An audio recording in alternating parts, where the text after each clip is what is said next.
Cross River State in south of Nigeria is a home of tourism, from the soaring plateaus of the mountaintops of Obaliku to the rainforest of Afi, from the waterfalls of Abokim and Kwa to the sprawling Oxbow Calabar River, its biggest street party in Nigeria, not forgotten, the Calabar Residency Museum, as well as the Calabar Slave Park.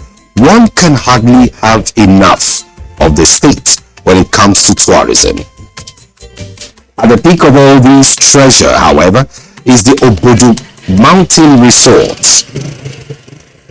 If there was ever a need to go for a family vacation, disappear for a few days from your busy schedule, treat your wife to a spectacular honeymoon, or even decide to leave a little by giving yourself a treat, Obudu Mountain Resort is undoubtedly the first choice destination.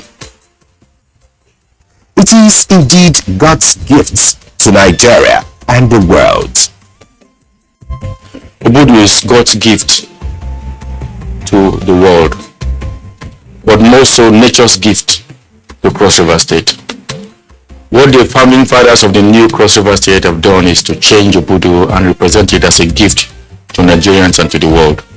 Today in the Obudu Mountain Resort, we have the icon of our tourism initiative, the flagship of our tourism drive, and of course, our best foot forward in conference tourism, in leisure tourism, and what have you.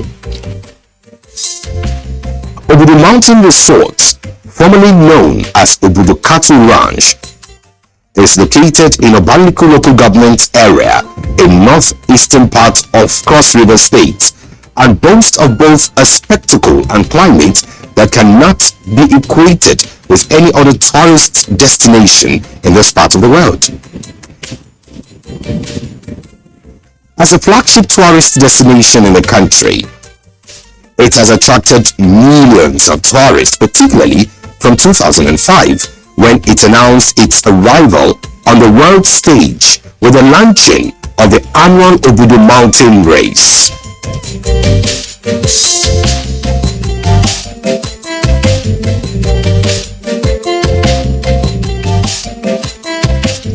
Even before its transformation to a tourist destination of choice by the Donald Duke administration in the early 2004, this wonderful work of nature is a desirable sight to behold. The entire landscape is breathtaking, beautiful, and exhilarating, with a meandering road from the base to the top of the plateau, which has been estimated to be 1,600 meters above sea level. No matter the time of the year you visit the ranch, you are surely going to be held spellbound by this wonderful work of nature.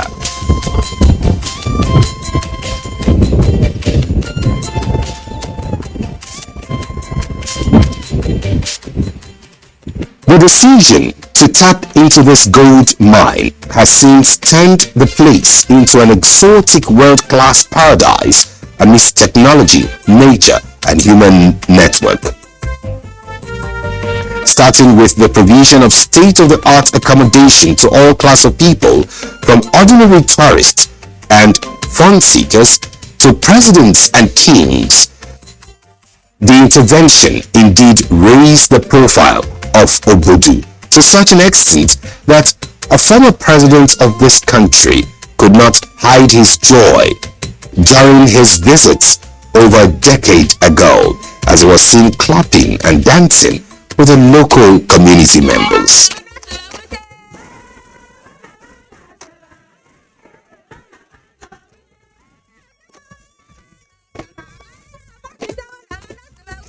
This is happening in the lifetime of Obasanjo. This is happening when we take tourism as one of the 6 areas of development in this country. And that is information-based global craft and all the things that go with it. You see it at the bottom, bottom of the hill, now on the hill, top of the hill. All of it to the honor and glory of God, who put it in the government and all those who have been instrumental to bring this about. For the pleasure and enjoyment of those who will make use of it, their relaxation and satisfaction, and for the welfare and well-being of everybody who will work here. So be it. God. Amen.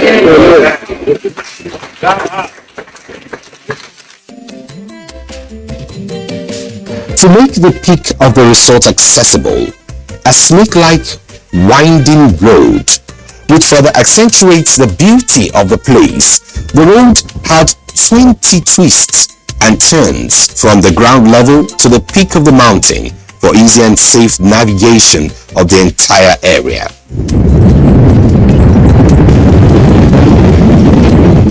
Safety signposts have been provided at strategic positions to guide the tourists. Nature has also endowed this heaven with a very rich and lush vegetation all year round. For instance, the Beteve Nature Reserve, which is as old as the ranch itself, occupied a central position among the endowments at the top of the plateau, covering several kilometers. This rainforest, which boasts of a rich flora and fauna, has been well protected over the years to further enhance the status of the reserve without altering the vegetation. A medium-sized canopy walkway has been added to further thrill the visitors. We have now started to enter the montane forest. This is a typical description of a montane forest. A montane forest, all the trees and all the plants, the shrubs, they all grow at the same time, including the closed canopy. The difference between a montane forest and a rainforest is like that in the rainforest, only the closed canopy that exists. The underground is always open, and that's the reason why you cannot find bigger animals in the montane forest, because in the montane forest, it's very thick. All the plants grows at the same time. While in the rainforest, you can find bigger animals like elephants, buffaloes. You can also find them in the bigger forest, because in those areas, the forest is open and they can go. They don't allow younger trees to come, except there is a lock for a big tree to die before they can open the area for the sun to come in and allow another tree to grow again. The desire to maintain the natural state has also impacted on some of the waterfalls, which have been integrated into the tourism master plan of the resort.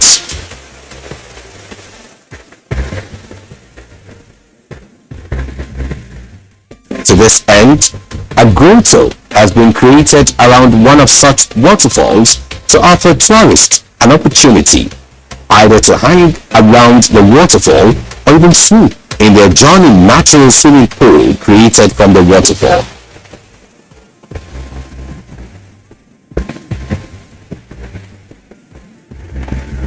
You are now getting closer and you are coming to the grotto. This is the grotto picnic point, where you can come and have your lunch with your family during picnic time, the picnic point. That word grotto is just to show you an area with much more caves, like those caves you are seeing. But what you will enjoy in grotto is the natural waterfall that is following. I can tell you that that's a description of a cataract. A cataract, also in another word, is any water that flows very sharp and fast. It's a cataract. Any bedrock flowing river is a cataract. One unique feature of the various intervention added to the place is the accommodation of the natives in their villages within the entire area. I feel happy as an indigenous of this place, being from this part of the country, Baliku and World respectively. I'm happy for the creation of this natural beauty by God, and I'm so happy because it has drawn thousands of people around the world to this place, even those I was not opportune to see. I've seen the likes of Charles Taylor. I've seen people like Walese Nka, great Nigerians in this village, which some other person in the city are not opportune to be seen. So I'm happy with this surrounding that God has given to us. The environment is benefiting with the vegetation we have, like the forest trees. The area that we have is quite different from the one other people have. We don't have a lot of heat. The weather is not hot. It's always normal to the body, and it's very good to our health. I was doing Okada that time. Then after Okada, I bought a taxi. So I've been taking people to ranch for sightseeing, going from Abuja to up here. Thus, the presence of the villagers going about their daily routine, indifferent towards the weather, thereby offering tourists opportunity to have an idea of what life is like under such climates. To appreciate the weather, a typical day could be so foggy that visibility will be practically impossible, particularly at the top of the ranch, which is inhabited by both the villagers and visitors alike. During rainy season, it's plenty of rain. It can fall in one hour time, it falls, it stops, it falls again. During this time, we face difficulties even to go to farm because of much rain. During dry season, we have mud time, but the mud time don't last much. Very soon we'll have heat period. But here you will not feel too heat, you have average weather. But it is one of the plateau that is very cool. But here is the base of the mountain. So here the weather at times used to be normal during dry season. But during rainy season we have plenty of rainfall. We produce our own food ourselves. Like our soil is very fertile, though it's a mountainous area, but it's very fertile. In other places, they do till heat before they plant something like cassava, yams. But in our own area, we plant cassava, we just weed and then we plant cassava. And actually, it will be very well, it will produce very well. So I believe God has really blessed the land. For instance, our crew was so amazed by what the weather is like around 2 p.m. Thus, our decision to take these shots around 2 in the afternoon. One of the fascinating addition to this wonder of the world, which has since placed it on the world map, is the biggest cable car in Sub-Saharan Africa. The icing on the cake of Obudu, which is our flagship, is of course the cable car. The cable car is an attraction and a means of transport. But it is more of an attraction because it is the first cable car in all of Black Africa, not minding the fact that South Africa, Cape Town, has a cable car that is just about 1,000 meters span. There are some distance between the towers that are 1,000 plus meters. The cable car can transport 240 people in 15 minutes up the mountains instead of the regular 35-40 minutes that you'll be experiencing if you went driving through the winding road. We have the alternative for the winding road for those who are scared of heights, dangling from that level. But I tell you, this is an attraction for women and children. And anywhere you can find women and children, you definitely find the men there. The project did not only attract the best brains in the industry to the country, it equally changed some of their perception about Nigeria and indeed Africa.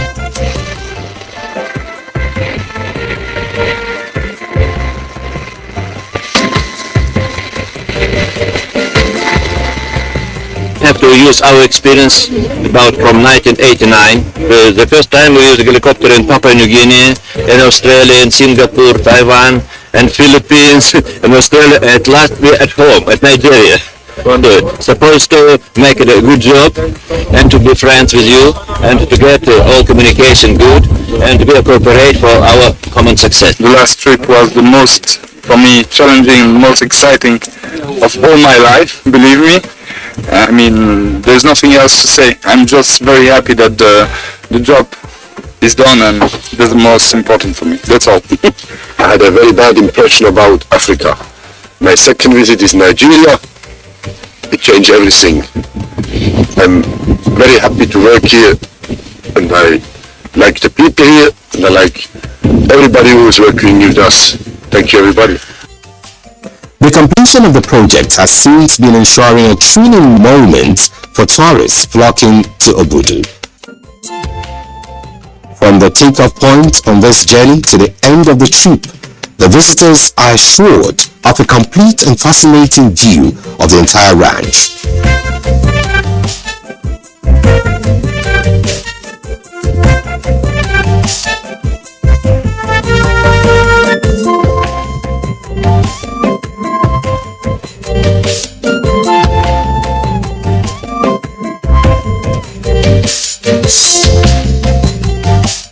Indeed, the construction of this modern amenity marks the turning point in the tourism industry in Cross River State and by extension in Nigeria. The undulating nature of the entire landscape reveals the beauty of Abuja Mountain to every visitor. Whichever part of the plain you turn your gaze, you're beholden by the allure of this breathtaking spectacle. For instance, at the Holy Mountain area, when the weather is clement and the visibility is very good, you are confronted with enchanting plains as far as Cameroon Mountains. We are now on the Holy Mountain.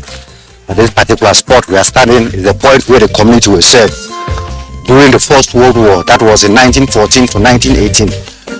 Though the Germans were not in Nigeria, but since this place is very close to Cameroon, the Germans were in Cameroon and they used this terrain as their point to stay and strike in Cameroon. So within the mountain area where the community was staying, they always go there to kill them and push them off. But the one that was staying at this very spot till from 1914 to 1918, nobody was tampered with. That's the reason why they know that it's a holy place. It's one of the most beautiful spots within the mountain for people that want to come and relax. Because at this point, if you now find out if the weather was clear, you will find out that you see more than 2-3 different waterfalls. Also the beginning of the Kakamada National Park Forest in Cameroon, and also the Cameroon environment. It is therefore not surprising that visitors are ever attracted to these resorts.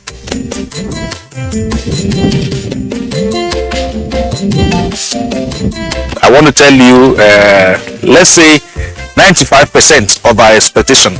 This is a beautiful place to be, and in fact, going around it as we just look at some of the facilities, we can boast of this kind of place in Nigeria and in Cross River State. We thank God for the beautiful implantation He gave us in this part of the world, and my gratitude goes to God firstly, and then secondly to the white man that discovered this place as far back as 1957, and even the guys that brought the idea of converting a pathway that farmers usually use in trekking here up the ranch to a road that was a one-way road.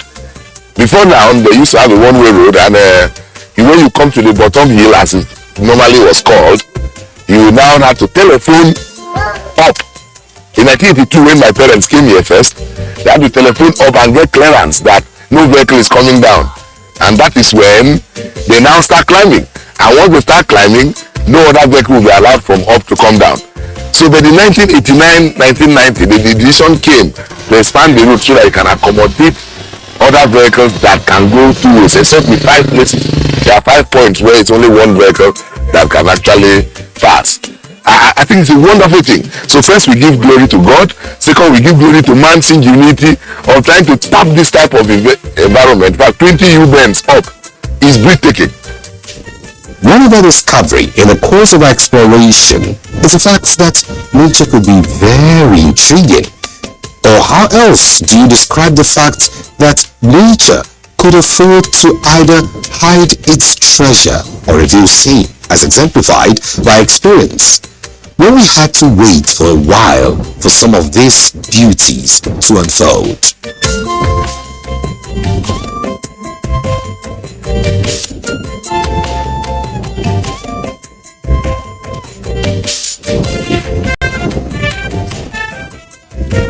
Another effort at enhancing the visibility of the entire project is the inauguration of the Abuja Ranch International Mountain Race in 2005. Thanks to the topography of the area, the 11.25 kilometer running competition takes place annually and has been rated as the world's richest mountain race for both men and women, with a total prize money of $280,000 for both categories.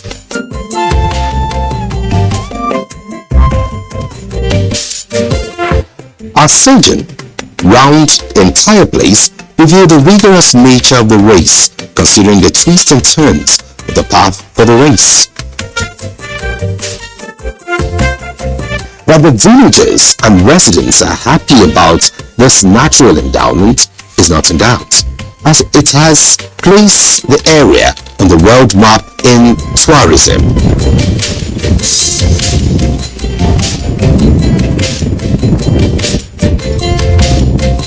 The hospitality and cleanliness of the people of the state is equally being integrated into various tourist attractions scattered across the state to turn the place into Africa's #1 tourist destination.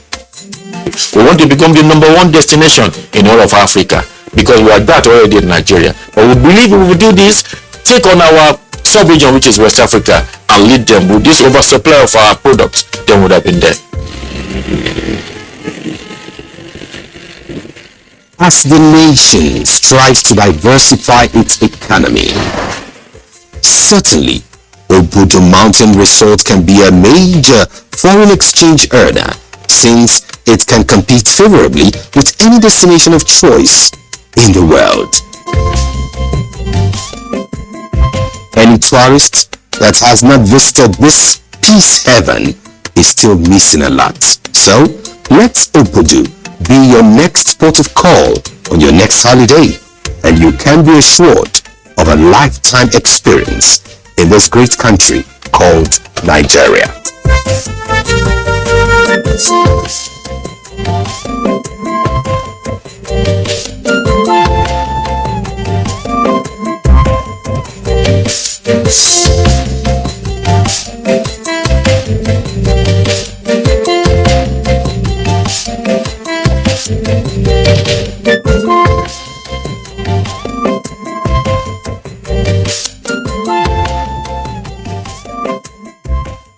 And to be friends with you, and to get all communication good, and to be appropriate for our common success. There's nothing else to say. I'm just very happy that the job is done, and that's the most important for me. That's all. I had a very bad impression about Africa. My second visit is Nigeria. It changed everything.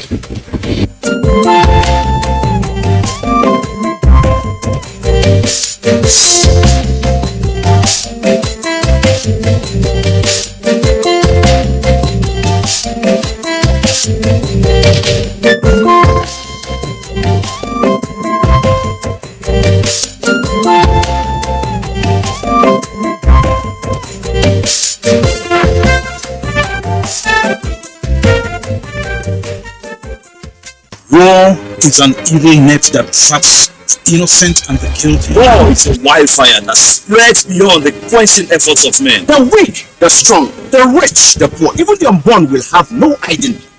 Tribes and tongues and religions will no longer make any meaning at all. Knowledge will fail you. the economy will be grounded, your political connections will be useless, and life in general will be stranded if not ended. Manipulators, troublemakers, and table shakers will not be exempted. That's why we must make peace the only option.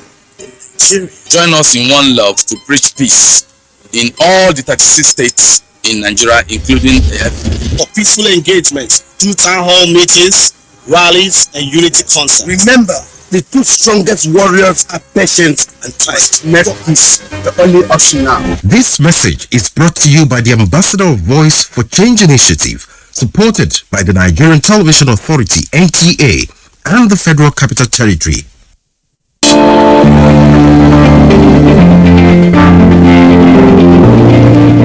Naysayers have recently ramped up their criticism of the Buhari administration for borrowing. These critics are very insincere. We do not borrow for recurrent expenditure, neither do we borrow to pay salaries. We are borrowing to build world-class infrastructure that will benefit generations of Nigerians. And we have a lot to show for the loans we have taken. Today, the standard gauge rail line between Lagos and Ibadan are running very well. Today, we have new airport terminals in Abuja, in Kano, in Lagos and Port Harcourt. Today, the Itakpe-Warri rail line that was abandoned for decades is now running. Today, we have well over 13,000 kilometers of federal roads under repair, rehabilitation, and reconstruction. There's a road project in every state today. Today, we have started the countdown to when the second Niger Bridge, which successive administrations have built only on paper, will be completed. The list of projects we are handling with the loans we obtained is long.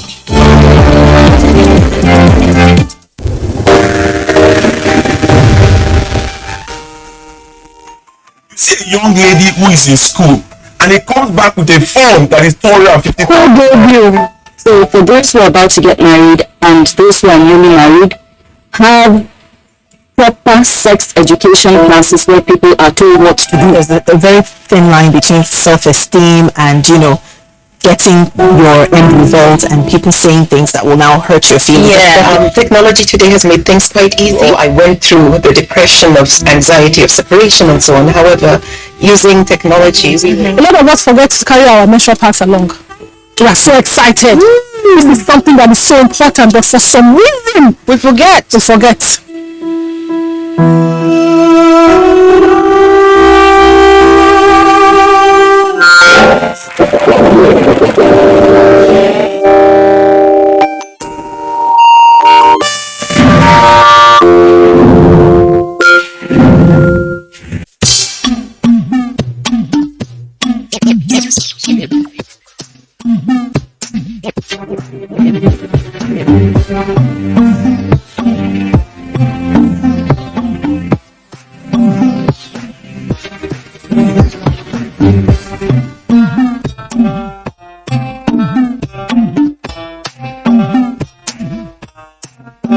JFK once said, "Ask not what your country will do for you, rather what you will do for your country."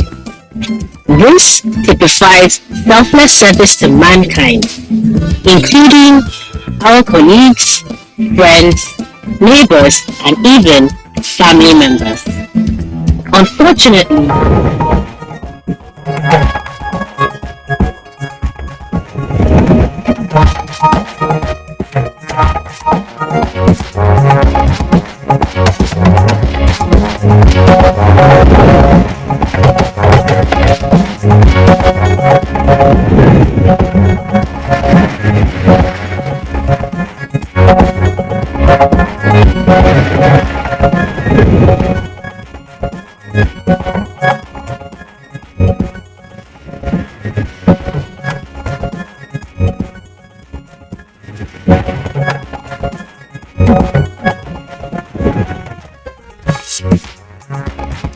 federal government cautions ASU against disobedience to court order.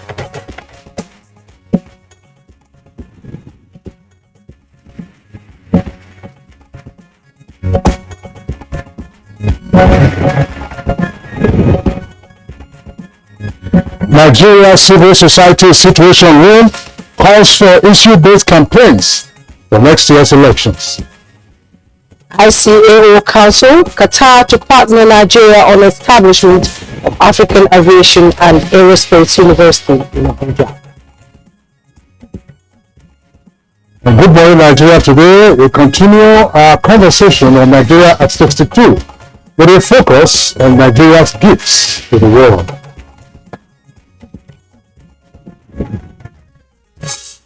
Now, since before Nigeria gained independence, Nigerians have been moving to other nations in search of one legitimate job or the other, either academically or for greener pasture. Yes. Now, from the Americas to Europe, from Asia to Australia and other African nations, there's no continent on the world, at least continent fully inhabited, because you have the Arctic and the Antarctica. But we don't find Nigerians striving to make a living and, more importantly, contribute to the development of their host nations.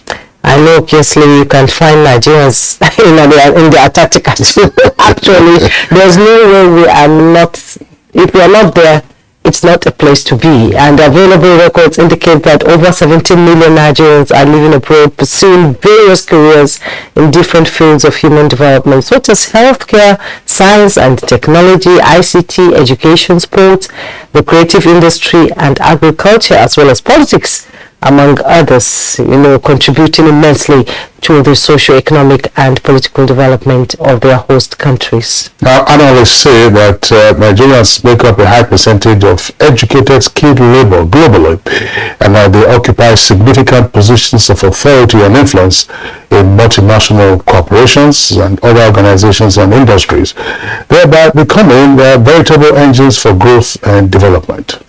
Now, President Buhari, at a meeting with leaders of Nigerian community in Japan, said he is personally very happy that there are millions of Nigerians all over the world who are truly making a mark at making Nigeria proud, describing the majority of Nigerians in diaspora as the face of Nigeria globally and ambassadors for good. Now, in a paper on Nigerians in the diaspora, strengths and challenges in pursuit of national development, the chairman and chief executive officer of NIDCOM, that's Nigerians in Diaspora Commission, Abike Adabu, said Nigeria has proud stories to share of our diaspora nationals, many of whom are doing very well in their chosen professions and careers. Now, perhaps this marvelous performance is being reflected on the Diaspora Remittances, which is estimated at more than $20 billion annually, making Nigeria the 5th largest receiver of diaspora remittances in the world. Now, what are the factors, as it were, responsible for Nigerian exploits abroad, and what could also be done to encourage them to excel and facilitate brain gain, as it were, for the country? And then how will the nation's foreign policy be tinkered with to make them a positive bridge between Nigeria and the rest of the world? Well, these are some of the issues that we intend to interrogate as we continue our series on Nigeria 62, with a focus, as we said earlier, on Nigeria's gifts to the world. Now, aside from the fact that Nigeria has human capital outside of its shores, we also have to recall the impact and influence of Nigeria's foreign policy. Yes, exactly. We recall, for instance, that when Nigeria gained independence, Tafawa Balewa, who was, of course, the Prime Minister in 1960, made a declaration that Nigeria's independence would not be fully meaningful unless and until the rest of the African continent gained independence. Yeah. And then we saw how that manifested in the push for decolonization of the African continent. Nigeria played a critical role in the independence of Zimbabwe, played a tremendous role in the independence of Namibia, and of course South Africa was also a source of great change in apartheid South Africa. Not, of course, to speak of the stabilization that Nigeria has brought to the West African sub-region. We saw what we did with ECOWAS, and then we also saw what we did with ECOMOG, following, of course, the civil war in Liberia. And then we have after mention of Sierra Leone, Guinea-Bissau, as well as, of course, several other entities. So these are issues we shall be taking a look at as we continue to celebrate Nigeria at 62. It's Good Morning Nigeria. Of course, we are live on the network service of the Nigerian Television Authority. Slightly chilly this morning, all about 21 degrees when I was coming in. My name is Kingsley Osadolo. Welcome to the program. And I'm Juma Yusuf. Welcome to the first edition of the program on NTA Network, and we're live in Abuja. And we have our complimentary segments in the course of the program. But for now, let's join Comfort Ahmadu for the morning news. Hello, Comfort. Happy Independence. Happy Independence, Jumay and Kingsley. Good morning, Nigerians. Here's the news highlight. The federal government has advised the Academic Staff Union of Universities to cease taking laws into its hands by directing its member to continue with the 8-month-old strike in defiance of the interlocutory injunction by National Industrial Court, which restrained the union from further action. In a statement, the Minister of Labour and Employment, Chris Ngigi, said a new directive by ASU exhorting its members to continue with action is an unwarranted lawlessness, noting that the federal government strongly frowns at this. Ngigi accused the leadership of the union of misinforming and misleading its members and warned of consequences of contempt of court order. He said that the union is dishonest in misleading its members and the general public, that it has filed an appeal as well as stay of execution of the order of National Industrial Court issued on September 21, 2022, though it has none of this. The statement also denied reports that the minister walked out on the meeting between the House of Representatives and ASU last Thursday, 29th of September. It said the minister left the meeting to attend to other pressing matters with the permission of the Speaker of the House of Representatives, Femi Gbajabiamila, after making his presentation. Patriots at the 2022 Independence Day Leadership Dialogue Series have urged Nigerians to keep having faith in the fatherland, stressing that for leaders to emerge, citizens must reinvent themselves for a new Nigeria. If Nigeria desires to take its rightful place among the community of nations, it must commit full throttle to finding leadership solutions. But the starting point is, of course, to love Nigeria itself. What is happening is that there is lack of patriotism, commitment to the nation, and submission to the will of the people. In other news, floods caused by torrential rainfall have claimed some lives in Kwamba community in Suleja local government area of Niger State.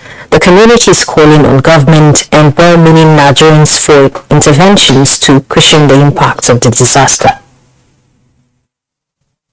Whenever there's heavy rainfall, it is to disturb. So when the water was rushing to their home, they were now afraid that the water will eat them up. So they now rushed out. And this very house you are seeing, they were pleading with them that they should come there. And I said, no, let them rush to the school where it is more safer. So in their process, when they were going, that's where the water now came with force and picked the two children with the father. So the mother was not trying to help so that they will be safe from it. Before knowing, she too, the water now took her away and took them to where they call Padama Abuchi. That's where they went and saw their dead body.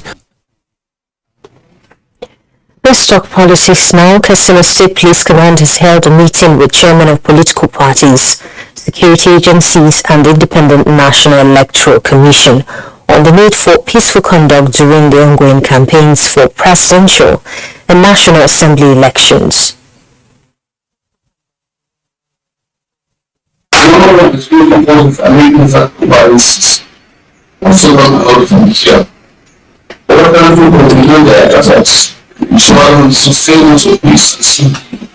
Change begins with me. If all of us change, security will not happen. That's the bitter truth.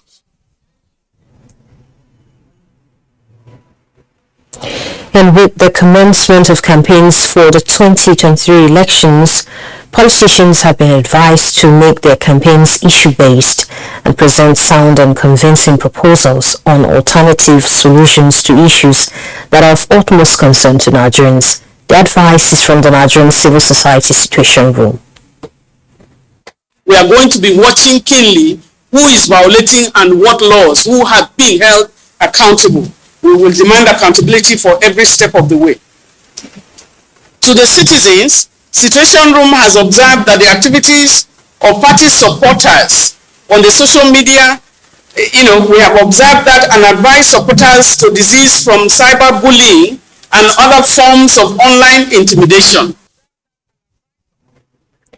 The president of the International Civil Aviation Organization, ICAO's Council, Salvatore Sacchitano, has restated the commitment of the organization to partner Nigeria in the establishment and provision of funding for the faculty of the African Aviation and Aerospace University in Abuja, the first of its kind in Africa for training managers in the aviation industry. The Council's president gave the assurance when Nigeria's Minister of Aviation, Hadi Sirika, led the country's delegation to the 41st General Assembly of the organization to his office at the ICAO headquarters in Montreal, Canada, where he promised to support the manpower needs of member nations in order to service and manage the ever-expanding aviation industry. Also, Qatari Minister of Transport is excited to partner with Nigeria through providing some funding and training of its manpower in the university, noting that it will further deepen the relationship between the two countries. Having a hitch-free census process and credible data outcome in the face of the country's security challenges continues to be on the front burner, the latest being a meeting of statisticians with the National Population Commission on the consequences of security challenges and the 2023 census. We are going to use locals. We are going to enhance our recruitment so that people work within the context of their localities. They know their danger areas and how to approach them. The one critical thing is that nobody will be left behind. That's the news for now. Good morning, Nigeria continues with Jume and Kinsley after this break. Good morning. Oh, that John, we can bring all up on our hospital. Well, we just come to make we collect our second dose of COVID vaccine. For your pregnant wife? Madam, women will get belly and women will get breastfeed. They postpone for people who supposed to collect the vaccination because it will protect them and their pikin from to catch the virus. Plus, it is safe when that are the reason why me say if I carry my lovely wife come so that me she forget bed without protection join. It be like say our turn don't reach. Madam, I can if you follow me no road.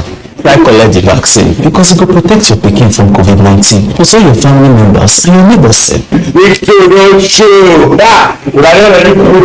Now that's a big road though. See you know we follow one road. My name is Dr. Chinonso Egemba. Then they call me Aproko Doctor. The COVID-19 vaccine now obonge way to protect you and your family from wahala, sickness and death from COVID-19. To get your own free COVID-19 vaccine, sharply go any healthcare facility way near you.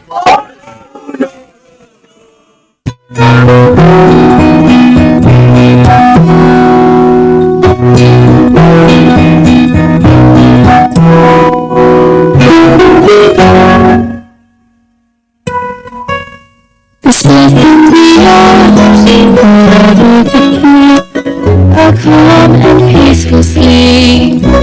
Removes mosquitoes so you can sleep a calm and peaceful sleep. Good night, Electric. Wake up the champion in your child. Give them energy to go further.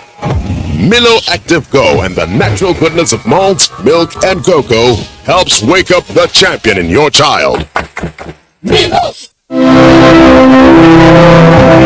A new edition of TV Guide is out, featuring an impeccable personality with purposeful leadership, Alhaji Muhammad Mitakobi, the Executive National President of Road Transport Employers Association of Nigeria. In 774 local governments will be able to put all our structures in everywhere. I'll be able to bring the retained members together to reconcile them to come and work for by the progress of the association.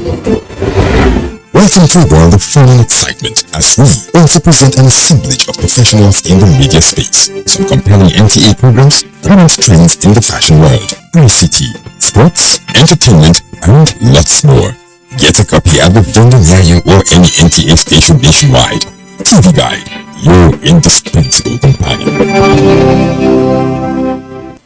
The Ministry of Police Affairs under my watch has been instrumental to strengthening Nigerian police force to tackle challenges in the internal security architecture of the nation. To effectively achieve its mandate to protect lives and property within Nigeria, the Nigerian police have deployed operational intelligence and the ICT-based apparatus to tackle and stem the tide of crime and criminality. Some of these efforts include the maximization of the Force Intelligence Bureau, Intelligence Response Team, and Special Tactical Squads through utilization of emergency contacts via the NPF Rescue Me application for emergency response at the top of a button. This message is brought to you from the Federal Ministry of Information and Culture. Our pastors, our imams, in every church, in every mosque, please realize that in the course of praying for peaceful and transparent elections, we all have duties beyond prayers. If we want a stable society before, during, and after the elections, what should you be saying to those that worship with you? All Sundays and all Fridays, you are saddled with the responsibility of bringing up good generations. It is therefore your duty to both man and God to ensure peace all the time, no matter about elections alone. People talk to people and people listen. Talk to your followers. Make them listen to ensure peaceful 2023 elections. This message is from the National Orientation Agency. Sub-Saharan International Farms, located in Adamawa State, was commissioned as one of the largest solar-powered dairy factories in West Africa. In collaboration with Providus Bank, targets over 150 liters of dairy milk processing. Launched in 1982, the farm is focused on dairy milk production, horticulture, and agriculture. Sub-Saharan products have been government licensed for export since 2001. Sub-Saharan Farms is the maker of Admiral Yogurt with over 8,000 staff across the value chain. Sub-Saharan International Farms, second to none in dairy products. You're welcome back. You're still on to Good Morning Nigeria. Nigeria Export Promotion Council and Center for Promotion of Imports from Developing Countries, CBI Netherlands, collaborates towards creating market linkages for Nigeria's producers of shea butter to European cosmetic markets.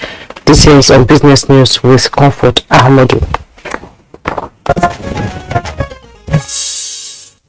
Nigeria is recognized as one of the largest shea butter producers in the world. The shea butter industry, mostly dominated by small-scale businesses, especially women, seems to be a gold mine that is attracting the attention of the European markets. To make a significant impact in Nigeria's shea industry, the Nigerian Export Promotion Council is including this highly valued product in its priority value chains for global promotion. In order to scale up the knowledge and information acquired under the initiative, processing facilities were established in 4 centers, which today have led to the proliferation of best practices, traceabilities, and investment in both small and large processing facilities across the country. We can really work on not talking about potential in 2025, but really looking at increased exports, increased linkages to the European Union,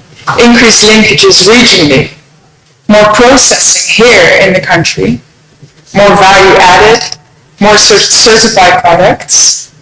And the Council is equally building the capacity of entrepreneurs and exporters towards understanding export, documentation, registration, procedures, and certification process. Getting the export certificate is one, but then getting certificates, getting your products or services certified is another step. And that's what we're taking them through. For instance, if you want to sell certain products, you would have to have some markets will say you need to be organic certified. You don't just say it's organic, there has to be a certification for it. Now, there are processes for that to happen. Quite a number of people are getting sensitized and aware of our activities daily, and the information available to them today will help them upskill their knowledge, their skill to be able to compete favorably with their counterparts in the international markets. Thank you very much, Comfort, for the business package. Up next, newspaper review.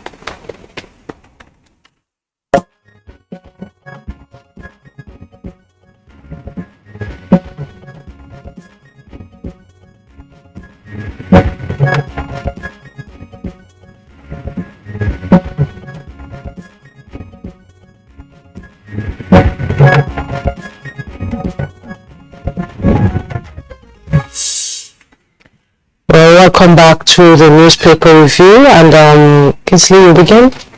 Yes, we have the leadership newspaper as well as the blueprint newspapers.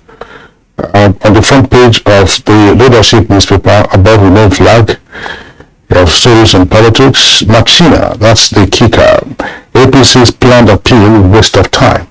That's according to the lawyers. L5 condemns lynching of 2 headers in Birugwari. And then below the nameplate, you have a number of headlines there. One is on the economy. It says 32.5% CRR. That's cash reserve ratio. Central Bank takes out 7 trillion naira from banks' vaults. Declare your assets before leaving office, Serap tells President Muhammadu Buhari. The next story says, after Abuja parley with Atiku, UK, Makinde, Otom, Bazu, Uguayu meet and weigh options. And of course, you have a number of riders there. That's part of efforts to resolve the internal crisis in the PDP. It says, fail to reach agreement to hold more consultations after Enugu closed door meeting. And at leadership Twitter spaces, Wiki's camp says they've been vindicated by 151 million naira returned by PDP NWC members. Crisis in CBB, that's Code of Conduct Bureau, as commissioners accuse chairman of blocking investigations. You have details of that on page 6. 4 journalists make National Honors Award list. Fina wins BB Nigeria's 7 reality TV show. And of course, you have a photograph from the colorful parade at the Independence Day celebrations at Radio Square on Saturday. So those are the headlines from the front page of the leadership newspaper. Yeah, and then we have the blueprint newspaper, and just below the masthead, we have after failed Supreme Court bid, Dongban Nelson urges lawyers to appeal as appeal court justices, to apply as appeal court justices. And the headlines we have in the blueprint newspaper: 2023, police train pilots, maintenance officers on aerial surveillance. With riders from London, Tinubu dismisses death rumor, appoints Masari Wamako Buni campaign advisors. PDP sure of presidential victory. That's coming from the PDP presidential candidate Abubakar Atiku.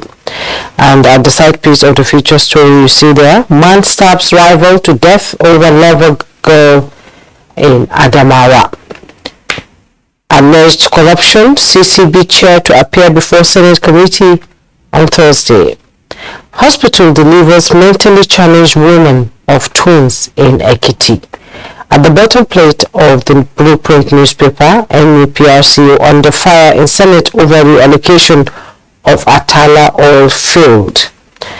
At the bottom plate, death toll in Ilori flood hit 6, 2 youth down catching fish. Investors spend 45 billion on stock September. We will not succumb to pressure to further devalue the naira. That's coming from the CBN. Appeal Tribunal upholds PDP's Mekalongo as AMAC chair. And NNPC deepens retail outlet, acquires Orlando marketing brand. Let's go. Did you say Orlando or Orlando, actually. Orlando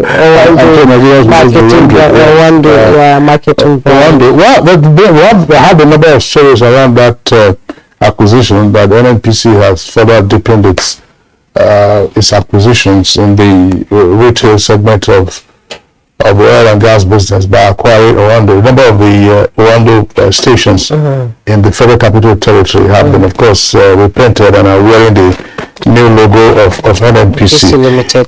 Whatever the numbers are, whatever the motivation is, good luck to NNPC. It's not a private entity, but I think that the greater interest of Nigerians would be for the question to be answered. Of what use is it to be acquiring retail stations where you are selling imported petroleum products? That's the key thing. I mean, nobody says. I believe that the downstream sector is already populated by Nigerians. You have Ipman, you have a number of these other entities. Now NNPC has acquired all of Orlando, even though Orlando had some issues a couple of years ago with the Securities and Exchange Commission. But the key thing to productivity is what is your local refining capacity. Crude oil is a valuable resource still, but the many derivatives from crude oil are what we should be looking at. Ordinarily, I know, as I said, nobody wants to hear that you have 2 billion liters of petrol, you have 100 tankers at the Lagos ports, where they are offloading at Atlas Corp. We want to hear that refineries, which are undergoing rehabilitation now, are fully back on stream, or that you have invested in new refineries for purposes of refining your crude oil. I think that will be the bigger story, really, not the acquisition of retail outlets. Yes. Well, there's also the story about the National Honours List as part of Nigeria's independence anniversary celebration, 62nd independence anniversary, and today, of course, is a national holiday here in Nigeria. The October 1 celebration was on Saturday. It was a colorful ceremony at Eagle Square. President Muhammadu Buhari was there along with Vice President Yemi Osinbajo.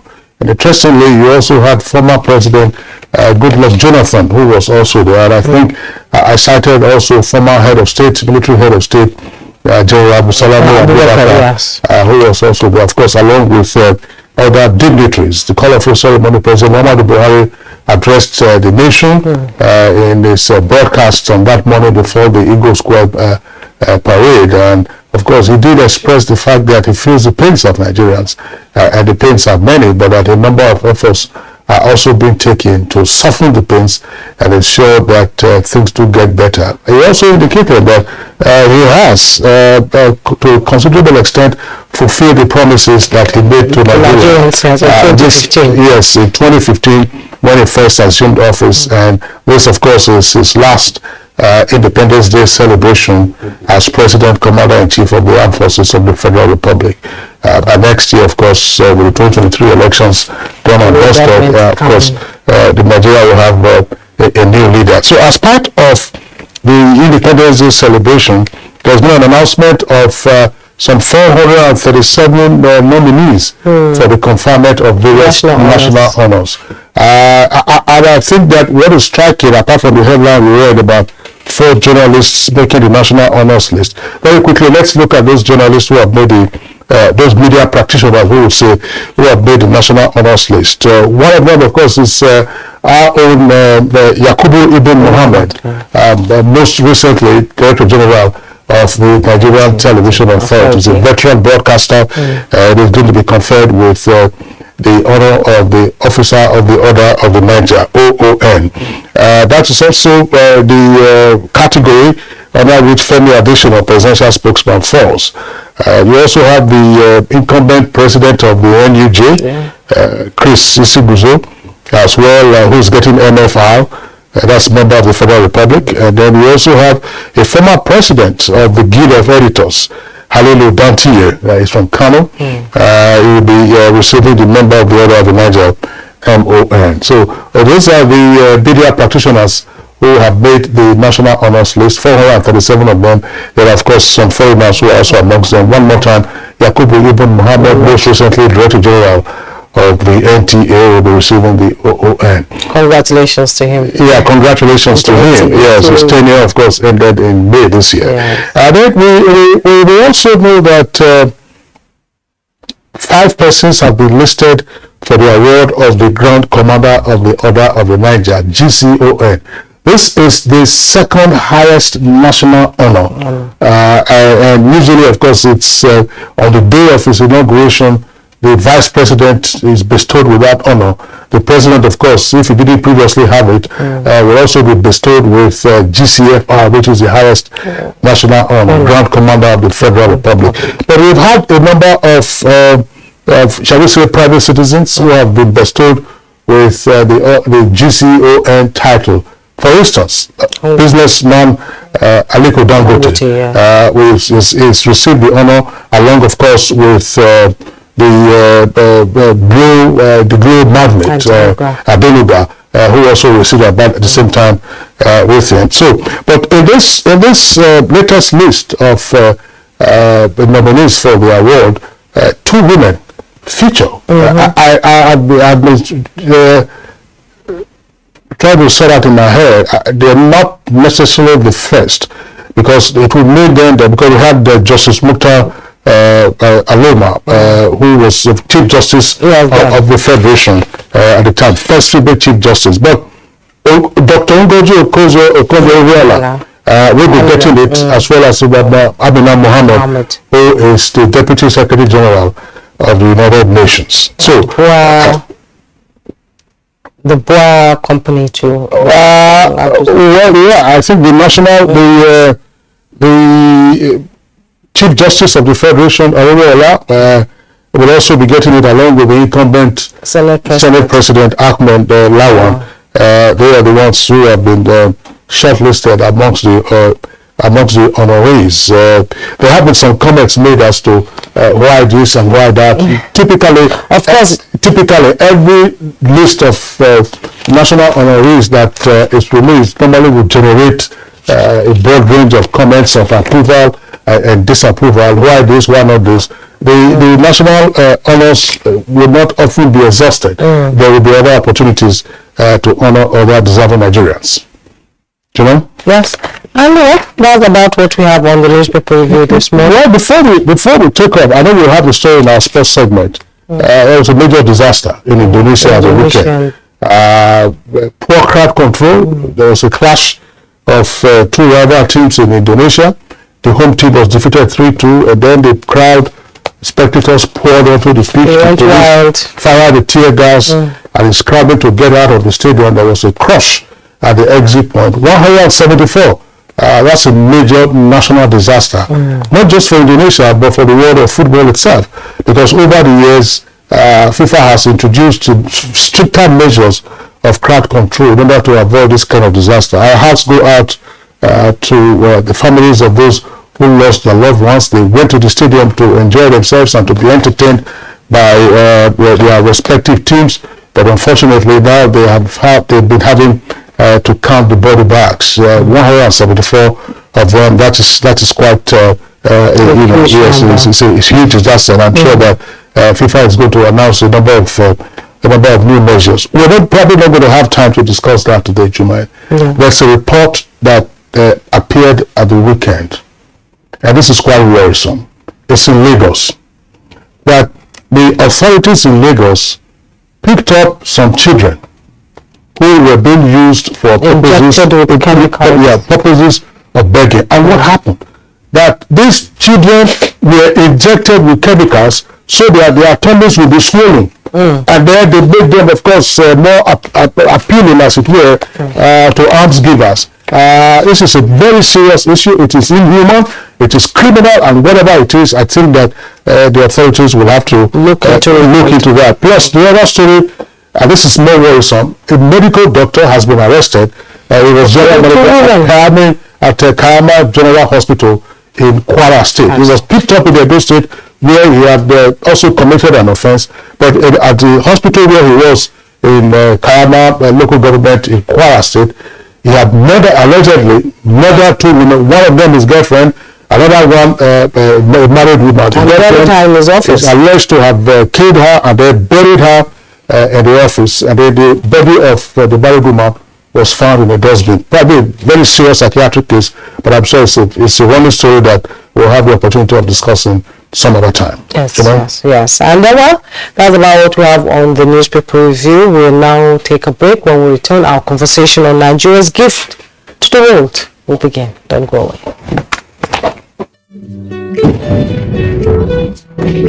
Bye, Mom. He's going to play in this weather. Why did you let him go? He might fall ill. And if he doesn't go out for practice, how will he win more trophies? To protect our family from illness-causing germs during the rainy season, we use Dettol soap every day. Dettol with Germ Defense gives you protection. Rainy season brings a lot of germs, and Dettol soap's Germ Defense protects you from up to 100 illness-causing germs. Dettol soap is endorsed by the Nigerian Medical Association. Be Dettol soap. Nigerians, elections are here again. Let us shun violence. Let us play the game according to the rules. Do not be a thug. Say no to violence. Let's rise and defeat violence, crime, and sabotage against the peace of our nation. Nigeria is the only country we have. We must do everything to keep it united. We must avoid any act that promotes hate and disintegration. Say no to separatist movement, terrorism, fake news, hate speech, religious bigotry, and any act that tends to divide us as a nation. Watch out for strange gatherings and suspicious movements. Restrict access to sensitive documents and data, the disclosure of which may damage national security. Educate your staff and family, particularly on measures to safeguard information and report security breaches. Apply relevant legal security guidelines to protect yourself and your neighbors. Due to misinformation and wrong choices, some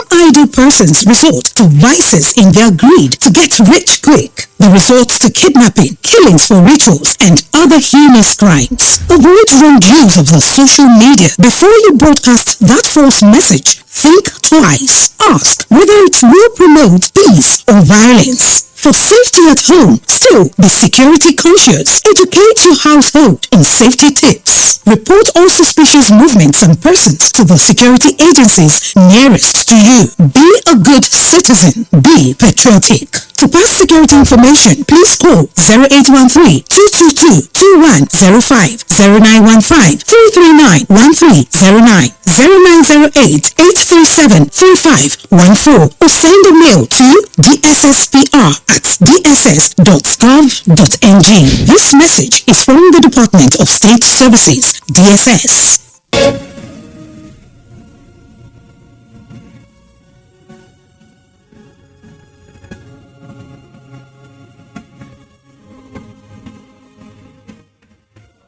We are all Nigerians. Against all odds, we shall and must remain united. We may have our challenges, our problems, and setbacks. However, together we shall overcome them all. What doesn't break us shall make us stronger. This is the mindset that shall bring peace, progress, and prosperity to our beloved country. Do not let tribal and religious sentiments govern how you think, act, or feel. Don't be influenced by those who want to destroy our precious national unity. Everybody who's a Nigerian is your brother and your sister. This is the mindset of the new Nigeria. It is also the mindset that we must all adopt. Let us support each other in creating the Nigeria of our dreams. This message is from the Nigerian Television Authority, NTA. What we face mostly now are flashes of cowardly attacks from the rump of groups that have been routed in one location or the other, moving to another to give the false impression that they are still strong. Our ultimate goal is to eliminate them altogether and restore total and lasting peace over every inch of the Nigerian soil. Sounding tall, we take it home. We are determined to ensure that every inch of the Nigerian soil is safe.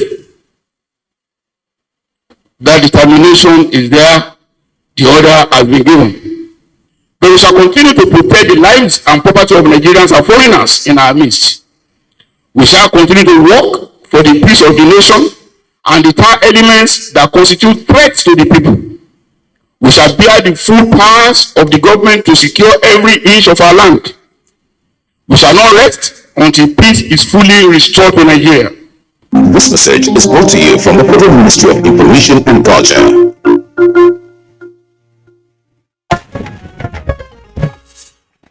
Welcome back. Now, since independence in the 1960s, millions of Nigerians have been scattered all over the globe as Nigeria's greatest and biggest exports to the world, distinguishing themselves professionally and individually. Mohammed Meta Allah gives us an insight into Nigeria's gift to the world.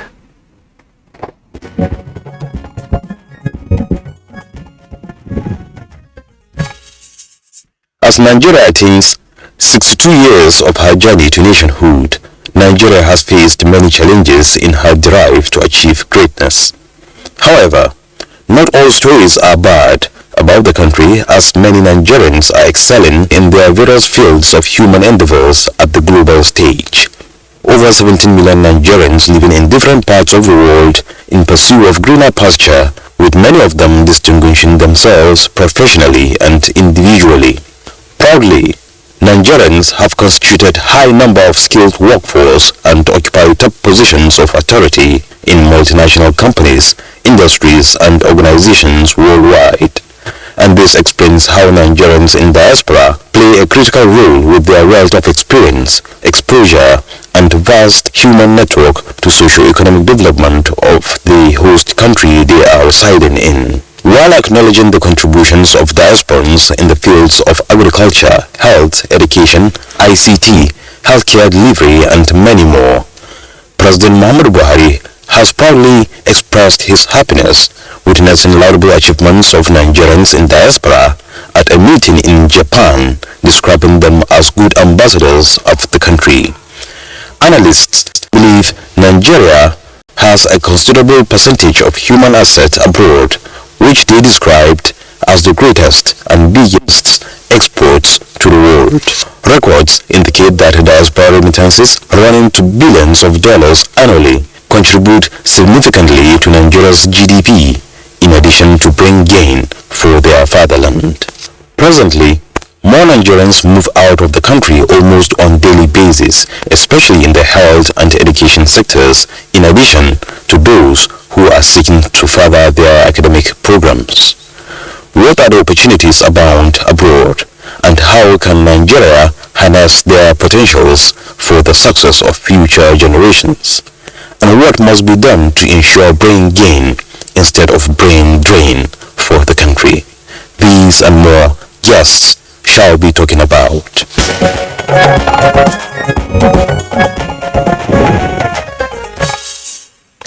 And joining us in the studio this morning is Ambassador Bulus Lulu, former Permanent Secretary, Ministry of Foreign Affairs. Thank you so much for joining us. Thank you. And also in the Abuja studio is Dr. Sule Yakubu Basi, Secretary, Nigerians in Diaspora Commission, NITCOM. You're welcome to Good Morning Nigeria. Thank you, It's a pleasure to have you join us. Thank you, Nigerians. All right, we have two other guests who are joining us for today's conversation via Zoom. From Lagos, we'd like to welcome Professor Rosa Usaga, is Director General of the Nigerian Institute of International Affairs, NIA, Victoria Land in Lagos. Professor Usaga, we're glad to have you this morning. Thank you very much. Thank you. Okay. And also joining this conversation via Zoom from Islamabad is Ambassador Dauda Danladi, Nigeria's former High Commissioner to Pakistan. Ambassador Danladi, we're glad to have you with us on the program today. Thank you very much. Good morning, Nigerians. All right, gentlemen, we have to apologize that amongst the guests there is no gender balance, but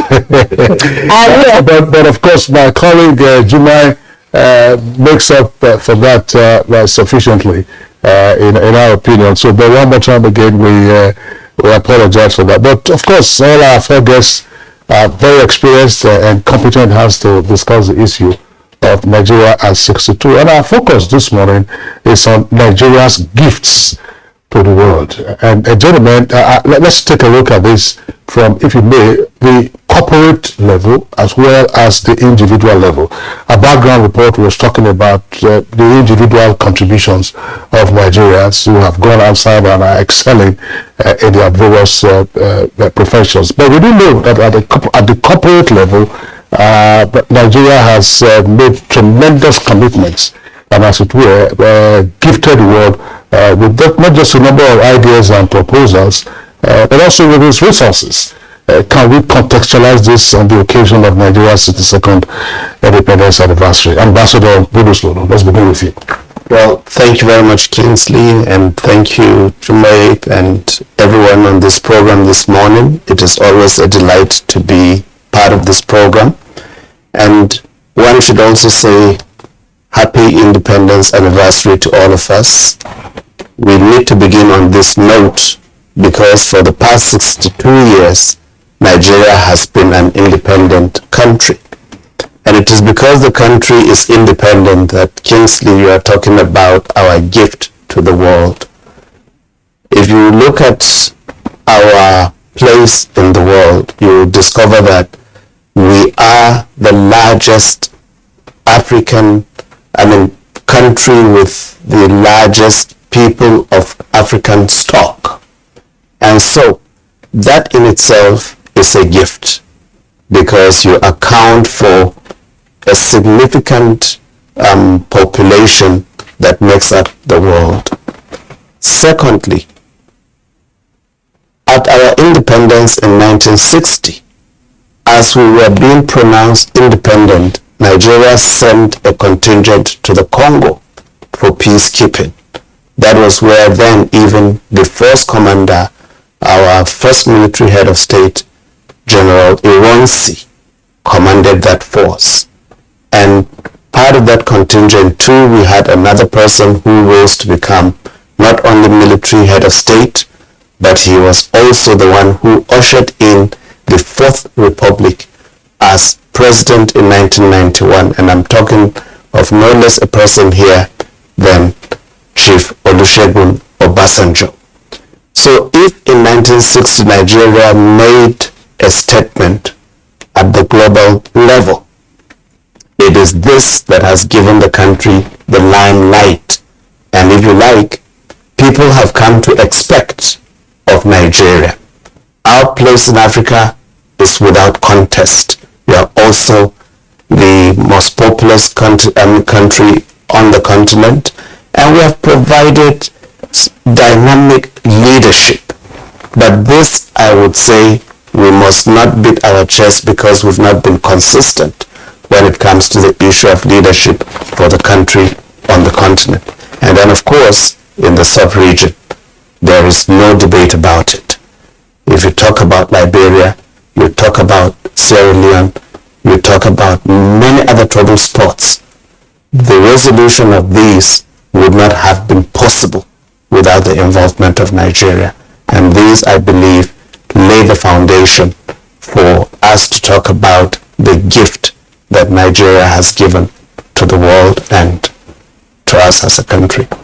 Indeed, even before then, even before the expenditure to Congo, I believe Nigerians have participated in the Second World War itself. Indeed. And a lot of them came out triumphant, and they were recognized as a force to reckon with even before independence. Let's have your take on Nigeria's participation in world affairs, looking at our foreign policy itself. How have we been able to implement some of those policies and guidelines to Nigerians in diaspora for them to know that they are important to the growth of this country, even from far away? Thank you very much.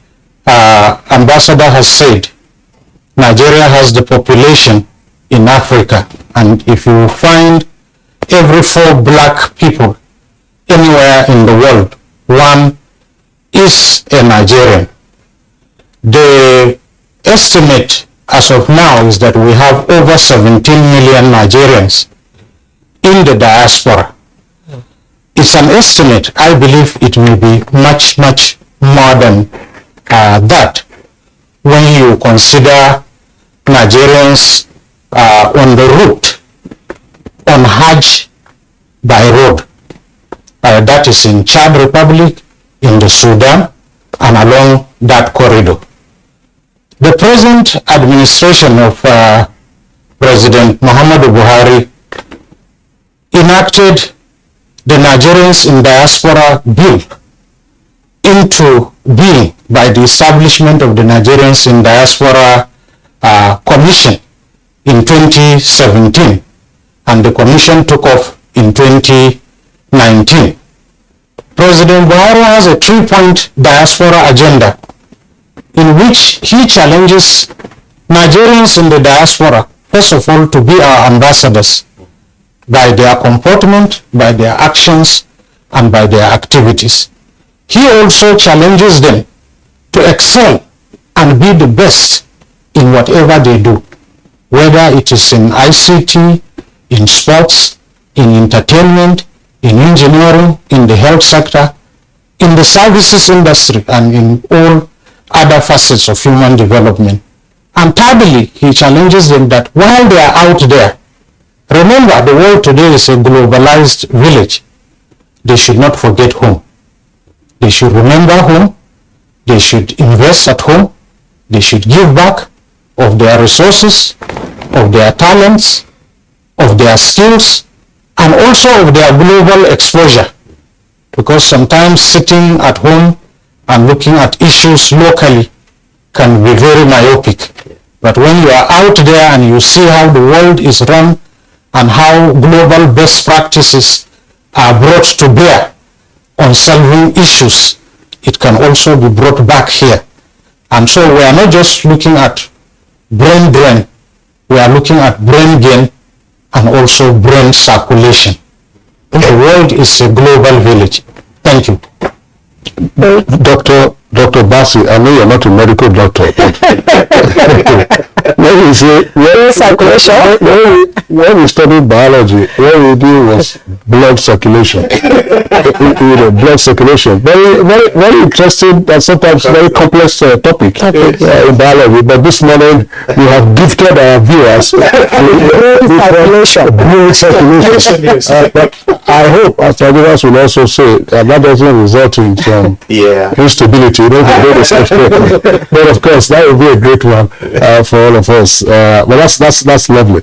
Now, let's bring in Professor Erosa Osawa, who DG of the Institute of International Affairs. Of course, he previously and still is Professor of Post-Science at the University of Ibadan, had been Vice Chancellor of Ibadan University. Now, Professor Osawa, again, looking at it on the corporate level, what is your assessment of the value of Nigeria's independence, as it were, as a gift to the rest of the world, basically from the concentric circles, West Africa, ECOWAS, and so on and so forth? Has this been meaningful to others as well? Thank you very much. I think that the ambassadors have laid the foundation for this very important discussion. At the corporate level, the world has identified Nigeria and acknowledged its importance as perhaps the biggest player in Africa. I mean, you think of all of the things that have happened post-independence in Africa. Let's focus, for instance, on the anti-apartheid movement in South Africa. This was a process that Nigeria led all through, using the platform of the United Nations, using the platform of the Commonwealth of Nations, using many other strategies to draw attention to the evil of apartheid, and also to insist, in accordance with the mandate of the old Organization of African Unity, that the whole of Africa would not be liberated until every inch of African soil had been liberated. Now, that was a big thing, and I think Nigeria scored a great deal in doing that. Now, think of the independence of Angola and Mozambique and Zimbabwe and the roles that Nigeria played. I remember that, in the case of Zimbabwe, Nigeria not only ensured that that took place, but also set some things aside to ensure that the new country, the newly independent country, found its foundations and bearings. Now, in acknowledgement, Nigeria was made an honorary frontline state, even though we're very far from the theater of war in the liberation processes in Southern Africa. I mean, that's very huge. Now, think of the great things that Nigeria has done in terms of exporting human resources and manpower to the rest of Africa, almost on the basis of, shoring up capacities. Now, for instance, Nigeria was invited to have the Chief Justice of Gambia, Nigerian was Chief Justice of Malawi, and so on. And many other Nigerians, have played their roles all over Africa. Think of the technical aid, program that Nigeria also has, which has been of such immense benefit, to the rest of the continent.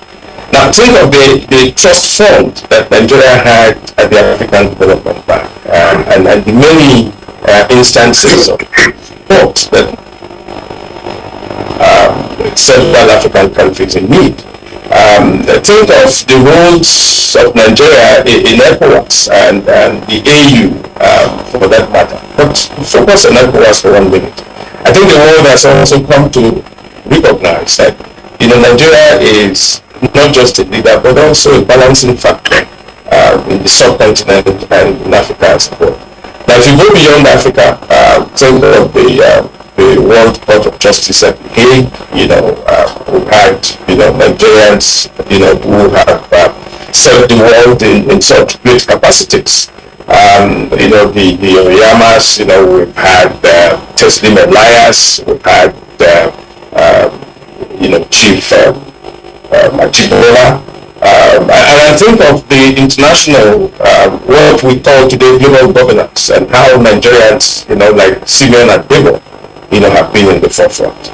Not to mention the things that we have done for the Commonwealth of Nations, whose high point, of course, was the emergence of Chief Emeka Anyogu as the Secretary General. Now, so in all of this, in addition to the peacekeeping roles that have distinguished Nigeria so very prominently, I think that as a corporate entity, the world recognizes that Nigeria is a great gift to the world. I mean, you only have to be reminded of how the world sees Nigeria as a country of very resourceful people. And people remember Nigeria, as a country, that has led the literary world, for instance. The Shoyinkas, the Chinachebes, the Chimamandas of the present generation. All of these people have showed the world, different ways in which things can be done. And most recently, Nigeria has extended the frontiers of, its gifts to the world through sports, through music, through the Nollywood. All of these things are great gifts to the world. Not to mention the things that we have also seen. Nigerians have, done several other things at the level of individual countries in the Caribbean. The other day I was listening to an important debate, in Barbados, and one of the prime ministers of the Caribbean countries, I think it was Antigua, was saying that now that Nigerians have come in large numbers to that country, they have the foundation to excel. And that, of course, that wherever Nigerians have gone, they have brought their enterprise to bear, they brought, their skills and all of those things. So we are recognized the world over as a country that is of immense lesson to not only Africa, but also the world at large. And I think that, people have always said, if the world expected so much from Africa and the global south, for that matter, it has to begin from Nigeria. That would be my initial thing at the corporate level. But I hope that as we go on, we'll get a little more critical perspectives on this gift to the world, whose opposite, is a loss. So we have to balance between the loss and the losses. Indeed, Professor Osagi, you have to look at the critical aspects to, Nigerians are making a headway wherever they go, and the potentials of Nigerians on the international scene cannot be overemphasized. Let's go to Ambassador Ladi, who is in Islamabad and is joining us via Zoom in Pakistan. You've listened to the guests in the studio here, and you've seen how Nigerians are making, including yourself, making headway on the international scene. Let's have your take on how Nigeria is a gift to the world before we get to the critical parts of it. Okay, it's like he has gone off for a while. He'll be back. The Zoom network is not very steady, but we'll return to him in the course of the program. I'll come back to you, Ambassador. From music, right, to S, to space, to NASA, right, we are all over the place. I remember when Nigeria was called, part of the shithole countries by Donald Trump, then the president of the USA. I remember watching an episode of Farid Zakaria's program on CNN, where he outlined and itemized Nigeria's contribution to the US itself. This is just a tip of the iceberg, because the world is such a big place. Nigerians are not people that can be ignored wherever they are. Don't we have some negative news coming from there? But we are conquering frontiers, which most people assumed we couldn't conquer them. Right. Let's talk about that. Well, again, one should feel very proud to be a Nigerian, because our endowment in many respects is unequaled. But I think sometimes it is this great endowment that also creates in us a feeling of grantedness, and therefore complacency, and equally at times arrogance, unfortunately. But let's look at the positive side first. In what we've heard this morning, and what you also said about the place of Nigeria and Nigerians, no one, even our worst enemy, can deny the achievements of Nigeria. For how long has Nigeria been exporting crude oil? And where is the place of crude oil in the global economy? Let's not forget that contribution. And there is hardly a field of human endeavor today that you would not find one or several Nigerians who have made significant contributions. So whether you are talking about intellect, and in other areas too, you would see and know when a Nigerian is in a place. They are not easily intimidated. When it comes to managing, we are good managers. And equally, we are compassionate people. And that is why during the heydays of apartheid in South Africa and colonialism around the world, Nigeria put her foot in the front and committed almost everything that it had for the sake of what?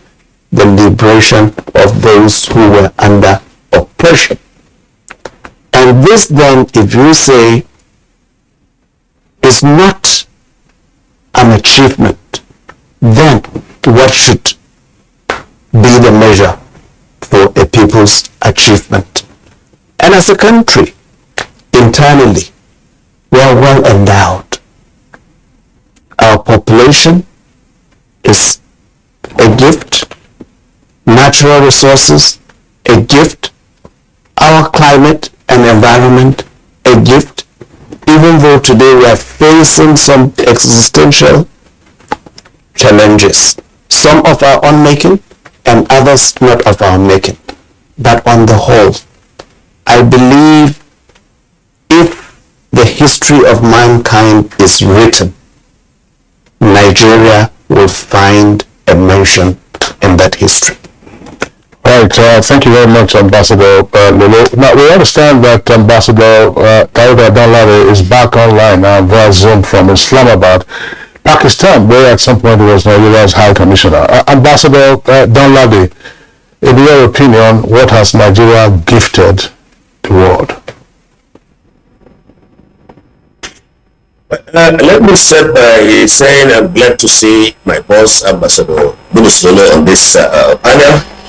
And we are in Islamabad actually to consummate with our good people the few.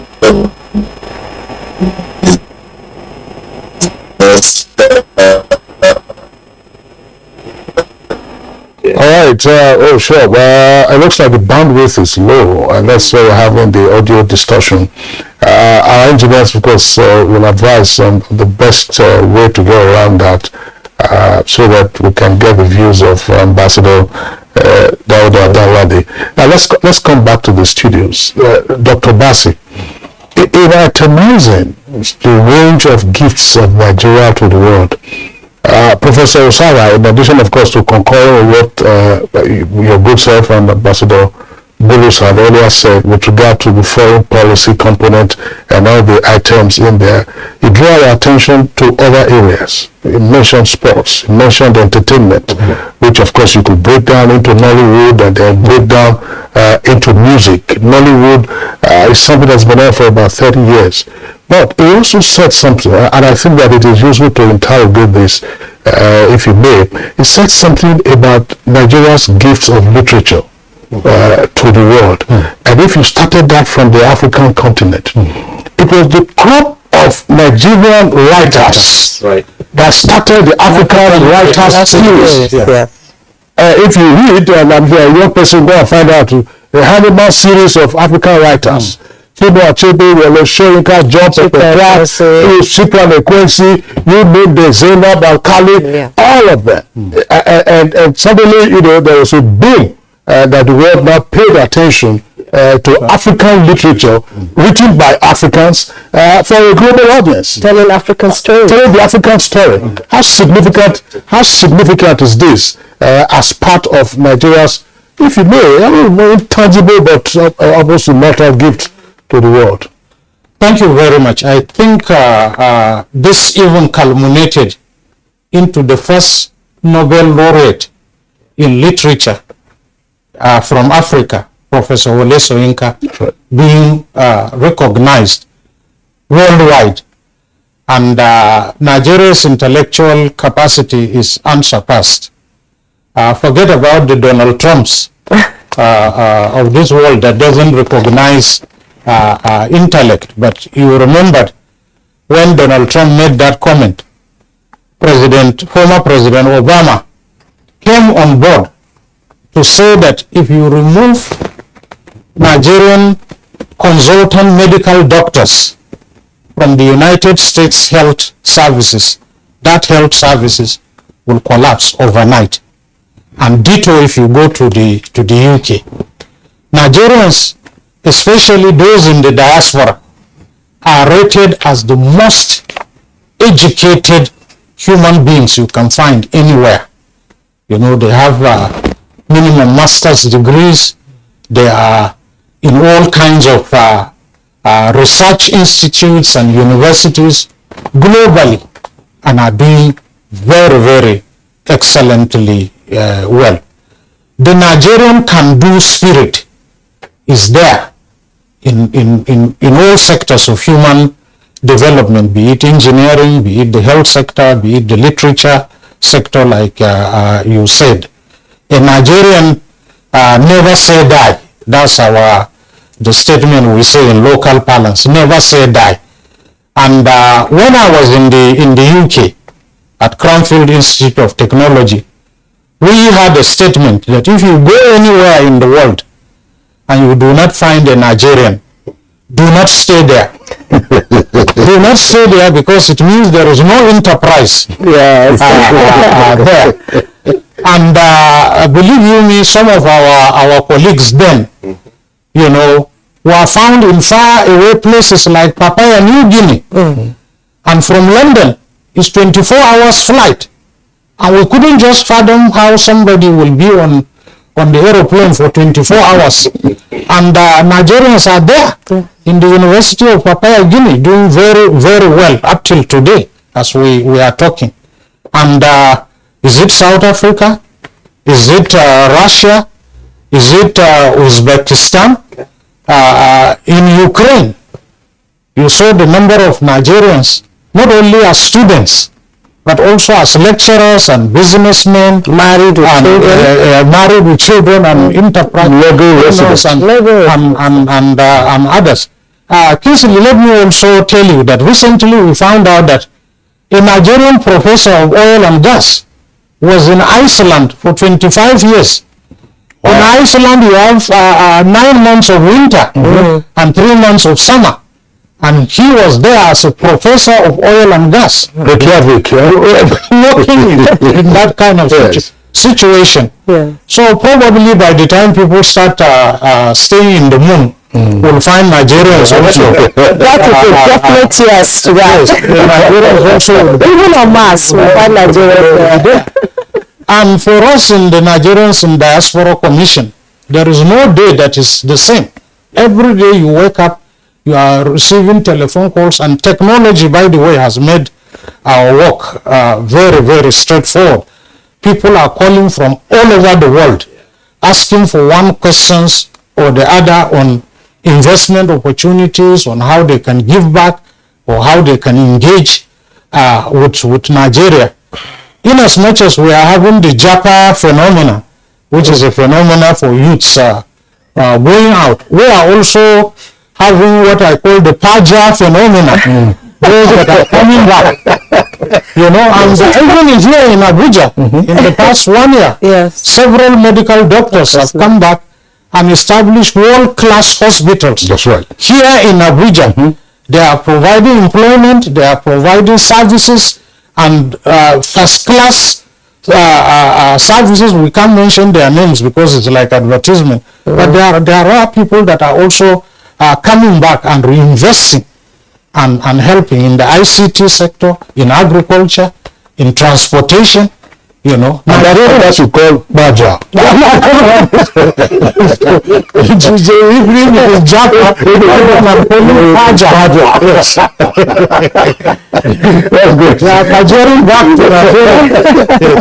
You made the mention of because of NITCAM, a lot of Nigerians in diaspora who hitherto didn't know how to reach out to the country have been reaching out to you with one, complaint or one way of trying to harness their potentials back home. How have you been able to work with Nigerians in diaspora, connect with them, look for them outside? Because I know you'll be looking for some of them while some are looking for you at the same time, because we are making impact. So how have you been harnessing their potentials back home in Nigeria? Because I see that their remittances were above the FDI itself. Thank you very much. The creation of NITCAM is specific to engage with the Nigerians in the diaspora, so that the trust deficit that seem to have led some of them to go out to the diaspora is broken and re-established, that they are part and parcel of our population. And our development story will consist not only of Nigerians in country, but also of Nigerians out there. And many of them have been given back. Like you mentioned, the Diaspora Remittances. It was 25 billion in 2019. In 2020, because of the COVID, it went down to 17 billion. But in 2021, which is last year, it has picked up again to $20 billion. And this is monies that come through official channels. There are also other monies that are not declared, that are also part of the remittances. So when we say $20 billion remittances, we may be talking about something like 30-40 billion, because there are the unrecorded parts that are also part of it. Now, in engaging with them, many are looking for opportunities to engage and with the Nigerian economy. And before, there was no dedicated agency for that. But now, because if you leave home, like we say up north here, for 2-3 days, by the time you are coming back home has also left you. So you need somebody to hold your hands and to guide you, show you where to register at CAC for your business to take off, show you where the potentials are, like Ambassador said, guide you to where you are not duped or you are not misled, because there are other diaspora people that have come and have misled into things that are very untoward. So NIDCOM is there as a one-stop agency to assist and to guide. We've also spread out to the states, because we discovered diaspora are more happy to link up with their states of domicile. And so in 33 states and the FCT, we have state diaspora focal point officers who are on the ground to guide, to lead, to help the diaspora to invest and to engage, even if they are coming for charitable purposes, because a lot of them come and do charitable works by giving palliatives and others to their communities. You need somebody on the ground to guide them, and we are involved in that. And I tell you, Nigerians in the diaspora are contributing immensely to the economy of the country. The diaspora home remittances impacted nearly 6.3% of our GDP, and almost 83% of our national budget on a year-to-year basis. Okay. All right, Dr. Bassett, thanks. We will return again to the diaspora contribution and what more needs to be done. I want to return to Professor Osara. Professor Osara, before we get into maybe the opportunity cost of Nigeria's gifts to the world, help our viewers understand the spirit behind Nigeria's gifts, if you may. Take a look, for instance, right from the very first year of our independence, we were involved in peacekeeping efforts. That one grew to become what we also did with ECOWAS. We were there in Lebanon, in different parts of the world. Nigeria continues to make contributions to peacekeeping efforts. But Nigeria was also, as it were, right there at the moments of creation. For instance, the creation of the OAU, and then the transformation of AAU to AU. Nigeria was also one of the creators of ECOWAS. And Nigeria has played a tremendous role in the Commonwealth, the non-aligned movement, and of course the United Nations system itself. Is it a sense of manifest destiny that has driven Nigeria to do this? Or that the world, I don't know, just help our viewers understand how Nigeria has got involved in all of this, and its voice was heard and its influence became manifest in these multilateral institutions. Well, thank you. I'm sure that you subscribe to the manifest destiny thesis, which is a very useful crucible for analyzing Nigeria's contributions to global development and collective prosperity. I think that the point has been made that the world acknowledges that if Africa, indeed the black race, is to contribute its quota to human development, Nigeria has to take it. I think, for the reasons that you have said, which would summarize under that rubric of manifest destiny, Nigeria is well positioned, to do the kinds of things that the world expects of Nigeria.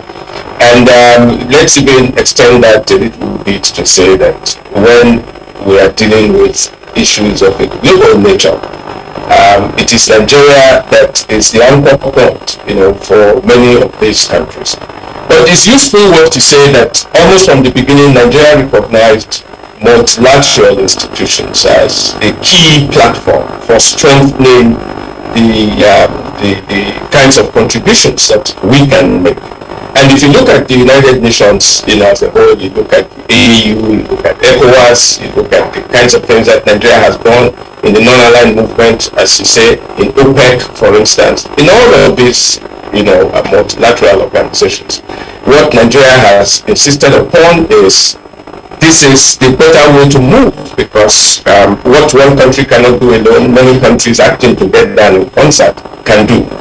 Let me remind us that, at some point in the 1980s, we're there talking about the concept of William Powers.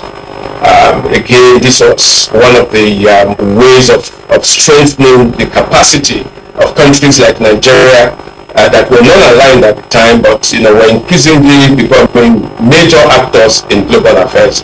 To see how. So this was a forerunner to the BRICS that we think of today, the Mint, and the Group of 17. All of these multilateral agencies that Nigeria is at the forefront of pursuing. But having said that, let me say that our manifest destiny appears to have been at its zenith that long ago, and those who look at us would say it looks like there's been some decline. Is it because Nigeria has become less manifestly destined, to play those roles? It is not so. I think that the world is changing, and in this changing world, we also have to adapt, and innovate. And I think that what we're doing with, the diaspora community is one of the ways in which we are adapting to this whole process. Let us put this in proper context. Diaspora contributions to countries' growth and development is something that is well recognized in the theory and practice of international relations. Look through Asia. See the kinds of things that the Indians have done, the Pakistanis have done, the things the Chinese have done, because the diaspora communities have been at the forefront of pushing this sense. But let me just make one quick point so we don't miss this one.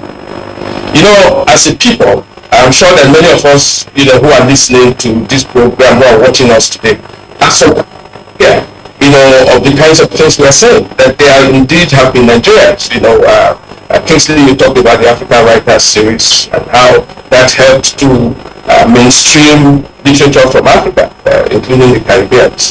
Now, is it for us as one of the ways of strengthening the contributions that we are talking about, these gains, the gifts to the world, is it possible to look for ways of documenting these things, so that people can be properly guided and know that they will belong to a country that we should be very proud of? I mean, to say things about what Dick Tiger did, bringing the world's title to Nigeria and to Africa, those very early beginnings, those kinds of things need to be documented. And I think that when we talk about history serving policy, these are the kinds of things we need to lay proper foundations for this sense, so people can be properly guided. But just to return to the point I was beginning to make, which is that in terms of our corporate gifts to the world, most recently we have witnessed what you might regard as some decline. These things are tied to capacities that we have. These things are tied to citizen diplomacy. These things are tied to our economic prosperity. And once these things are not at their zenith, then the corporate things begin to reduce. In other words, I'm saying that today it is more on the individual side than on the corporate side, and it is that individual side that is pushing the frontiers, of our gifts to the world. And I'm hoping, that even the Diaspora Commission itself will do the kinds of things that they have done in India over the years, over the ages, to see how these things can be properly streamlined and consolidated. Remembering, and this is the key point, remembering that the push and pull effects, that have sent people out to join the diaspora are not things that we have really been in control of. People have left in droves. I think somebody talked about the Japan movement, that's the new face of all of this. We didn't send these people, abroad. So we need to, retool them and bring them back, to see that this is where it is, by telling the stories of all the things that diaspora communities have done. It is good that they have embraced. The remittances can even do more. But, we need to, work harder at doing these things that would let them know, that every movement out of the country can be a gift to the world, can be the world's gain, but it's also a loss to our country. Our capacities have declined in very critical sectors. Medicine is one of them.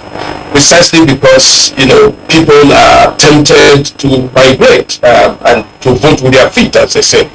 Many of our young people, take the risk of going through the Mediterranean, going through the deserts, just so that they can, get to the El Dorado, that they think moving abroad would be.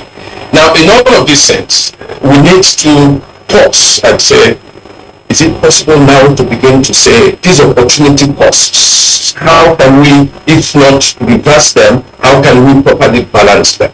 And I think that, the things that the ambassador talked about are crucial here. The diaspora community is contributing to the regeneration of our infrastructure, of our absorptive capacities and so on.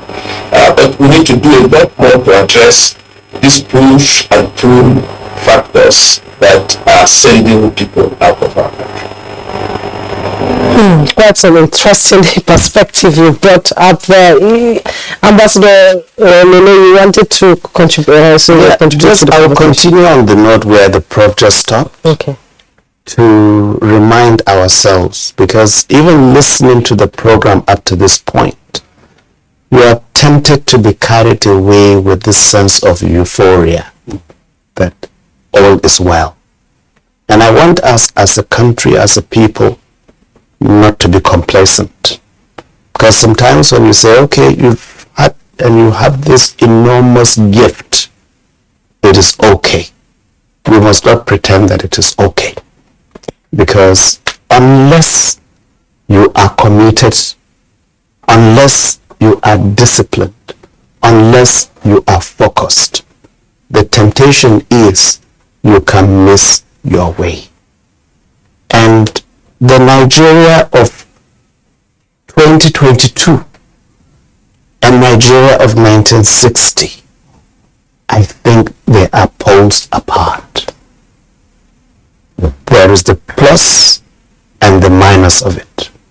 Whereas where we are now, we ought to be miles and miles further in terms of our progress.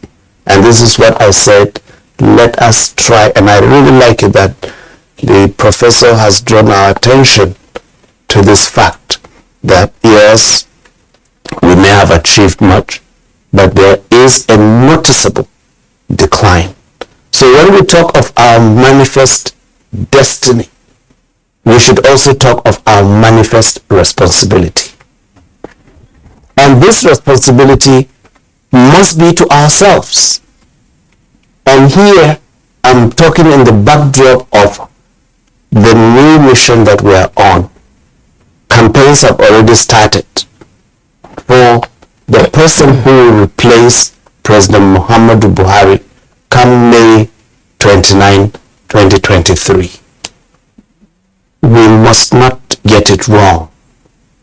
If in the past we managed to get away with hanky-panky, not in 2023, because that will affect that manifest destiny that we're talking about.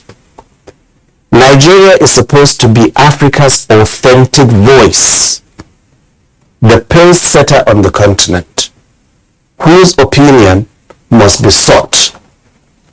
And again, unless we get it right, people will not come to us.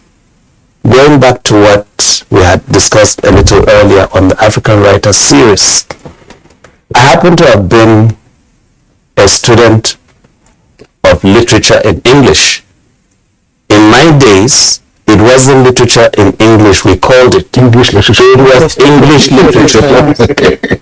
And I remember how much I read those African Writers series.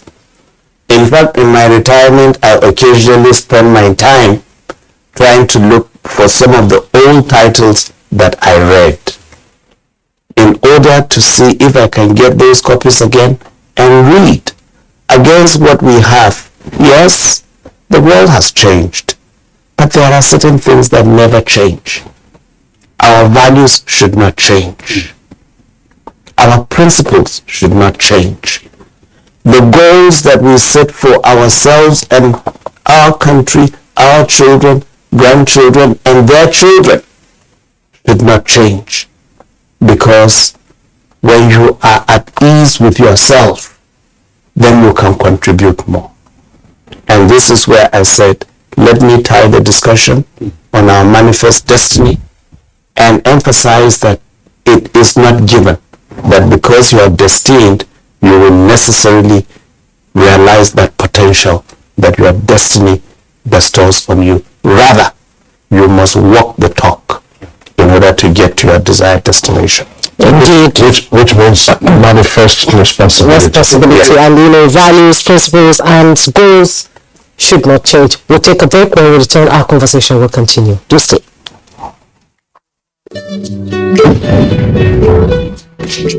Bye, Mom. He's going to play in this weather.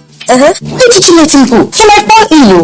And if he doesn't go out for practice, how will he win more trophies? To protect our family from illness-causing germs during the rainy season, we use Dettol soap every day. Dettol with germ defense gives you protection. Rainy season brings a lot of germs. And Dettol soap's germ defense protects you from up to 100 illness-causing germs. Dettol soap is endorsed by the Nigerian Medical Association. Be Dettol soap. Don't just wake up your child.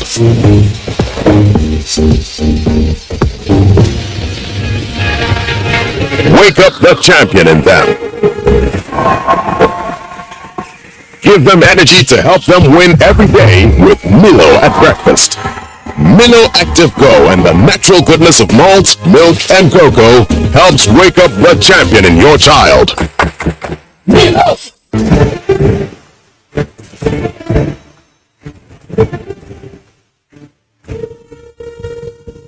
Finally, the hero of Nigeria's democracy has arrived.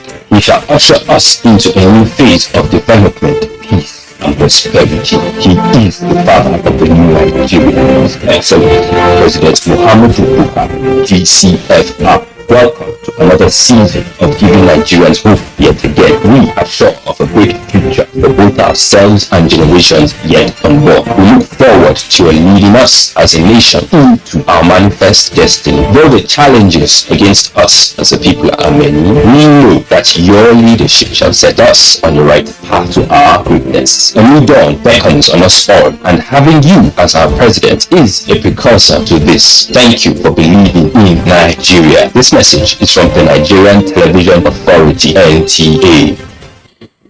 The violent and criminal activities of indigenous people of Biafra and its armed wing, the Eastern Security Network, present the greatest threat in the Southeast zone.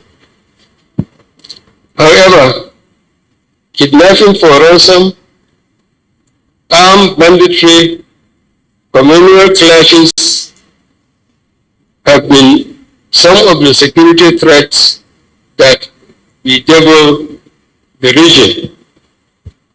Accordingly, joint military operations are being conducted in the southeast to overcome the threats and to entrench peace and security.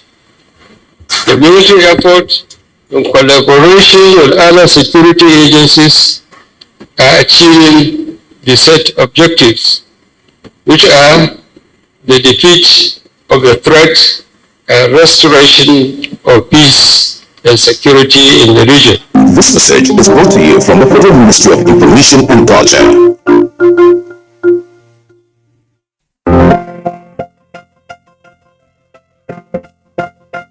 Everywhere you go, from banks to hospitals to public offices, mass transit stations, airports, and even telecommunication centers, senior citizens are treated as nuisances. They are not. They are senior members of our society, and they deserve the utmost respect. We shouldn't be having our aged fathers and mothers standing in long queues to withdraw their monies at banks. Our retired senior citizens shouldn't be caught standing in buses for lack of seats or chasing after one just to get to their destination. Senior citizens shouldn't have to sit long hours in hospital corridors with no geriatric specialist to attend to them. Our senior citizens deserve better treatment from all of us. They deserve to be listened to. They are deserving of seat reservations on public buses and priority attendance in public spaces. As young people, we are quick to say, no one owes you. This is not true. We owe the elderly members of our society a helping hand, our services, and respect. Age-friendly societies have more senior citizens enjoying good health, living safely, and engaging in meaningful community work than those who do not. Dignifying age-friendly services for senior citizens.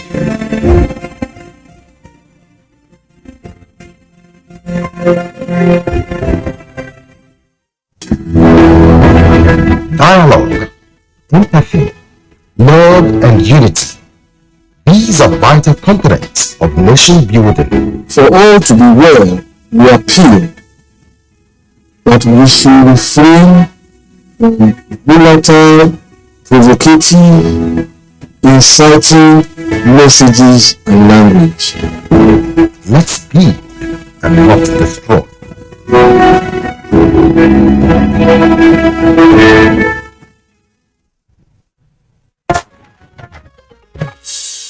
You're watching Good Morning Nigeria, the network service of the Nigerian Television Authority. We still have guests here in the Abuja studios and Professor Osaga via Zoom from Lagos.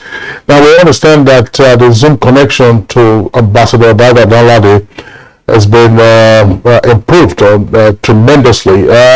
Ambassador Danladi, we understand your bandwidth is much better now. Let's just have your contribution to this very interesting conversation of Nigeria's gifts to the world. How meaningful have these gifts been? Yeah, I think in a nutshell, I think from 1960 to date, Nigeria has made tremendous progress in terms of human capital development. If you recall, in 1960, when Nigeria got her independence, we had 1960 to 1967, we just had barely 6 universities. Today, we have over 200 universities in Nigeria. And in terms of contributions to the world, the United States is the greatest, largest economy in the world. Today, the Deputy Secretary for Treasury of the United States is a Nigerian. The Special Advisor to Biden on COVID-19 is a Nigerian. The White House Counsel is a Nigerian. And let me quickly just say this, that the Center for Disease Control, headed by Dr. Fauci, the second person to Dr. Fauci, Dr. Paul, is a Nigerian. So Nigerians over the years have made various contributions. We have inventors that have made impact in the United States. The compacto solar power night-saving operating was invented by a Nigerian.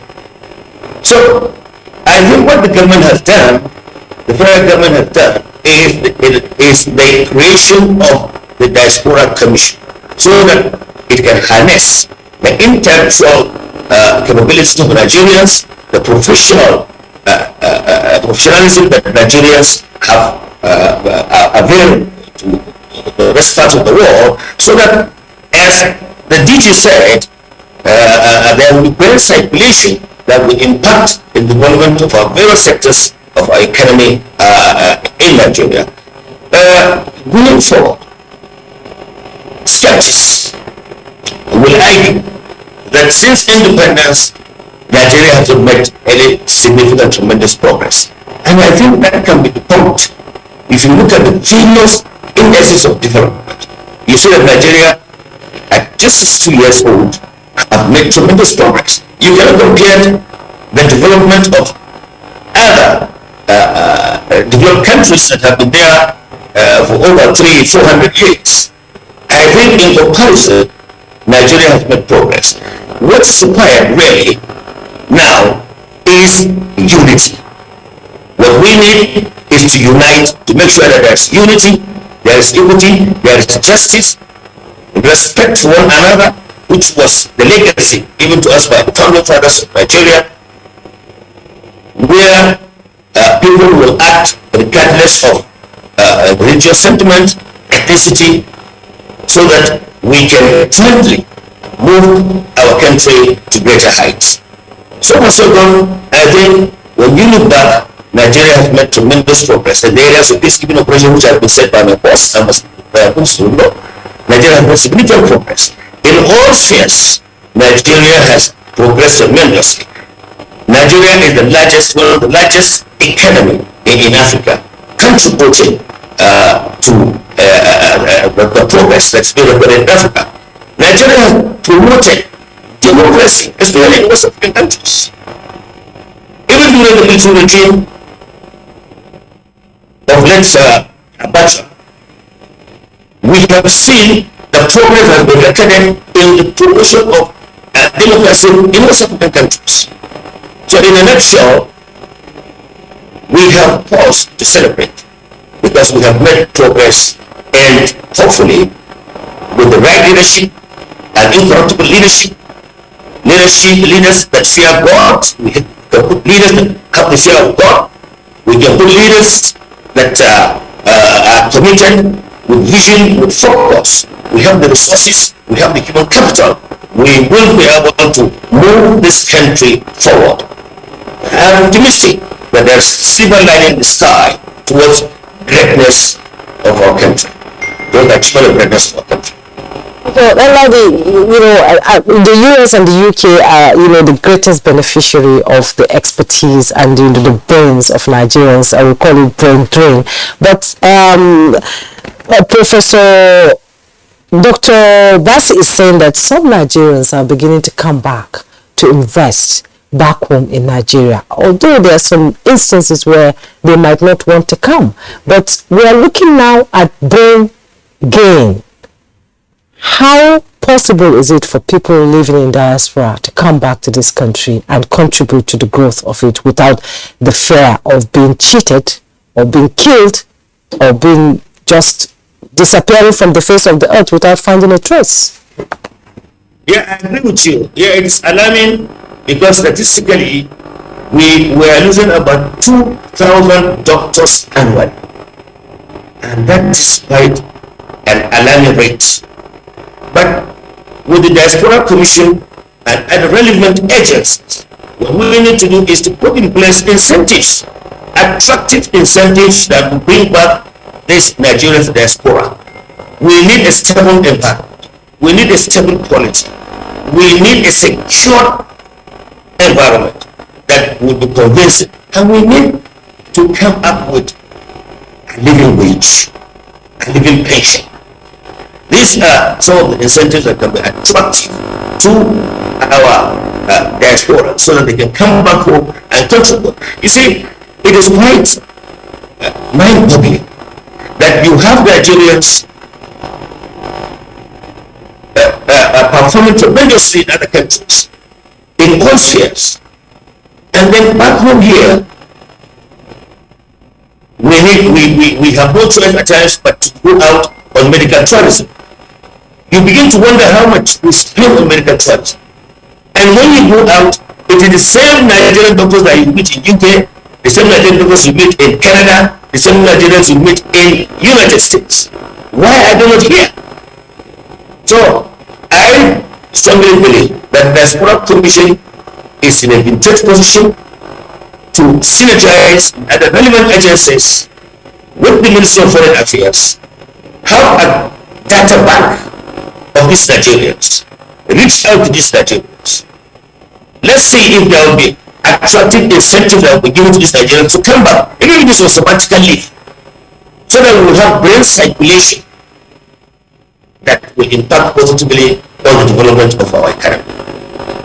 All right, thank you very much, Ambassador Danladi. I was going to go to Professor Osaya, but I know that Ambassador Bulus Lolo wants to weigh in on this I think sub-subject. Julie, you've touched on a very small point when you ask what will it take to get Nigerians in diaspora to come back to the country. Because the question to ask, why did they leave in the first place? And in my mind, you look at it from two angles. I will use an expression rather loosely. when I talk of conducive environment. But more than a conducive environment is what I will call a responsive and accountable stewardship. You can put that in the context of leadership. What is responsive and accountable stewardship? Here I mean whatever you are asked to do, at whatever level, you must do it in accordance with the rule. Not because of what you are going to gain, but what you are being paid to provide. And the quality of service cannot be overemphasized. We've had instances. You are welcome to the airport with a very negative attitude. The number of agencies that are at the airport, number one, are too many. And number two, whether jokingly or seriously, the beggarly attitude that they have, oh, what have you brought for me, is a put-off. Because you don't find that in other countries, not even in our neighboring countries that surround Nigeria. But the conducive environment entails what? There should be security from the time you land until you get to your destination. Our roads must be safe. And this then brings us, like I said, it's a very sensitive, sore point that you have touched. Because these are the things today that our politics should seek to address. A Nigeria in which, regardless of where you are born, regardless of what name you answer, regardless of what faith you profess, you must have a stake in that country. But one in which people are excluded. You are made to feel unwanted. You are also made to pay a price for being where you are.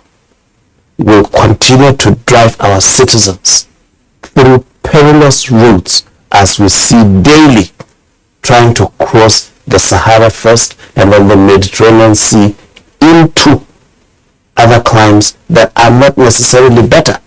Because I've shared the view that I am happiest whenever I'm on my soil in this country. And every Nigerian will want to come back home. So we cannot afford to get it wrong in our governance. Our governance should, for the first and singular purpose, be for the well-being of Nigerians. Not because anybody is forcing us, but it's our responsibility. All right. Collective responsibility. That's right. Thank you very much, Ambassador Bulus Lolo. We're virtually on the home stretch now, so we'll be getting like closing thoughts. Professor Ayosa Osara, in addition to your closing thoughts, I'd like to pose this question because we touched on it briefly. There's a saying that you can't have your cake and eat it. So maybe at the corporate level, at the individual level, we mentioned some of Nigeria's gifts to the world, but we do know that there's an opportunity cost to these gifts. Now, how can we profit from the opportunity cost of our gifts to the world? We've lost tremendous manpower to the rest of the world. We've also spent tremendous resources in the liberation struggle, in the stabilizing ECOWAS, creating the number of these multilateral institutions, and sometimes the benefits are not easily visible. So how do we attenuate the opportunity cost and begin to mine, as it were, the benefits derivable from our gifts to the world? Thank you very much. I'd like to place all of our discussions, whether it's about brain drain or brain gain, or it's about brain circulation, I like to put this in a historical perspective. A long time ago, and when I say long time ago, this is not 50 years ago, it's maybe 20 years going back and so on. We had Nigerians who studied abroad and were offered jobs to remain abroad, but who elected to return home. We had Nigerians who had beautiful, offers and opportunities abroad, but chose to return home. But today, some of those who chose to return home are regretful that they did, which actually is food for thought. Let me say that long ago, we had people who went abroad on federal government scholarships and state scholarships. These were binding things on people. It was a way of showing up patriotism and loyalty and devotion to national duty. So the guys were fired, wanting to come back to say we have a lot to contribute to the development of our country. So we need to address that. Now let us not also think that all of those guys who have elected to remain abroad are doing so because they find happiness there.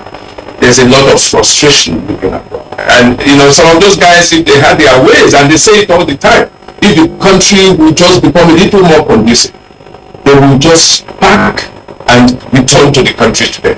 So I think the point about reversing, we are not going to reverse because globalization doesn't require such reversals. What globalization is saying is you can have your gift, but let it not be at the expense of your gift at home. So that's why I have always talked about on this program the need to create a balance, a necessary balance between what the diaspora dynamics will be and what the demands and the dynamics of our own internal regeneration will mean. The good thing is that the diaspora community everywhere in the world today now recognizes that there is a role that every person can play. People are sending their children back home to go to school, and they are wishing that our educational institutions are more open than closed. They are wishing that the quality can be a little better, because at the end of it all, as the ambassador has said, everyone recognizes that the abiding values that have always defined the Nigerian character are things that we all cherish, and even those in the diaspora want to have a bit of it so that their children are not just decultured global citizens. They want them to be anchored in the Nigerian spirit, the can-do spirit, the entrepreneurial spirit, and that drive is what would make our benefits accrue from all of these processes. Let me just say finally, sir, that you will know Mahatma Gandhi was in South Africa. He lived in South Africa in those formative years, went back to his country and had non-violent revolution, and that has become his legacy to India. But South Africa also claims it. So in other words, you see, it's winning on both sides. The Indian diaspora in South Africa is quite proud of those origins and so on. So all the things that Nigerians have done in America, in the UK, in the Caribbean and so on, these are wonderful legacies that will help us to build upon the restrengthening of an African, if you like, common front that I hope that Nigeria would now take the next lead for. Our diaspora communities in all of these places must be connected together so that we can create a black and African space, that would energize our interests, national and corporate, in the global community of nations. This is what I think. Thank you very much. Wow, Professor Osahe, thank you so much for your contributions there. You've raised a lot of pertinent questions like the culture, what do you call it? The cultured global citizen. When Professor Osahe said that we were whispering, yes. One after another, say, once you are decultured, you are a non-person. Yes. That's what it means. We no longer have an identity. Yeah, culture is the essence of a human being in terms of interaction. I know that Dr. Basu, you were itching to say something, because there's a point that Professor Osahe also raised, which has to do with the nostalgia of those who are in diaspora, the wishes of those who who want to come back, but all the circumstances. I believe that this is a topic that in many ways that we will return to, and we do appreciate all our Juma. We want to say the thanks. Say the thanks to our esteemed guests this morning from Islamabad. We were joined by His Excellency Ambassador Dauda Baladi, Nigeria's former High Commissioner to Pakistan. We apologize that your Zoom was poor initially, but the short time we had you very impactful. Thanks a lot, Ambassador Baladi. Thank you very much. From Lagos, we're joined by Professor Erosa Osaya, Director General, Nigerian Institute of International Affairs, Victoria Land in Lagos. Prof, great delight always having you on Good Morning Nigeria. Thank you. And here in the studios, Dr. Sule Yakubu Basi, Secretary, Nigerians in Diaspora Commission, NITCOM. Thank you very much, Dr. Basi. You gave us some new terms today. We appreciate that. Brain circulation, that's one. And then those who are Jakmarin on that side, so Jakma on Bajar. Thanks a lot, Dr. Basi. Last but not the least, deep appreciation always to Ambassador Bulus Lulu, former Permanent Secretary, Ministry of Foreign Affairs. Good morning. Thank you. We must not mismanage our diversity. We have to turn it into an asset. And that will be the test in 2023. Indeed, Tina. Thank you so much for that insight, and we appreciate you all. Let's now go to sports update. Kenya's Amos Kipruto and Ethiopia's Yalem Zefiola won their maiden London Marathon titles with breakaway victories in the elite men's and women's races. Just 6 months after making her debut over the distance, 23-year-old Yola finished in 2 hours 17 minutes and 26 seconds, the third fastest women's London Marathon time in history. Kipruto then won the men's race in 2 hours 4 minutes and 39 seconds, after pushing away from the rest of the field with about 5 kilometers to go. Ethiopia's Leo Gerber Selassie was second, crossing the line 33 seconds later, with Bashir Habdi of Belgium completing the podium. It's going to finish on top in London and on top of the world today. A masterful performance, comfortably inside 2:05. He's beaten one of the best fields ever assembled, and he's done it in style. Amos Kipruto is the TCS London Marathon champion. Hello. FIFA President Gianni Infantino says it is a dark day for football following the death of at least 125 people in a crash at a football match in Indonesia. About 180 people also hurt after Arema FC's loss to rivals Persebaya Surabaya in East Java on Saturday. The crash took place after police tear-gassed fans who invaded the pitch. As panic spread in Kanjuruhan Stadium in Malang, thousands surged towards the exits where many suffocated. FIFA, the world's football governing body, states that no crowd-controlled gas should be carried or used by stewards or police at matches. That's Good Morning Nigeria for today. Public holiday here in Nigeria on the occasion of our 62nd Independence Anniversary, which of course was Saturday, October the 1st. Join us tomorrow for a fresh package of Good Morning Nigeria. Same time, 7 in the morning. Enjoy your holiday. I'm Kingsley Sadoma. And I am Jimmy Yusuf.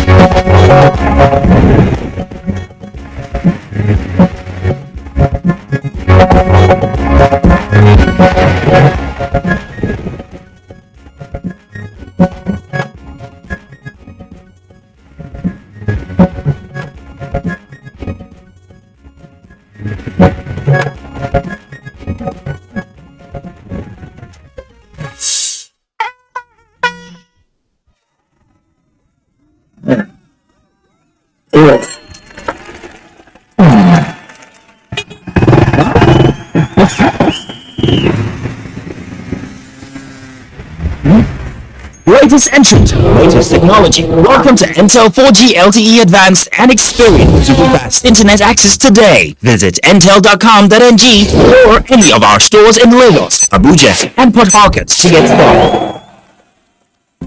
Intel. Learn more.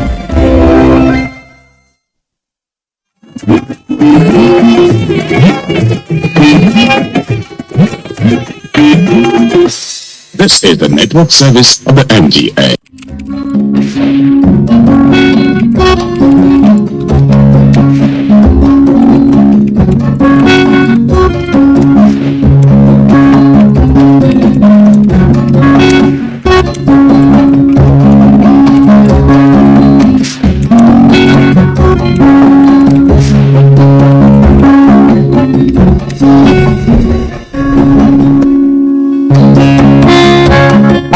elders say, worries hurt and make a person waste more than sickness does.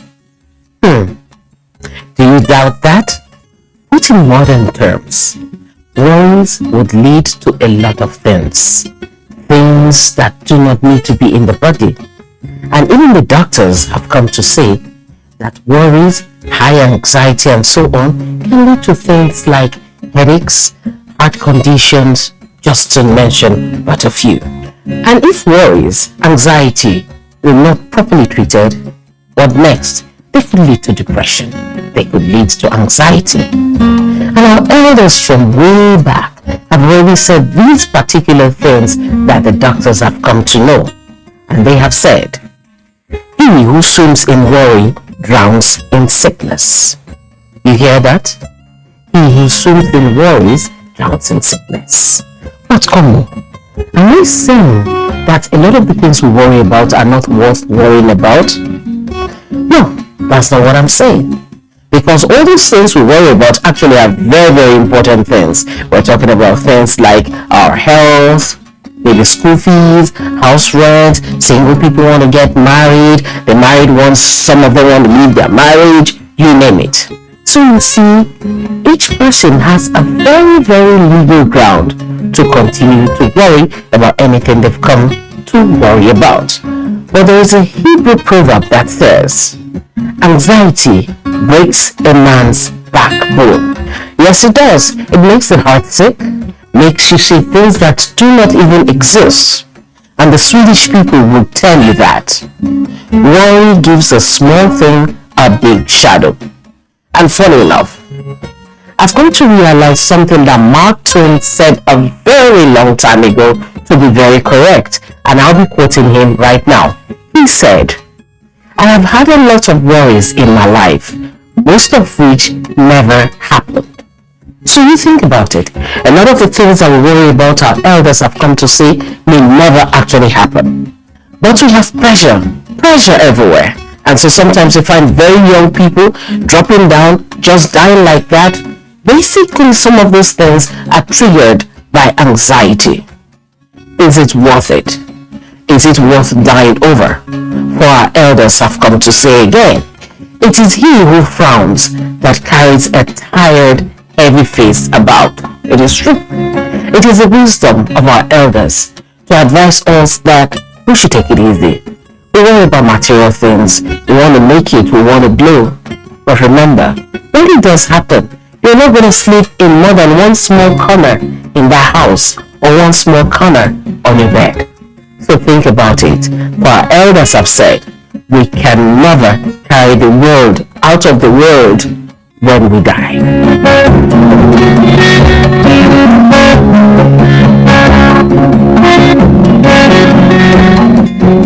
So, our thought for the week. Let's make it a challenge. Think about everything you've worried about. If you don't remember all of them, maybe pick one or two. Write them down. And also write by it how those matters eventually got resolved. And then add, did the things you worry about those things actually happen? Think about it, my friend, because worry is like a war that is going on in the heart, in the mind. Now that we know that it kills, let us try. For our elders have said, the war a man has known something about cannot take the life of his child. Take care of yourselves, my friends. My name is Cordelia Obe. Bye-bye.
When it comes to the creative talents of the beauty and fashion industry, every day is a good day to celebrate their excellence. And today is no different. It's your weekly survey of style and culture across the globe.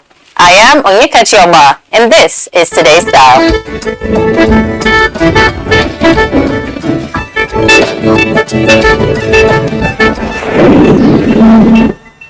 On the show today, the amazing story of becoming a beauty queen. We chart the meteoric rise of Tongoro, celebrate the recent milestones of 3 African creatives, and uncover the surprising history of red lipstick. She's a mentor, a passionate activist, a model, and a beauty pageant title holder. Queen Ruth takes us on her journey from the runway to becoming Miss Unity Nigeria, and we get to learn about how she uses her influence to impact social reform.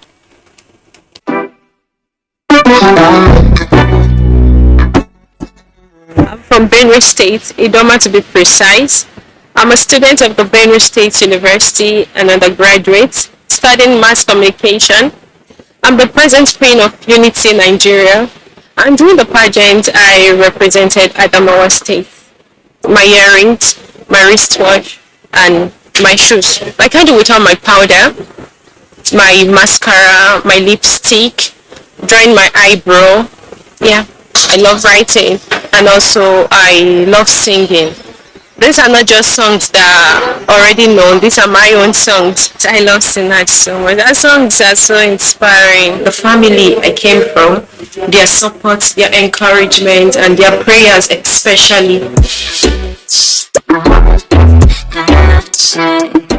He walked up to me and was like, you have the old physique and all of that. You could be a supermodel. Give it a thought. My first appearance was with other models, and when I got there, my fear at first was seeing this huge, big, tall girls, because I just felt I wasn't fit to do that particular event for that night. I was always the shy person, but when I started modeling, I got this shyness off me. It was not easy trying to do the whole catwalking thing, and then I mounted the podium. The catwalk was okay. They were happy with what I did, and then that was I had the whole courage that yes, if I can do this night, I can do it for as long as I want. Finest Girl Nigeria International.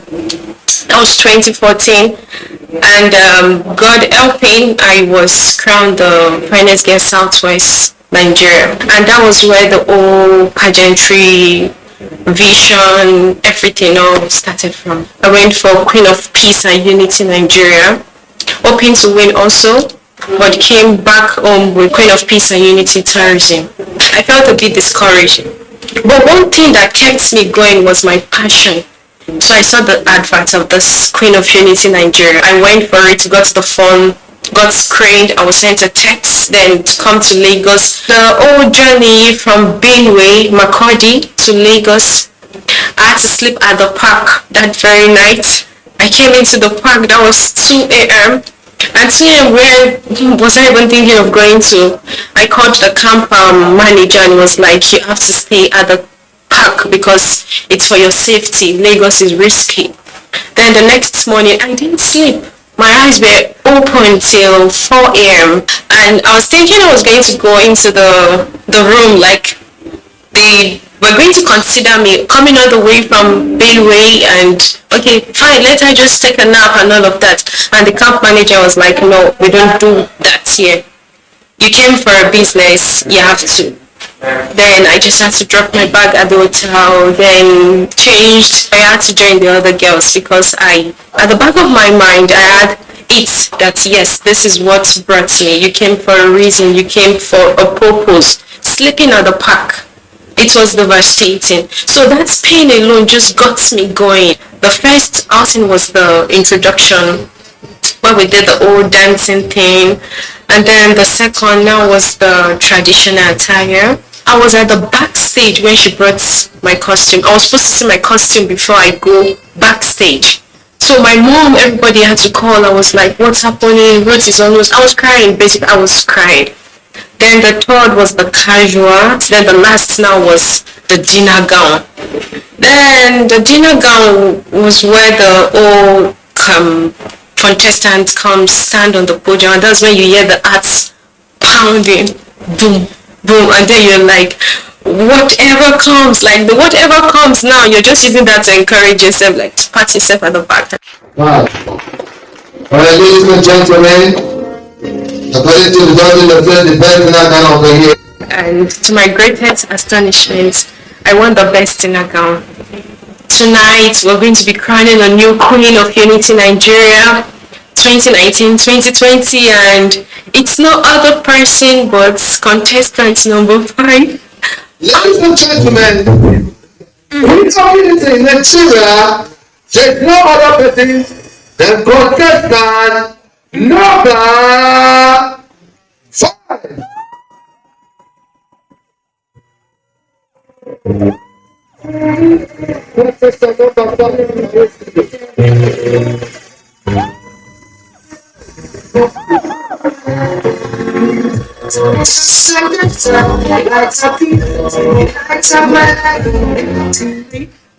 I did see it coming. I had to look at my tag and I was like, could it be me? You know, those tears of joy.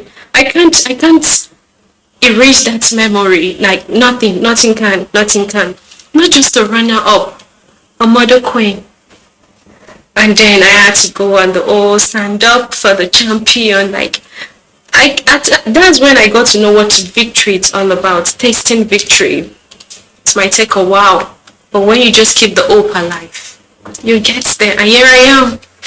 They say charity begins at home. I'm from Benue State, where I saw a very dilapidated school. Visited the school, the HM, I got to realize that a lot is really lacking in the school. These people, they've been out of school a very long time. And so many of them are eager to come back to resume. How can we put smile on their face? It's putting smile by they coming, seeing something new, entirely new, seeing something like a standardized playground. After learning, they could go getting the convenient, the equipped library, and also drinkable water. It's what I really want to do for them. So I've seen this. These are the challenges this particular school is facing, and this is the way I feel as the Queen of Unity. I feel I can come in touching their lives positively.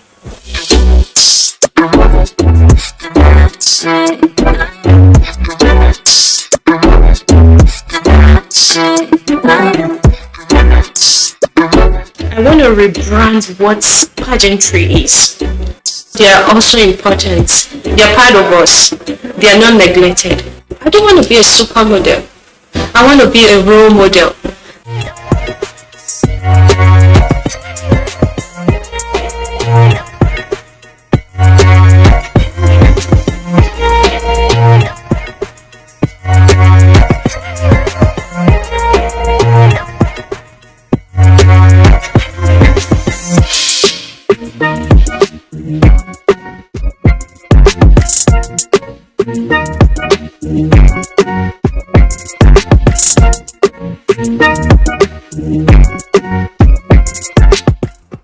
In just 4 years, the groundbreaking rise of Senegalese brand Tongoro Studio has been stunning, release after release. Now we have an in-depth chronicle of the work and ethos of the creative director, and a behind the scenes of the mesmerizing visuals and designs, as well as that special Beyoncé moment. Let's take a look at the building of a dream. It's called Made in Africa.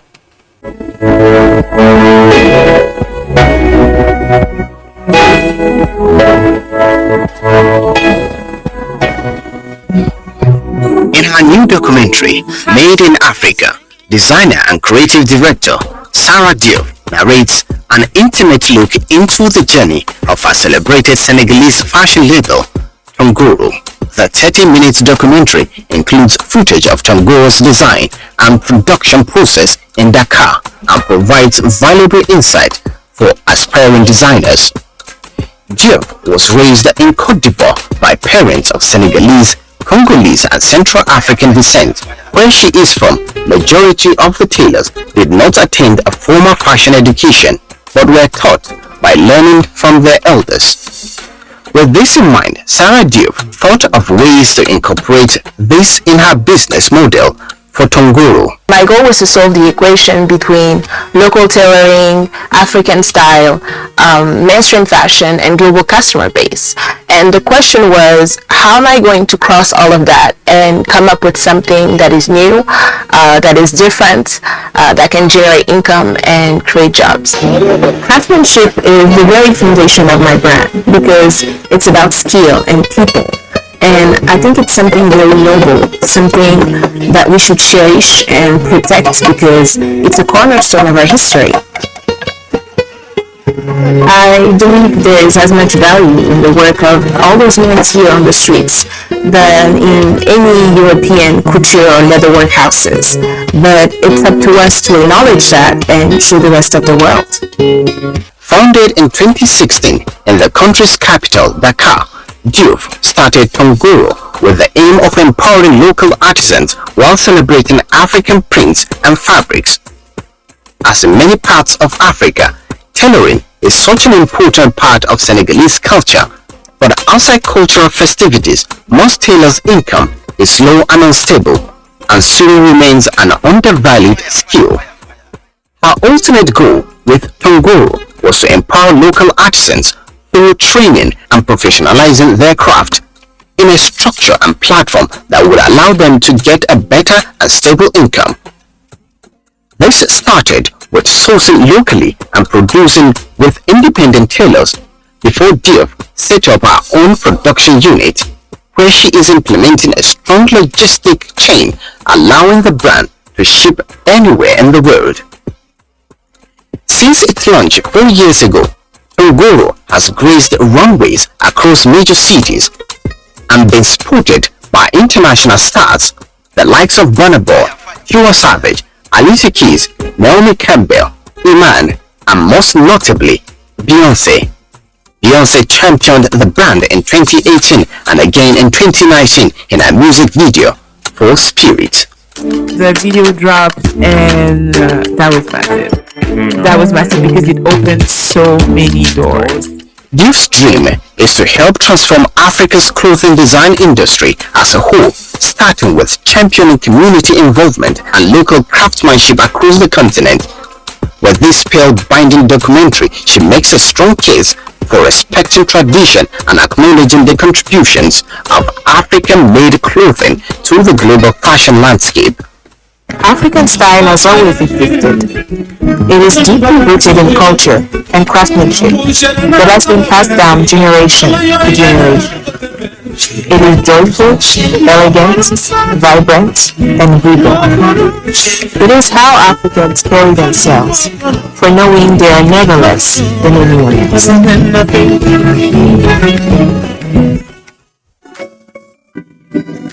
Menswear fashion brand Zadis Clothing unveiled its resort collection themed Metropolitan Monarch, fronted by Nollywood actors Jibola Dabo and Chris Okagwe. Inspired by traditional native wear, the collection was designed based on current trends of wearing natives but in a cosmopolitan way.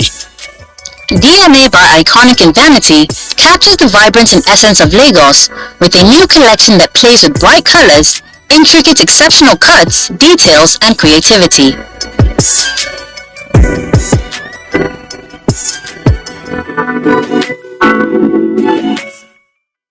Back in 2018, Ghanaian-American designer Virgil Abloh changed the face of luxury menswear when he was appointed artistic director for international brand Louis Vuitton. It was a big deal for African creatives and black people in the fashion industry in general, as he was the first African appointed to fill this coveted role. Today, we celebrate not one, but 3 African creatives for their monumental advances as they're being recognized internationally. Kenneth Eze is making his mark as the first black designer to collaborate with the late great Karl Lagerfeld's eponymous label. The two forces of fashion will unite for a limited edition capsule collection For the spring 2021 season, the collection will pair Lagerfeld's iconic Parisian vision with traditional African artistic elements and craftsmanship rooted in Ize's Nigerian culture. Ize studied fashion and design at the University of Applied Arts, Vienna, and relocated to Lagos in 2015 after graduating to launch his eponymous label. He first began to turn heads in the global fashion community as one of the finalists of the prestigious LVMH prize last year. Since then, Ize has garnered the support of fans including Naomi Campbell, who closed his fall-winter 2020 show to much buzz. He has made a name for himself in the industry with his bold and colorful designs mixing handmade West African aesthetics with elements of contemporary luxury. In particular, he is known for using a Nigerian weaving technique called ashoke and using fabrics created by local weavers and designers in Lagos, where he was born. Shortly after Gap confirmed its partnering with Kanye West on a Yeezy line, 25-year-old designer Moalola Ogulesi was announced as the design director for the Yeezy Gap team. West is a long-time fan of the British Nigerian designer, and rumors kicked off as early as 2018 that she would be working with him in some capacity. Ogulesi was born in Nigeria but moved to England when she was 12. In 2017, Ogulesi launched her eponymous brand with a menswear collection titled Psychedelic, which was influenced by Lagos petrolheads and the country's psychedelic rock scene in the 70s. In January 2019, Ogulesi made her London Fashion Week debut and showed women's wear for the first time. Her pieces have been worn by celebrities including Solange, Skepta, Naomi Campbell, and Drake. She was one of the 6 designers chosen to dress Barbie for the iconic doll's 60th anniversary. Ogulesi also made headlines when she worked on Nike's Niger World Cup kit launch. She also showed at a Rise Fashion Week 2019 in her hometown of Lagos. The Ogulesi and Yeezy Gap deal is unprecedented, and Ogulesi will undoubtedly offer a refreshing new perspective to the brand. Dio has partnered with Ghanaian artist Amoako Boafo to create one of the most talked about collections of the Spring-Summer 2021 menswear season. Modeled by an all-black group of models, artistic director Kim Johnson's latest designs masterfully marry Boafo's motif and sensibilities with his own. Color-blocked cummerbunds and pops of neon recall the bold backgrounds upon which the artist fingerpaints his faces. Fashion inspires my work, and so I tend to look at characters that, have that sense of style in fashion. A shirt embroidered with lengths of ivy has roots in a portrait Jones observed at the artist's Accra studio. One of Boafo's subjects looks out from a full turtleneck. Jones was captivated by the intensity of his portraits, the power of movement, and the choice of colors in them. Alan Cruiser presents ultra-sophisticated yet urban designs for this season, from a colorful monochromatic number to a splash of soft pink made with delicate hand-stitched embroidered details on jackets.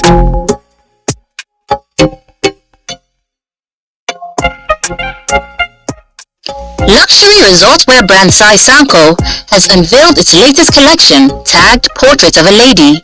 Inspired by the designer's travels to Italy and Africa, it features her signature voluminous goddess kaftans and modern separates.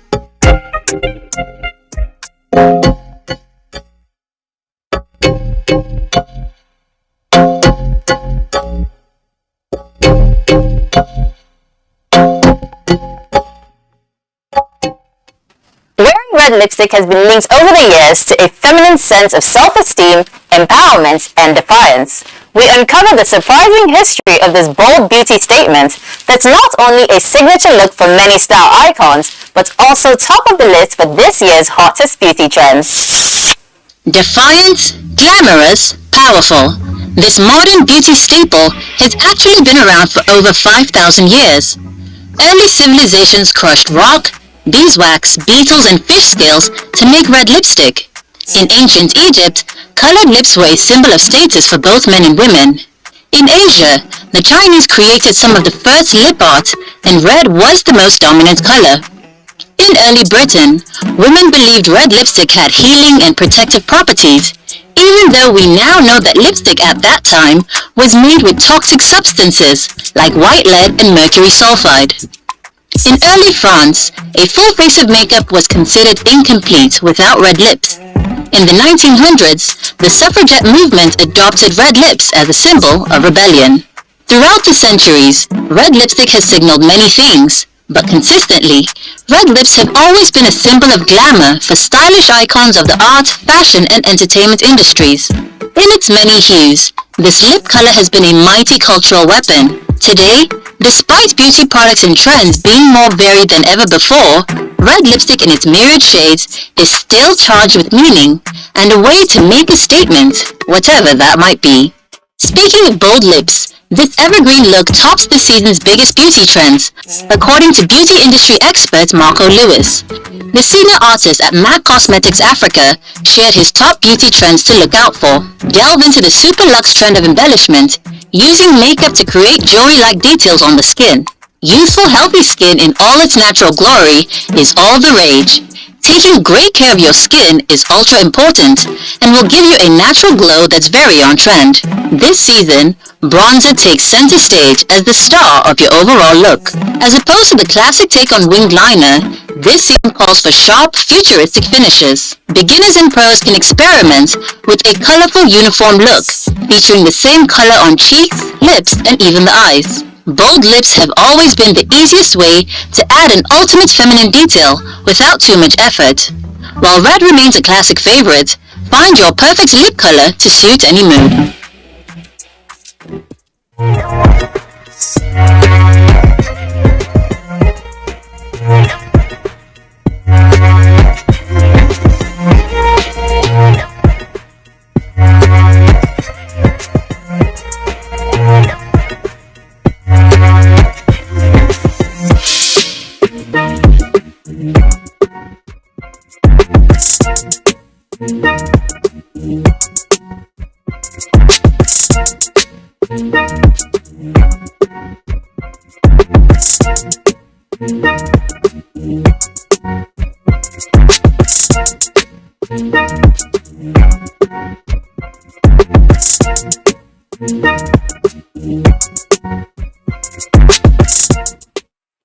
Thanks for catching up with us today. You can head over to our social media channels to join the conversation with your comments and feedback.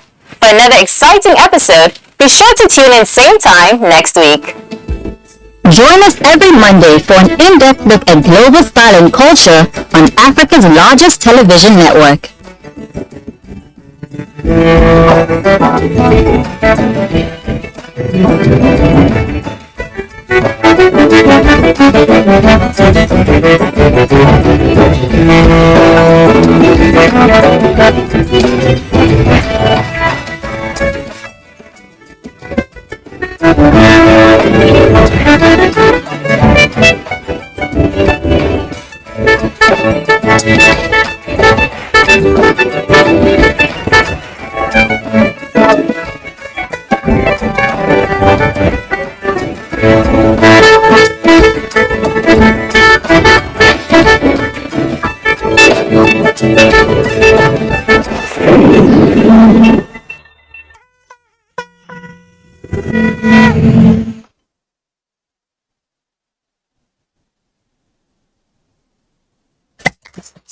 Hours a day, 7 days a week.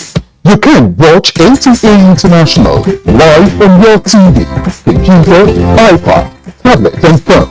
Leverage visiontv.co.uk and click on Entertainment, then NTAI. You can also download the iOS or Android app on your mobile devices to watch NTA International on the go, anywhere in the world. NTA International. Your window through the world.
Nigeria is a land blessed with abundant and diverse heritage resources from its numerous ethnic roots. These heritage resources were created from human interactions with the environment. Consequently, they have become a source of cultural identity and national pride. Today, the term cultural heritage has changed content considerably. Cultural heritage does not end at just tangible heritages, such as monuments and collection of objects. It also includes intangible heritages.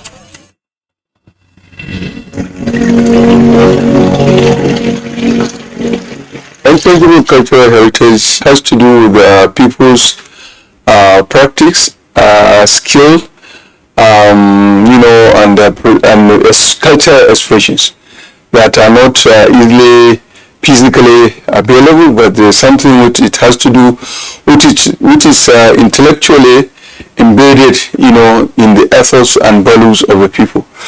I see it is a living culture. It's about me and you, what we do daily, our customs, our values, our idiosyncrasies, our food, the way we behave, and all that.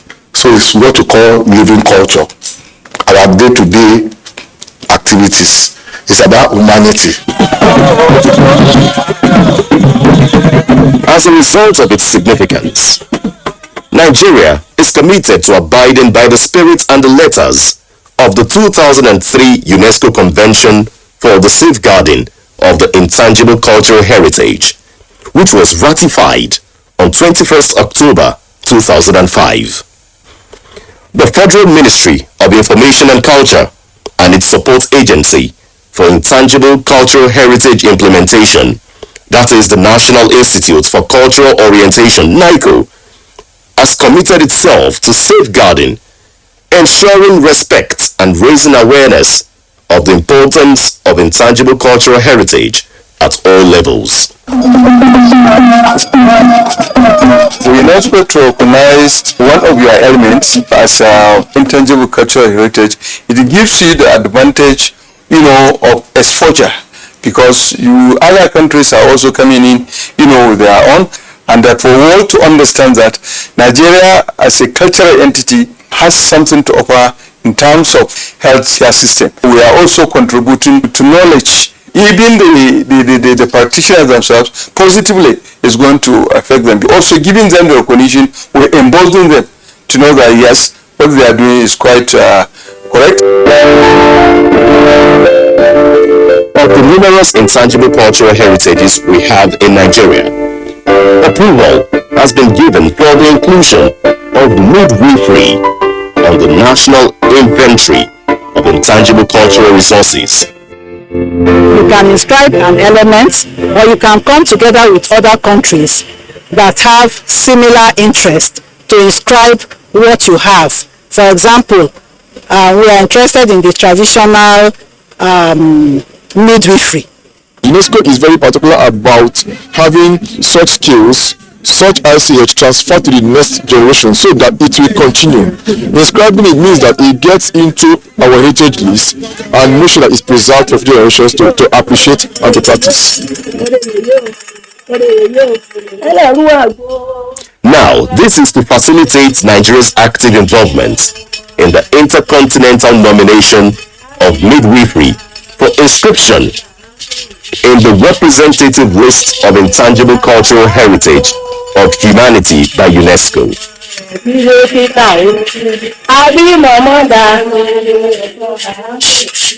The first inscription Nigeria did was Kelede, which was common to Nigeria, Benin, and Togo. So this is our second multinational file, and it involves 8 countries across the Atlantic. It's even a unique file. Benin, Togo, and Nigeria are within their contiguous. When you leave Nigeria, you get to Benin. From Benin, you get to Togo. But in this case, this traditional midwifery moves from Togo to Slovenia. From Slovenia, you go to Colombia, Latin America. Then you come back to Germany in Europe. Then you go to Kyrgyzstan, which is in Asia. So there are 8 countries. Then Cyprus. So there are 8 countries. It's a unique fire. So I will call it a kind of a global fire.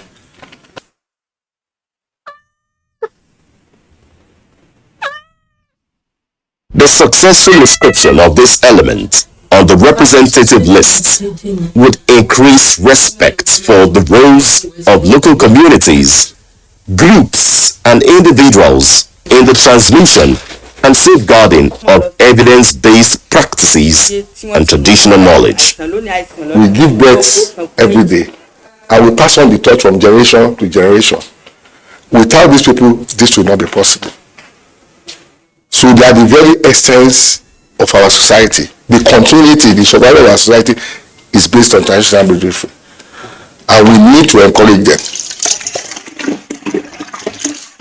Most of the rural areas in this country don't have abundant authoric hospital. The gynecologists, the modern midwives and all that, they largely depend on the local midwives, because one is cheaper, second, it has been the tradition, third, because of lack of education in some local areas, even in the cities. The unique nature of doing that in part of southern Nigeria, for instance, in Bayelsa, is different if you go to Ilorin.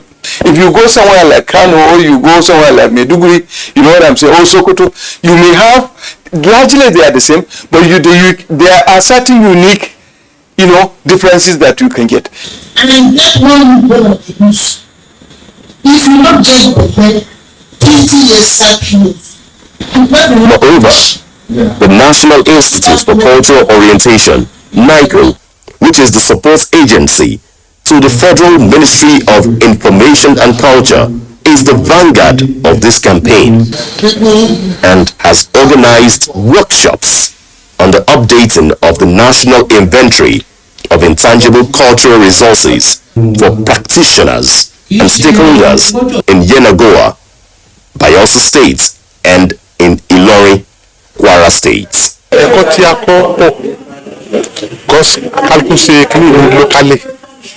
Látara nǹkan ṣe yìí ajẹ́kíkiri yìí wà wáìsì ajẹ́kí ọ̀pọ̀lọpọ̀ yẹn mú iṣẹ́ tí kálukú gbé lọ́wọ́ ẹ̀rí òtún lè kálukú ní onílọsíwájú wọ́n jẹ́ kálukú ní olè wọ́n ní àìgbé káàkiri iṣẹ́ tí wọ́n ṣe. Every tribe, every society has its own culture. Nigeria as a place, as a country, we know that our cultural heritage is highly acceptable in the wider world. And with this one, it's an advancement of our local society to also be exposed to the modern. Meanwhile, we must still have value to it because it is worth sustaining. When we come together like that, we cross-fertilize ideas and we meet with the practitioners who are the owners of the element of ICH, and which is the traditional midwifery. Here you have experts from the local government, from the states, and also from the federal. Birth delivery is not only biological, but essentially a cultural process as well.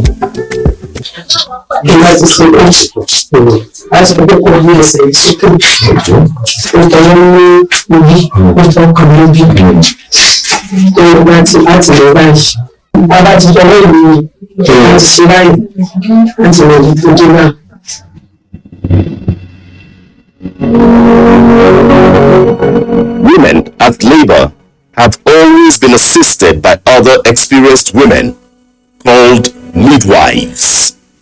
The latter ensures a child's safe transition from the womb to the world, from pregnancy to motherhood. Láti lé mú orí sọ̀rọ̀ mẹ́ àpòkò dìde kó lo àgbo tó wà níbi oru yẹn ó wá lò ìṣẹ́jú 5 ariwo yẹn lórí tó bá rí nira oríkèé lẹ́yìn àìjínà yẹn yóò bẹ́ tó bá ti àwọn ìta fún wọn yóò bẹ́ fún rẹ̀ tó bá ti máa gbó yẹn á wà rí ọmọ tẹ á sì máa pè á mọ̀ pé eré ò bọ́ síta á fa eré àmọ́ ọ̀rọ̀ rẹ̀ báyìí ọ̀rọ̀ fi wálẹ̀ ó kò fi la sẹ́ńtà ó wà tó bí ìṣẹ́jú 5 sí ọmọ tá ti fàyọ yẹn á wà ní oògùn tó wà níbi kìíní fún abọ́lẹ̀ fún rẹ̀. This way to save life. If you see if something happen, immediately one put your you get. Before modern medicine, mothers and mothers-in-law often assisted their daughters with delivery and would depend on traditional birth attendants if issues or complications were to arise.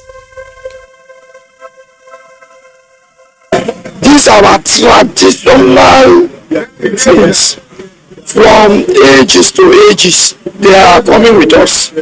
And when somebody remarked that some of our rural places, you don't have the hospitals, modern hospitals, yet people are delivering safely.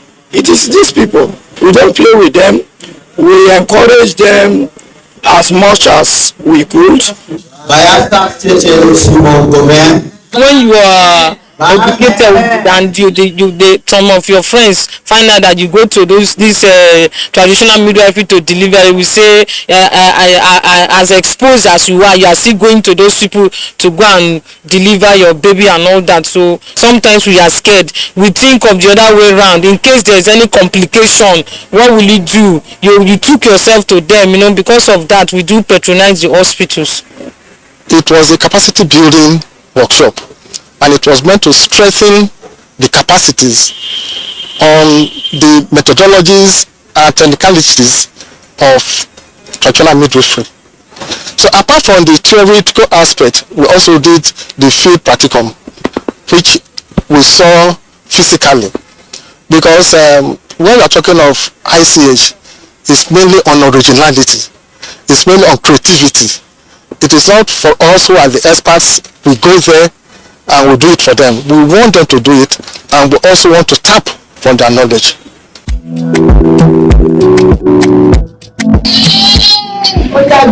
Traditional midwifery skills were transmitted through oral tradition, observations, participation, and exchange among peers in order to acquire the necessary training and expertise.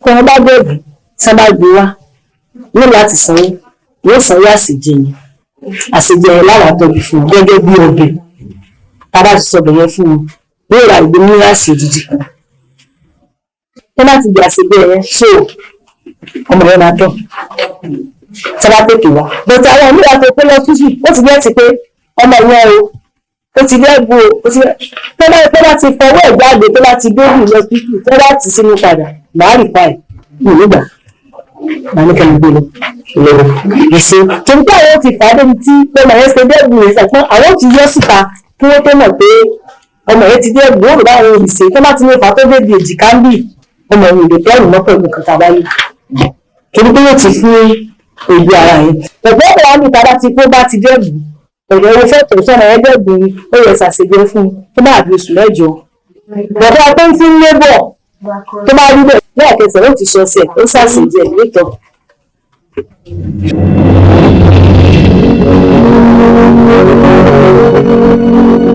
Some people, they are nerves. You can control. The child will come to normal. And if it is breathing, they are heads. Head and other methods. We are not saying you eradicate the modern this, you promote this, but we're trying to see how you can take the good side of this traditional midwifery, with all their experiences and all that, marry it to the, to the orthodox, method, so that the essence is to expand the boundaries of self-delivery of our women, and then keep the tradition, which is very important, as far as the people are concerned.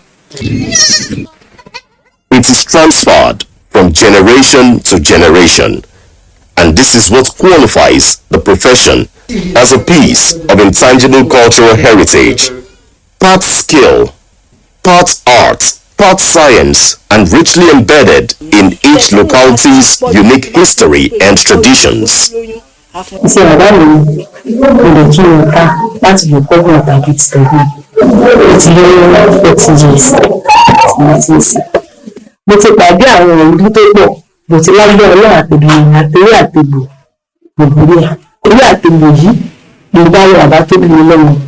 Àwọn náà dẹ̀ ń jò, wọ́n lè mú ó dẹ̀ ń ṣiṣẹ́. Midwifery, as a human practice, constitutes a legacy of knowledge and skills, promoting the well-being of women, babies, children, and families. This is my first born, second born, third born. So this is where my wife deliver all of them. Traditional midwives ensure continuity of care and one-to-one support for a better outcome during the natural processes of pregnancy, childbirth, and postpartum period, that is, the period after birth. Oṣù mẹ́rin ni mo ń bẹ̀rẹ̀ sẹ́pẹ̀ yìí tí ò bá ṣàárẹ̀ tó láwọn ọmọ àti pé ọmọ ń sọ̀kàn èyí tó bá ń sọ̀kàn bóyá ìyẹn ṣẹ̀ṣẹ̀ dúró sí lára ó ń ṣàárẹ̀ bóyá kò lè jẹun bóyá ó ń bì bóyá ó ń tutọ́ àmọ̀ fún láwọn kan tí yóò máa lò tá àárẹ̀ ìṣọ́ọ̀gì tí ò ní àfẹ́tì ẹlòmíì lè bẹ̀rẹ̀ àárẹ̀ yẹn láti rí oṣù kan àmọ̀ fún lóòkàn tí ò ní àfẹ́tì òun yẹn tá àrò bẹ̀rẹ̀ àpò pọ̀tù kí nǹkan kò ṣe ní o fẹ́ rẹ́gísà lọ́dọ̀ òun o àlélúbá bẹ̀rẹ̀ oṣù mẹ́ta oṣù mẹ́rin. Bọ̀tí àwọn tábà rí pé lọ́kùnrin tó yàtọ̀ láti lóyún báyìí yóò bẹ̀rẹ̀ ìbí yóò bẹ̀rẹ̀ tọ́ láti bí ara ìmọ̀ wíìkì àmọ́ tọ́jú àwọn tó fún bí àgbo ẹlọ́dún àwọn àgbo tá à ń tọ́jú. Àáfún ní ẹran dídín yẹn o egbò ni láti tẹ bá fẹ́ tẹnu báyìí ẹ̀yìn náà pé òru láti bèbí tẹ̀ yẹn máa dúró. Kí wọ́n ṣe pé àrùn ló bá ń nà sílé wọn àní kó ń fún ní kókó yẹn náà oògùn àrùn ni aláboyún tí ò ní àfẹ́ẹ̀tì oyún ó bẹ̀rẹ̀ sí lè fẹ́ tí ò lóyún náà. It would interest you to note that some of these traditional midwives even have antenatal classes for pregnant women.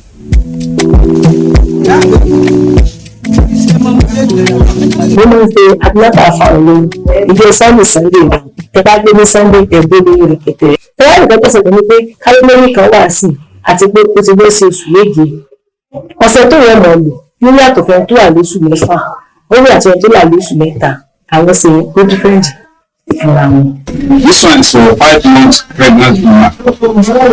This one is for 7 months pregnant woman. And also this one is for 9 months pregnant woman. That's how you are using to cook it in each recipe with catfish.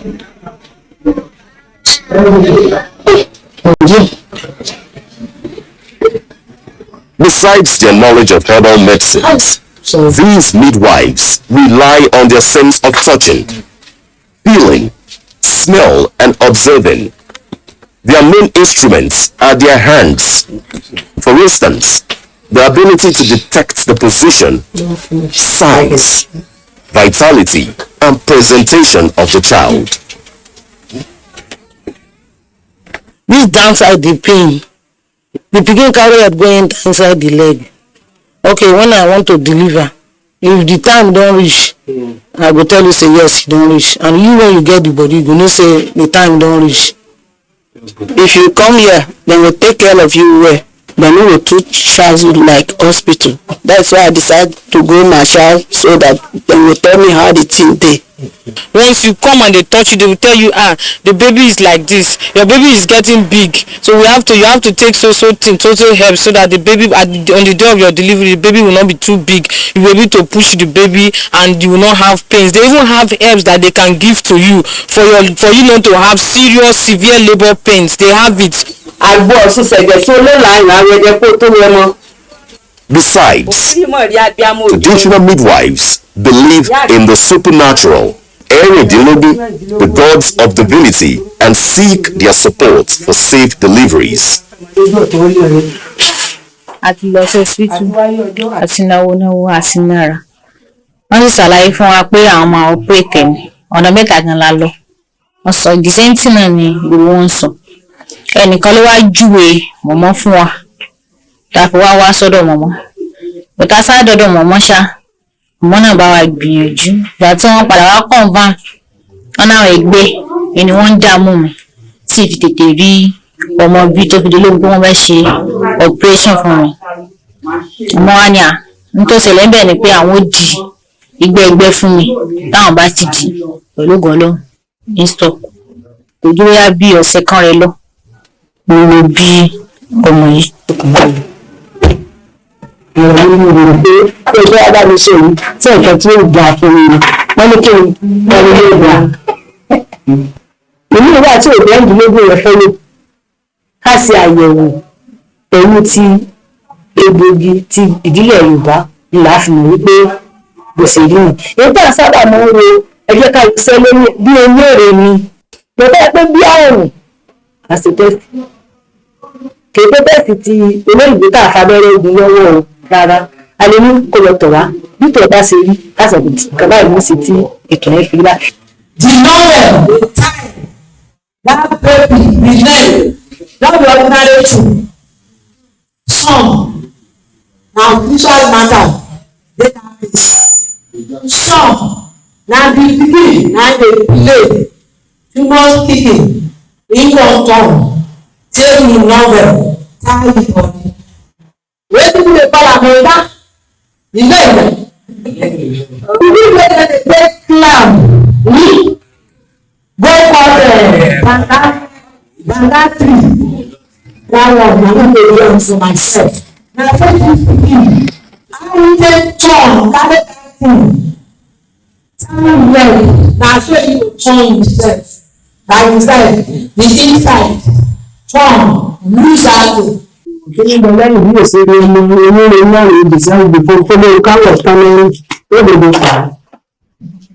For better appreciation and recognition of traditional knowledge and skills of traditional midwives in our various communities will be of immense contribution to the SDGs, especially with regards to SDG 3, which is on reducing maternal mortality, SDG Sub-Goal 3.1, universal access to reproductive health services, SDG Sub-Goal 3.7, and SDG 5, which is on empowering women. In the past, the death ratio during delivery used to be very high, but because of intervention of modern healthcare delivery, it has impacted on traditional midwifery. Therefore, you have better safe motherhood. It is not yet uhuru for traditional midwifery, as more still needs to be done. The nomination process resulted from the international collaboration between traditional and orthodox midwives from 8 countries, and experts are calling for increased synergy between the two forms of midwifery practice in Nigeria. Community that discovers, the importance of its element, its cultural element, and will throw it away. We believe we have a very good something to offer. All it needs improvement. And with this interaction, national, international, all that, we should be able to improve. I see Nigeria's contribution to healthcare system very bright, because we are lucky we have a multicultural society. So we have options, many options that we can give to the world, of what we have and what we are as Nigerians. Midwifery in Nigeria has the potential to contribute to maternal health outcome because of its utilization in virtually all our communities. Therefore, the need to keep celebrating our intangible cultural heritage in the face of growing globalization becomes inevitable. This is our heritage. This is our culture. And we are proud they are gradually gaining international recognition.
Today we have started the countdown to when the second Niger Bridge, which successive administrations have built only on paper, will be completed.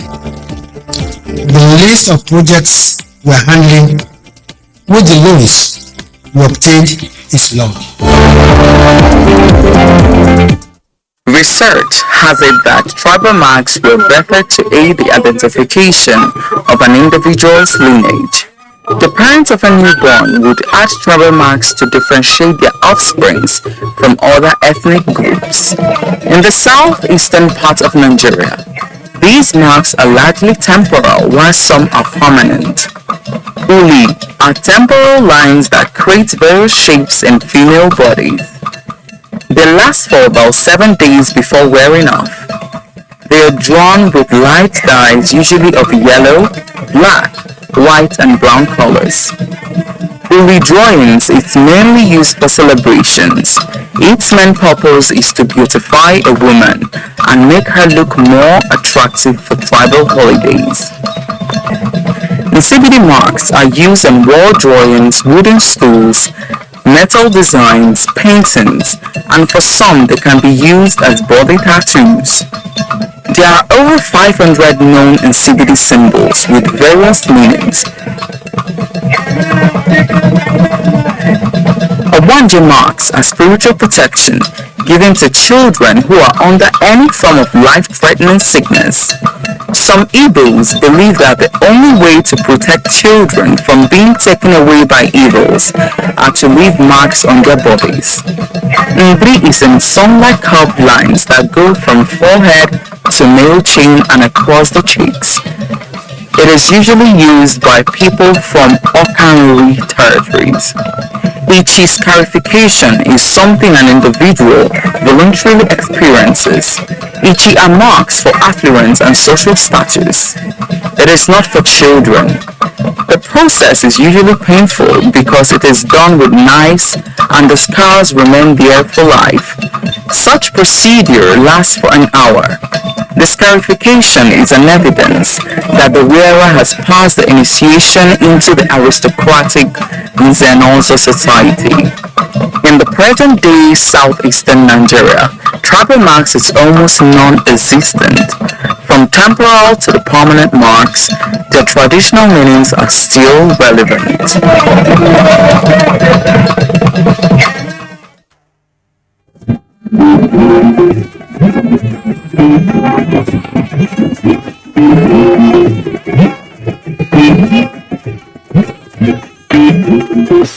This is the network service of the NTA.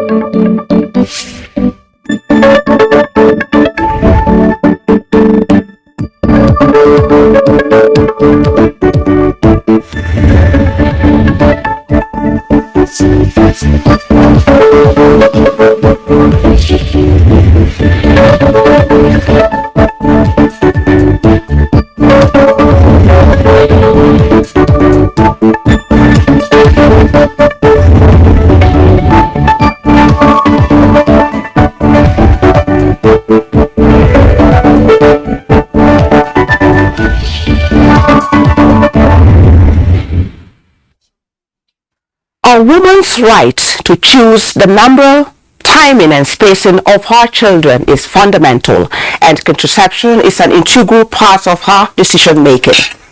Contraceptives have a proven track record of enhancing the health of women and children, preventing unwanted pregnancy and reducing the need for abortion. What are the available contraceptive methods? Join us for answers as we shine our spotlight on contraception with the objective of raising awareness on this very important intervention to enable people make informed choices about their sexual and reproductive health. Thanks for joining us on this episode of Health Options. I am Rabi Abdullah.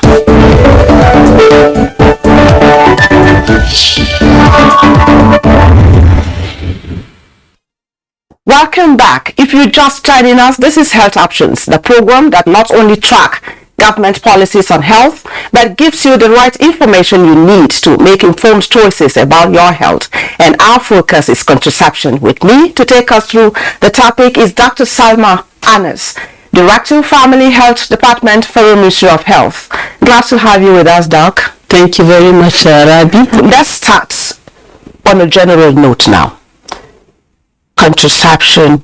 What is the place of contraception in reproductive health? It's an integral part of the reproductive package. In fact, we say the whole scope of the family life cycle, the reproductive, maternal, newborn, adolescent, and child health, because it has one impact or the other on the whole life cycle of an individual.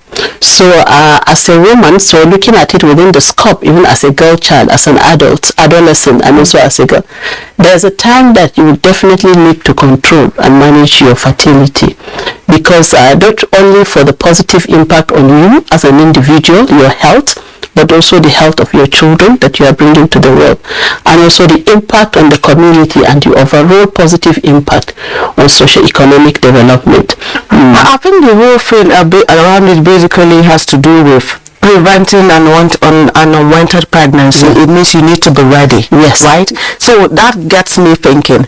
What about young adolescents? So contraception is for everyone that is in need of preventing pregnancy, especially what we call the unwanted pregnancy, pregnancies that are not planned, whether within marriage or outside marriage. So it's for the whole of every woman that is within the reproductive age. But we do know that significant proportion of our married women of reproductive age also are constituted by the adolescent girls. So there should be free access, to information in the first place of the type of contraception you will need for your type, for your style, and that will meet your needs. And also there is need for the commodities to be available and accessible, quality, accessible, and also affordable. Okay. And in most cases it must be free, and this is what the Nigerian government is doing, because most of these women are vulnerable women, especially the adolescent girls. They may not be able to afford it, and there are barriers within communities also that deter them from accessing quality services. So government of Nigeria has made it free in the public health facilities so that women can have access to it also. What constitutes contraception? So thank you, Rabi. If I might go back, I say, what is even contraception? Exactly. We need to know from there. So as we say, contraception is anything that we use to prevent pregnancy, especially unplanned pregnancy. So be it a woman or a man on both sides, you can take measures, deliberate measures to prevent pregnancy, and you have to use what we call the contraceptive products. So these are products that are readily available, and there are also non-products, natural way of doing it. So we're looking at the natural way, the products that you can have access. There are products that could be in form of oral pills, they could be in form of injectables, They could be in form of what we call intrauterine devices, either hormonal or non-hormonal. And they could also be in terms of, you can use like a diaphragm to cover the cervix so that it does not have access to the sperm to produce. And then you can also use like the condoms. So there are several different methods that can suit individual. And there are also the natural methods, that they are not product. And this can also be on both sides of the male and the female. So on the side of the woman, she can decide also to use the timing of her menstrual cycle to determine the timing of her ovulation period. Exactly, every month. So she charts it and then record it, because temperatures fluctuate. She needs to know the right temperature, and with time she will get to know the right temperature that she's ovulating. So these are another way that she can use the calendar, the menstrual cycle, and also the secretion of the cervical also changes. So these are natural methods, even though their efficacy is not as effective as the use of products. So the ovulation period means she has to stay off sexual activity, away totally from sexual activity. In order not to become pregnant. She has to use the condom, at another product again. And then on the side of the men also, they use what they call withdrawal methods, which means they don't ejaculate inside the woman, they have to withdraw and ejaculate outside. So these are all natural methods. And then outside that also, there are methods. The ones I mentioned are temporary reversible methods. So the time that you decide to go back to your fertility, you stop. Then there are permanent methods where you decide forever you don't want to. You want to avoid pregnancy. So these ones are also available methods for women that have had adequate number of children and they don't want to go into that business of reproduction again. So options are available to them and also to men. And these are what we call the sterilization. So for women, it's usually the tubal ligation. You cut the tubes or you tie the tubes so that the eggs does not flow or the sperm does not flow and meet the egg. So these are permanent methods. Some can do it for reasons best known to them, medical indication. Maybe the woman has certain illnesses that she's been advised not to go into a pregnancy again because of her physiology, or some because you have reached the number of children that you want to have. Because without contraception, without intervention, a woman is likely to produce, even if you have 2 years intervention in your life cycle, you can produce more than 30 children without family planning. And then the the system that you have cannot cope with that mechanism of production of children. So that is why it becomes critical and a way of life of the family to be able to adopt and look at what options fits them most and the best. Okay, for the natural method, did you mention breastfeeding? So yes, thank you for bringing that up. Very important because it's another natural way, and most women use my favorite. Yes, which we call the lactational amenorrhea. So some women, most women also, significantly when they breastfeed, we said breastfeed exclusively and continue up to 2 years. So throughout the period of their breastfeeding, they don't their menstrual cycle does not resume, and if they are lucky also their ovulation does not resume. So that is another form of natural family planning, and a lot of women do it. It is also effective, but also there are very high failure rate because some ovulation resume without the woman even knowing. But in most women, the lactational amenorrhea is another option because as long as she continues to breastfeed, the hormone like the progesterone continue to suppress a menstrual cycle, as well as in some cases the ovulation. So these are all natural methods that women have options. We also have new products now in the market. So this is what we call the family planning commodities mix. So we have different choices for women and men in the family planning program. The mixed also now we have hormonal intrauterine device. These are hormonal device that you can use, and then they have very less side effects, and they can stay for like 3 to 6 years. And then the no plant where you can have like sticks in the upper arm, and then it can also stay like for 5 to 6 years without returning to fertility, and then you can reverse it when you want. Another mixed method that are available also, which is very effective, especially for women that needs to be empowered so that they have control of their fertility. These are available in the market where you self-administer, just like we self-administer insulin by diabetic patients that are insulin dependent. You know, those that are insulin, we are used to it in Nigeria. They inject it anytime and they manage their diabetes status. So this is similar to it, and we call it the dexamethasone acetate subcute. So the DMP-CSCA subcute, a woman just injected self-administration under the skin. What part of the body? She can administer in the upper arm, on the thigh, at any time, just like you administer the insulin. So you see, it doesn't, she has control over it. She doesn't need to go to the health facility. Once the health worker train her on how to do it, she continue to administer it, and it can take a very long time. What's responsible, you know, in terms of some misconception, you know, regarding the long-term, you know, effects of, you know, contraception? Yeah, so there are lots of misconceptions, there are lots of myths around fertility control, you know, and management. But the efforts that we are putting in, and this is exactly what is tagged this year as the World Breastfeeding Day, is to also create that awareness. Just like what we are observing this year, 26th of September every year is dedicated to observe the World Contraceptive Day. And the purpose is to create awareness, because awareness has been a key area that we are still lagging behind in terms of uptake. Nigeria, we are not where we want to be, but we have made modest progress in the recent years. Since the introduction of the National Family Planning Program by the Federal Government of Nigeria and the Ministry of Health in the early 80s, it was very, very low. Today, our contraceptive, the MCR, that is the modern contraceptive prevalence rate, has continued to grow. In fact, the growth rate is almost at about 3% and above, which shows that we are really making modest progress, even though very slow.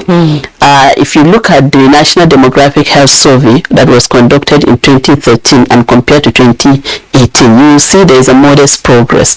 As of 2018, the modern contraceptive prevalence is about 12%, and the total contraceptive, that is taken all together, including all methods, is almost at 17%.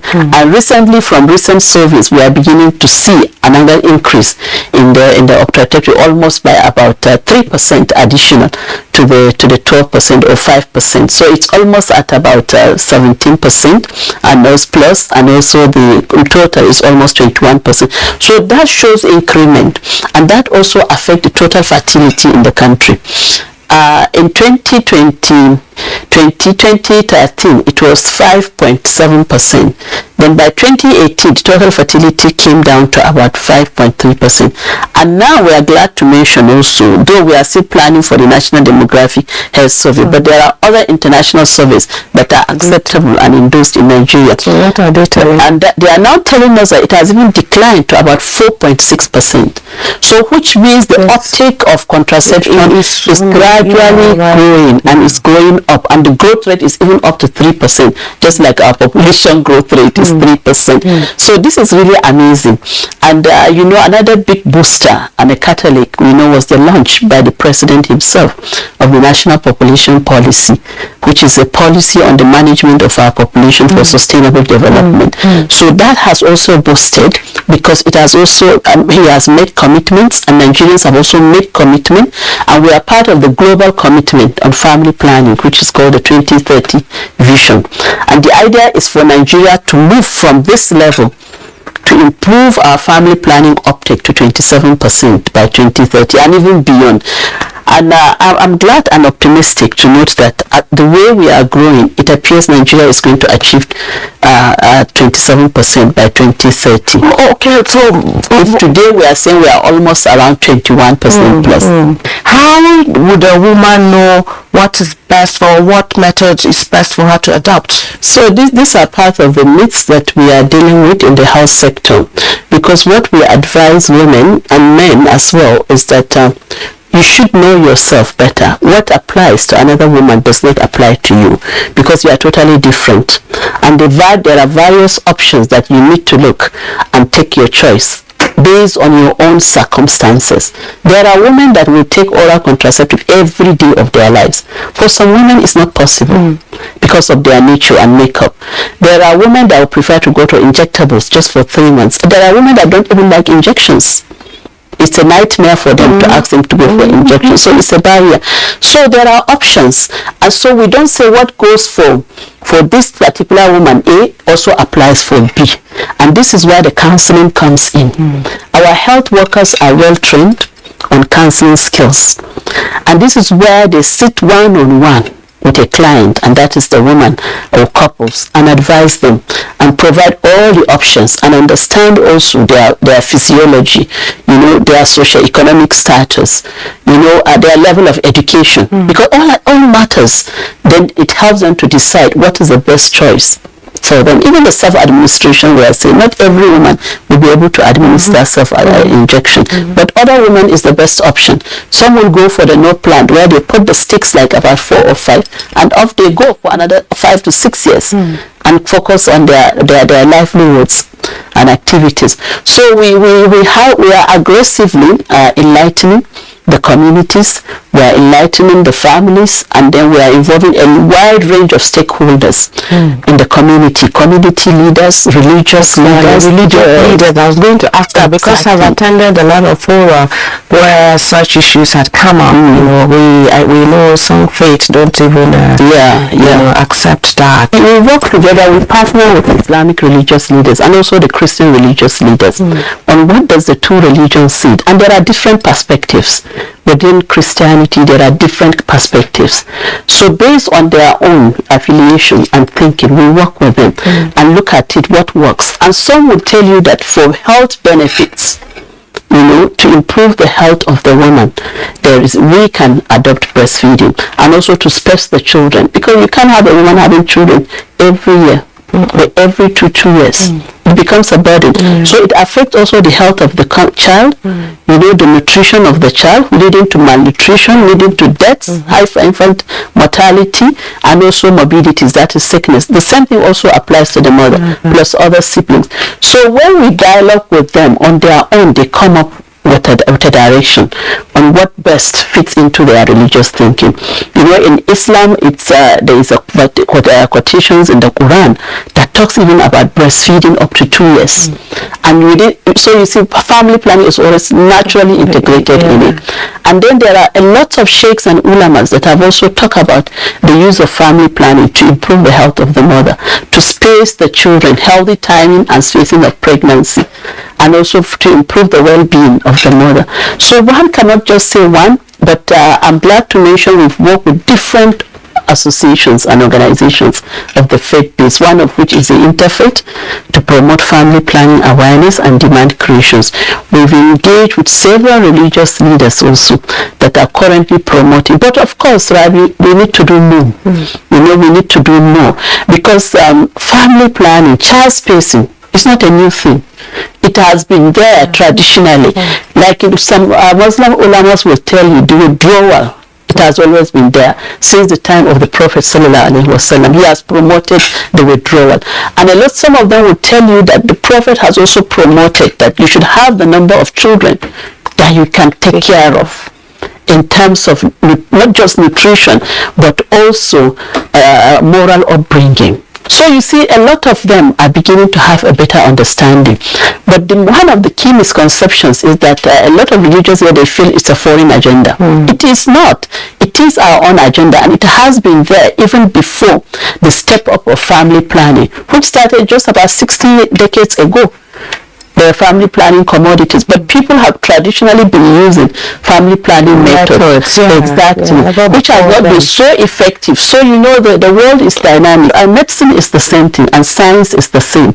So it keeps on evolving and coming up with better way of doing things. So today, and research is still ongoing on how do we make family planning products much easier to administer, more acceptable to both women and men. And Nigerian government started providing family planning free since 2011-2012. The federal government of Nigeria started allocating resources for the procurement of family planning through what we call the basket funding. So other donors support us in the basket funding, and Nigeria continued to commit to that up till today.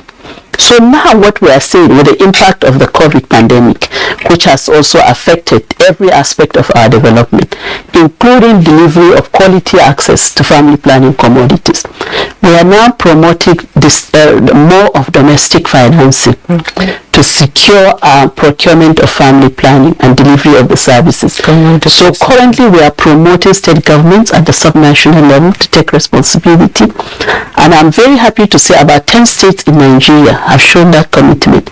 They've already dedicated funding for procurement of family planning commodities for their citizens in the state. So this is, I think, it's a progress for Nigeria, and it's part of also the achievement of this administration, taking it to the subnational level and having that ownership so that we can meet also the global commitment. Because that is the only way, as I always say, this year's theme, it talks about history. Where are we coming from? It also talks about, the significance. Why are we doing it? And courts. And also some lessons learned to improve awareness. So I'm glad to say Nigeria, we have a lot to show in the last decade, what has happened, especially in the last 4 to 5 years. Despite the COVID pandemic, the dwindling resources, we have sustained commitment to the procurement of family planning. We've even had additional commitment from the subnational government for procurement of family planning through the basket funding, which is being anchored by UNFPA to ensure neutrality. And they also have, because they do it globally for different countries, they also are able to have a subsidized, pricing to procure for Nigeria. So what would you like to say to those other states that are yet to do that? So what we want to say, they should key in to the project, to the program, and ensure that because that is the way, it's a key game changer in the saving of lives of women and children, and also national development completely, because there is no way you can have attain universal healthcare coverage, which is what we want to attain in Nigeria, without integrating access to family planning as an integral part of your sexual and reproductive health commodities. And I encourage subnational government that are not doing so. It is like you guaranteed by doing that 30% life saving, because 30% of women that are properly using family planning commodities, it's like you have saved 30% of them.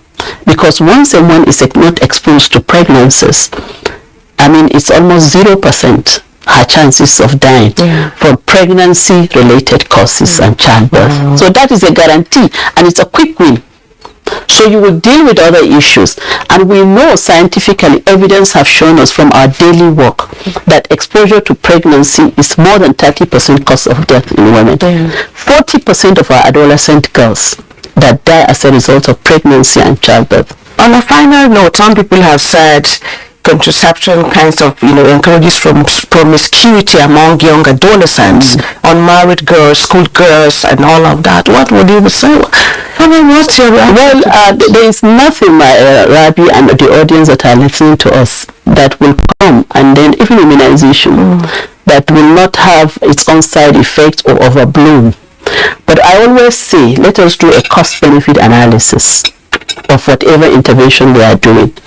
What is the benefit versus the non-benefit to the general population? And I can comfortably say that the benefit of use of contraception is far outweighs the benefits of non-use, because most women and girls and adolescents will only use contraceptive when they need to prevent pregnancies. The consequences of unwanted pregnancy far outweighs the consequences of not having access to contraceptive, because one, if a girl is in school, it has destroyed her education and her career in the future, and then the complications of even the deliveries that will be associated with it, and then the implications of having a child that you did not plan for far outweighs not using contraceptive. So these are areas that are very dicey still in our communities, especially by community leaders and religious. So what we continue to do is to advocate, to create awareness, let them have a better understanding of situation, of how can we collectively work together to save lives. Okay, that is the most important. Yeah, it's about saving lives, and we should not leave any stone unturned when it comes to contraception. It's about the health of our women and children. On that note, I'd like to say thank you to you, Dr. Salma, for making our time to join us on this episode of Health Options. Thank you very much.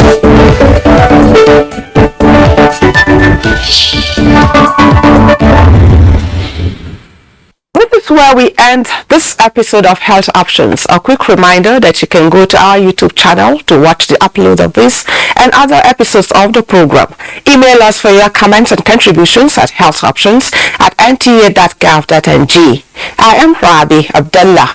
Thanks for watching. I do hope to see you again.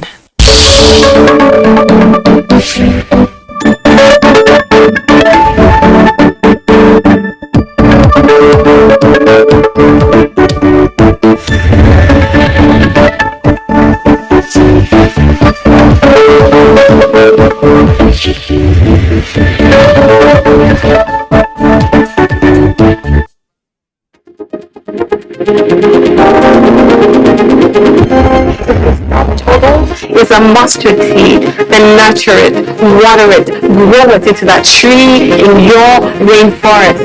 And she already stands in front of a mustard seed. Social issue in our society. There are certain things you take that is good for you at the same time, that's a bad side. Yeah.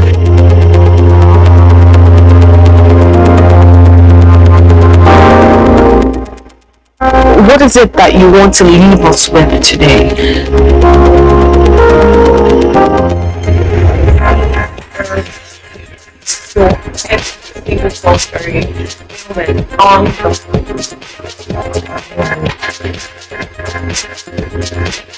Our reality with Sky, 10:30 a.m. every Monday, and it repeats at 12 midnight.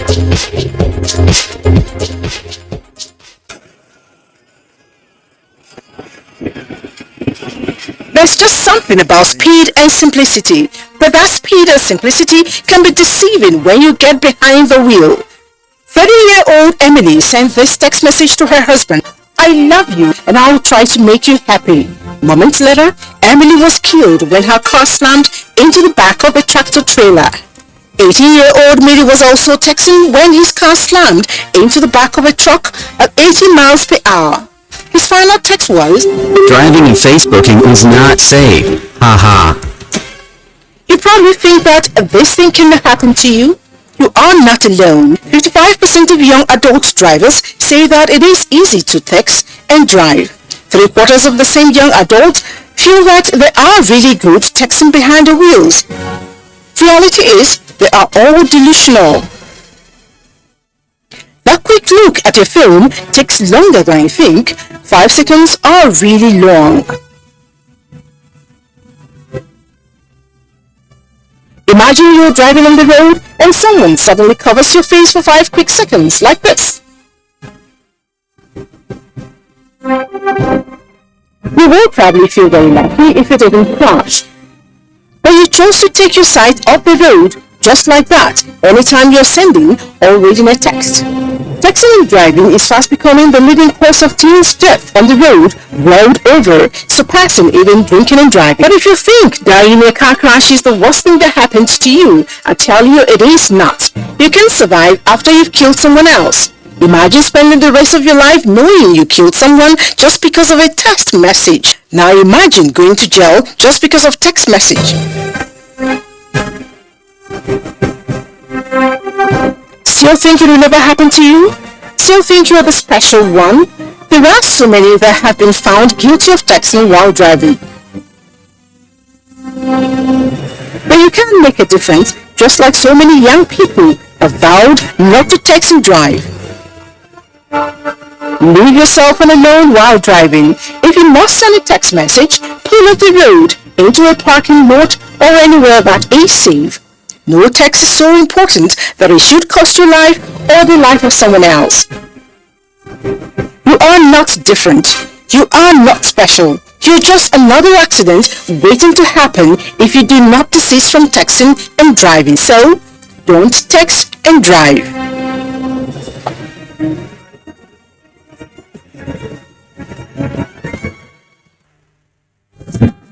This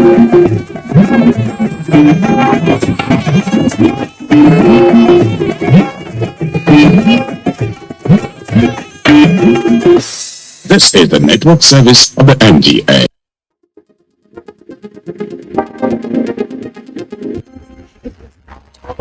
Is a mustard seed, then nurture it, water it, grow it into that tree in your rainforest. We will highlight one of the prevalent social issues in our society.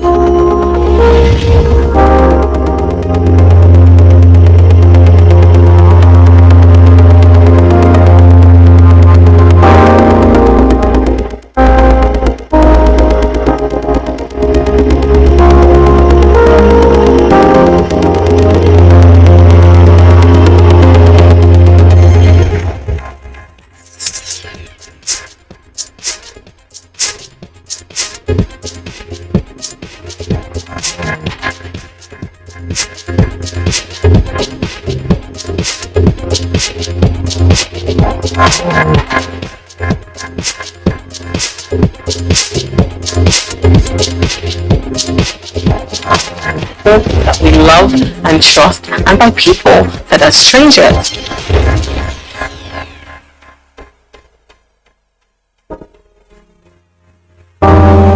Oh God, help our children the truth to know. Who has bewitched these ignorant folk? As parents, godparents, and important figures in our children's lives, it is our job and responsibility to help our kids understand and listen to the word. They are a gift from God, and it is our duty to help them recognize why they are so important. Don't allow the devil and the world swallow these gifts, whether they are biological or not. Be on the watch. Let us all embark on this mission of rescuing these young ones. We'll be right back.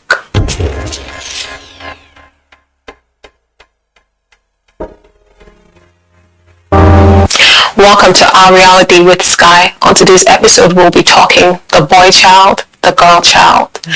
The excerpt I just read was written by Mrs. Titi Amabel. It's inspiring, it's empowering, it is thought-provoking. Guess what? She's on the show with us today. Welcome, Madame. Thank you very much. What inspired that? I'm a mother.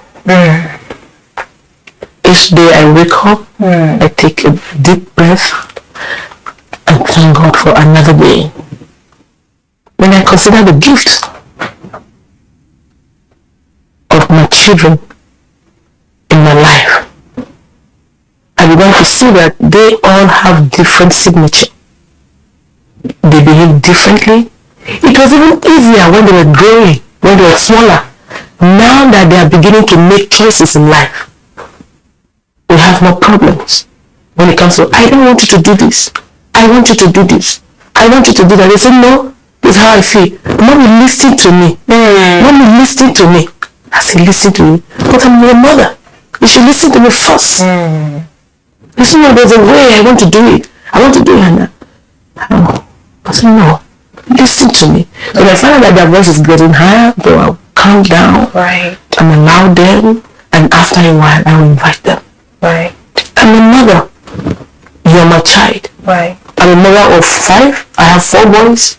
And my last daughter is 11 now. Right. You understand? So I've been around. And not only that, I've been around touching people's lives, reaching out to people's children. So I know how it hurts for children to just be misled. A lot of people have misled our children. A lot of family fathers are not there. You see, daddies, it's not enough to pay the school fees. Right. Be there. Be there. It's not enough to provide the food. Be there. Most parents find it difficult to just, discuss with their children. Right. They're not ready to talk with their children. Daddies are not home to really have that family time with their children. Right. And children go out there, they long for this relationship. So now you see them bending to, how many I want to visit my friend so I can stay over. Right. Just because there's something lacking that they don't have. Right. So mothers, Some of them are not. They're talking my hair, what I'm going to wear, my jewelry, and which party they're going to. Which party, the latest party, my friend's birthday. Shut up. Yeah. Shut up. Shut up and sit up. Yeah. Don't allow the world to plumb out your vision. Right. In your own age, your children will be the one to hold your hands. They will lead you to where you never expected. They will determine what you are supposed to eat. Mom, I want to take Lipton or Bonita. Say no, it's Lipton. Right. Or you take Agu. Yes, yes. So if you allow the world to plug them out and the love of them and irresponsibility, you will cry in the day of your old. Yeah. So wake up to responsibility. Your parents have loved the value. They want to be there. They want to rebrand. Right. They want to repackage. Right. And your family is not rebranded. Right. So you're wasting your time. What are you rebranding when your family is in chaos? Family first. Excuse me, do you already know where your children are right now? When last did you speak with your son? So we are the first God that the children sees. Oh. They believe every statement that comes out of their mouth. Right. Right. Right. When you begin to say something else, they say, so they learn from you. They learn. And this takes us to parents. Wake up. Wake up. Things are getting out of hand. This is insane. It's not enough to pray. Let us apply every correctional skill and measure that can be applied. Behavior and behavioral approaches. When any behavior becomes unacceptable, it can be unlearned. I love that. Behavior is learned, and it can be unlearned by proper discipline and measure. Yes. Let's stop the folding of hands and see the womb that gives birth to these people breathing. Oh my God. You write, and you write so beautifully. I'll let you ponder those words. We'll be right back.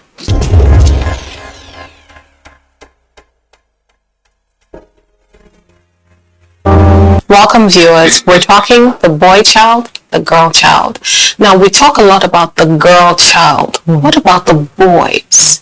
You know, the boys are getting out of hand. What gives? Even in churches, in social gatherings, anywhere you find yourself, people keep talking about, even in families, the girl child. You keep imparting the girl child. Be a good wife, a good cook, give a good sex giver. Yes. You know, clean the bedroom. Right. Cook well. And what's that how you would do in your husband's house? Husband. Right. The boys' part is left. Right. Oh. Yeah.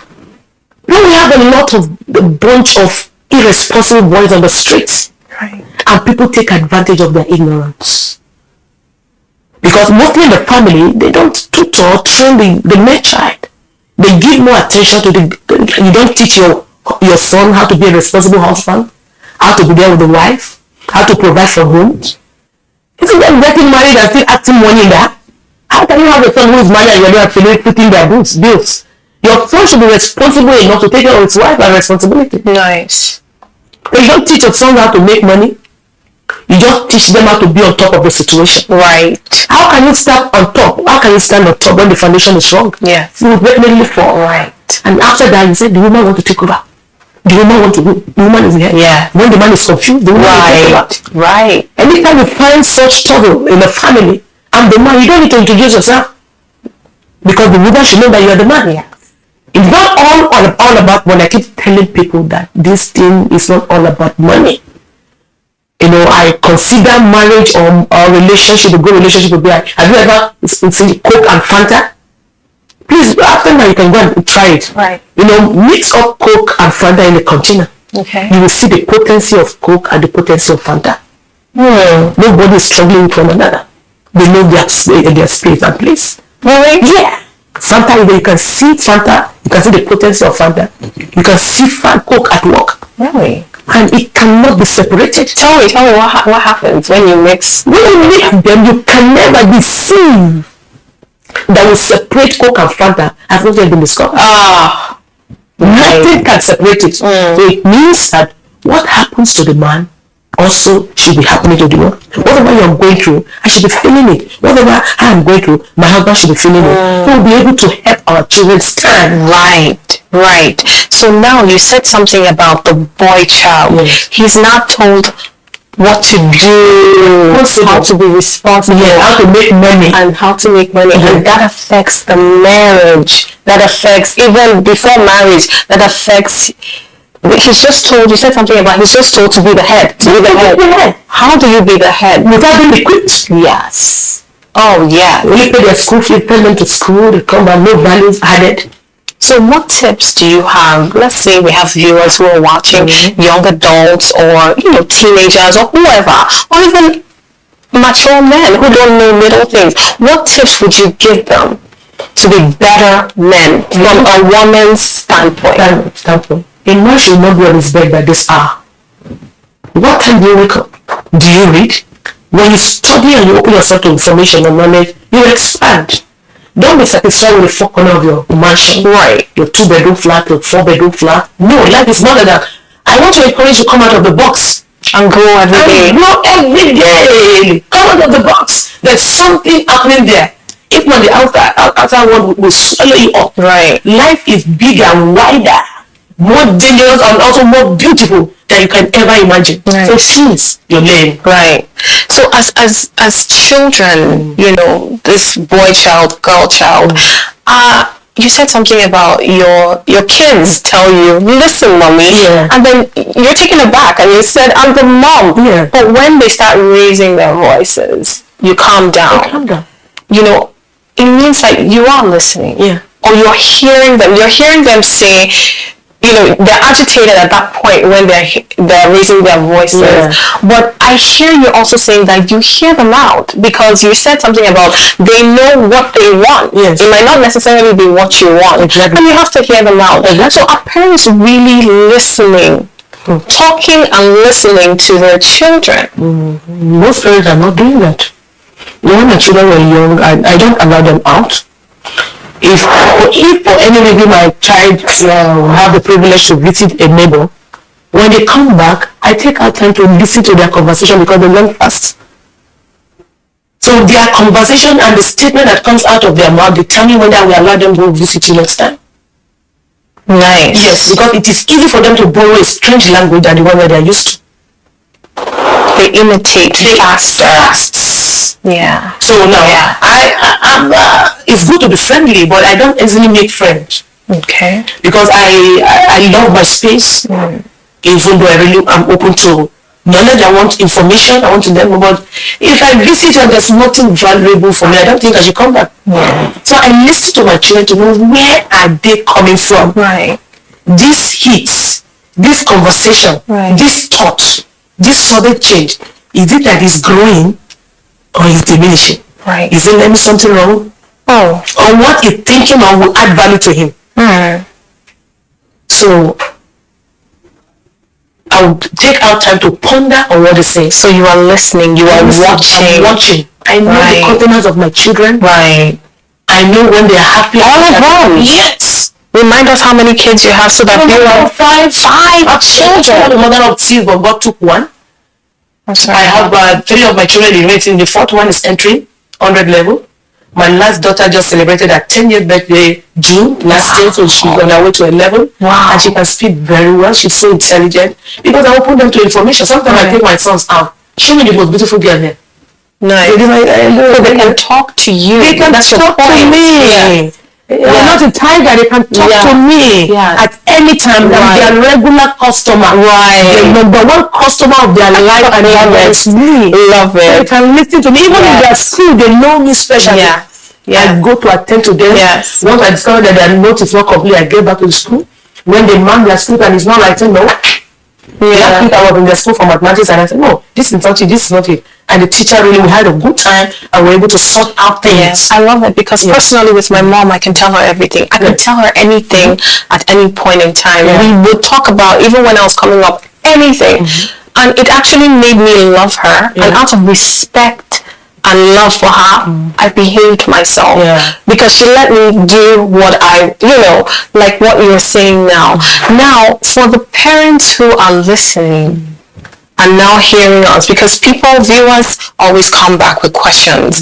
In the event that they weren't listening or talking or watching, because you have 5 kids and you know the countenance of every single solitary one, so for those people, those parents who haven't been listening, watching, talking, what should they do?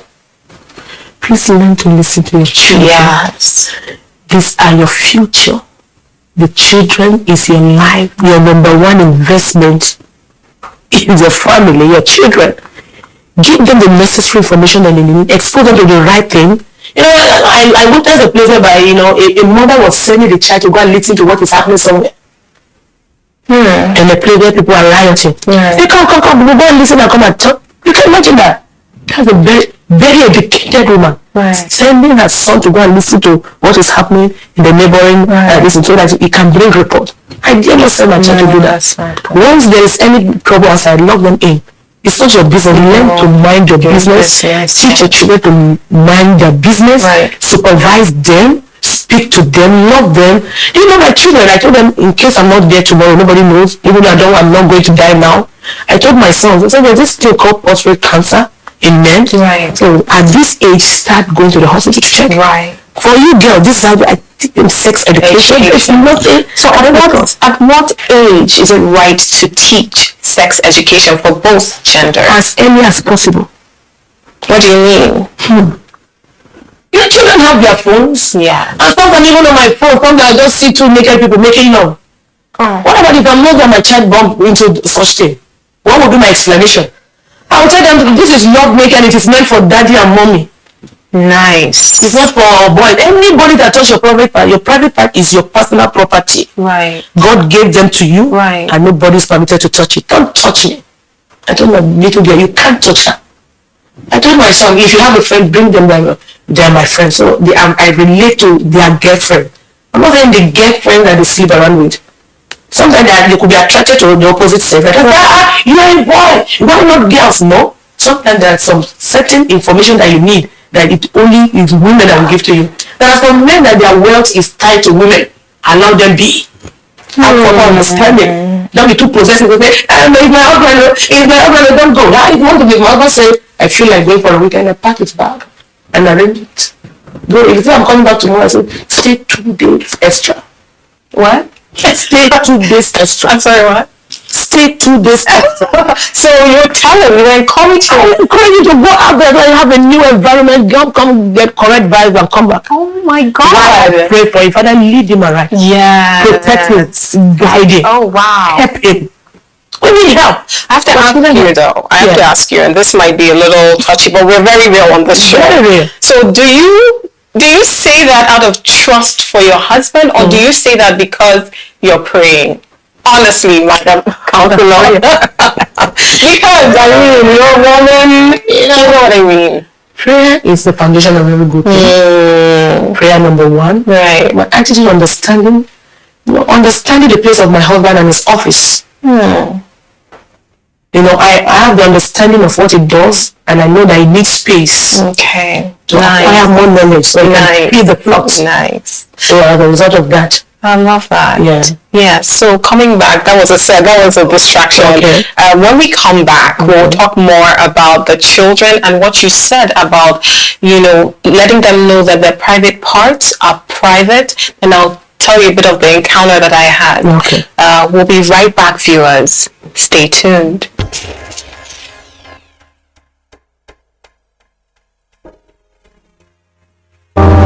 Welcome back, viewers. We're on the show with Madame Titi Elavel, and I'm falling in love with her, with every word that she utters. She has pearls of wisdom. She is our mom. She's our guardian. She's our everything. She's a counselor. And before we went on the break, we talked about, molestation. And I'll tell you this. I promise to tell a story. I went on a first date with a guy, and he opened up to me and he said to me that he was molested when he was very young. That wasn't the story. The story was, he said, but my mom did not see it. Do you hear what he's saying? He blamed his mom for not recognizing that something had changed in him. What do you have to say about that? I have my views, but I'd like to hear yours. That's quite huge. Because I would like to state here that it's like there's no smooth relationship between him and the mother, or the mother is a bit careless.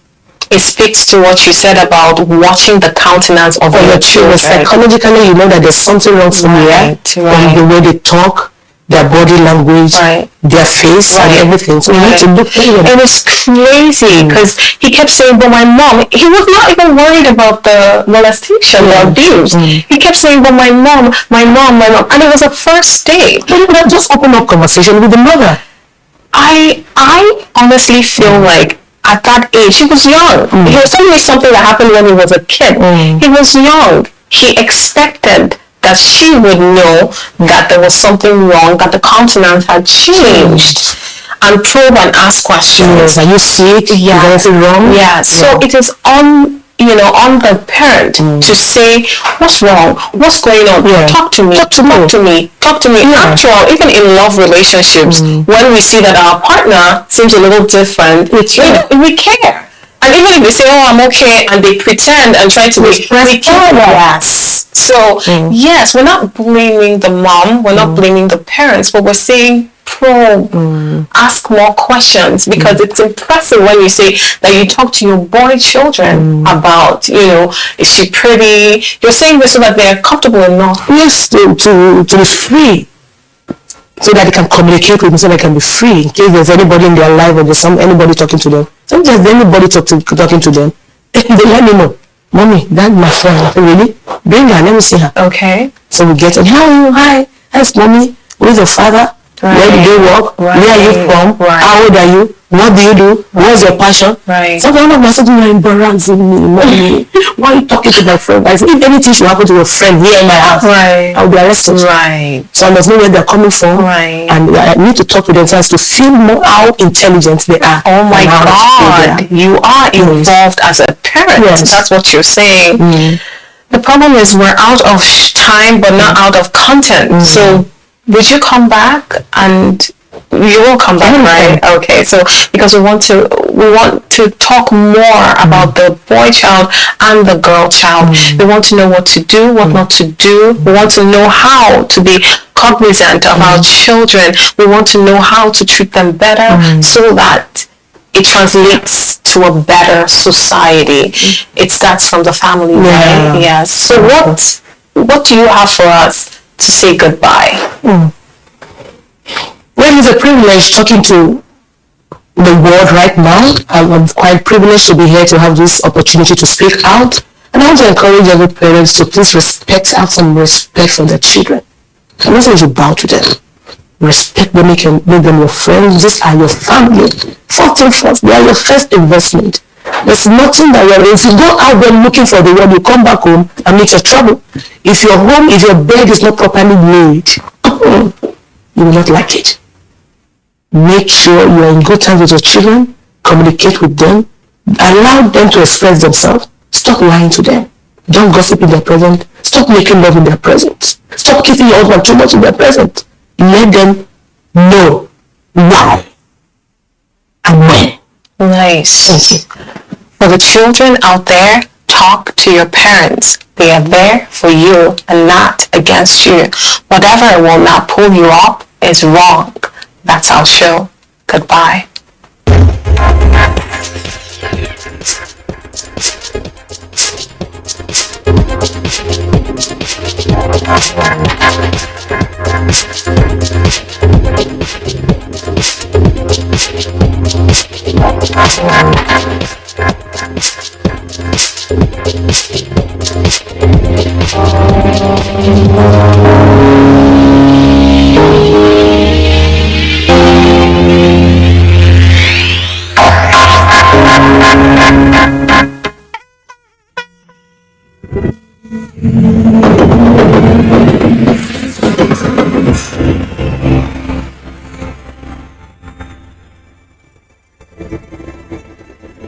NTA,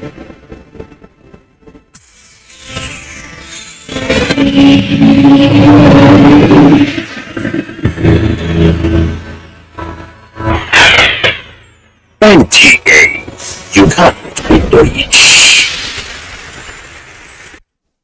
The act of making something more beautiful by adding ornaments to it is also known as decoration. Today, so many men and women hardly do without decorating their events. They choose the colors and the quality of materials befitting such an event. Invited guests and groups that grace the occasion normally come in their numbers with different attires conforming to the recommended colors. This practice is an indicator of cooperation and solidarity during ceremonies and festive period. The purpose of wearing the dress can be to serve as self-identification with age mates, relations or friends during social occasions such as weddings, funerals or parties. The word Asho in Yoruba means cloth and Ebi denotes family. So, Ashobi can be described as a family cloth usually worn during parties or family ceremonies or occasions. However, others call it anko, and many adopt the white man model, which is uniform. When it first started, it was not the headgear. All the members wearing the same color. Gradually, today, they have moved down even to the dress and the handbag to match, and even shoes. The question then is, how do we practice in our own locality in Benue State? Because of our association with the outside world, our people are bringing it and introducing it now in Benue State. They use it in order to make their events colorful. Almost all the tea traditional marriages, you see them making black and white actually.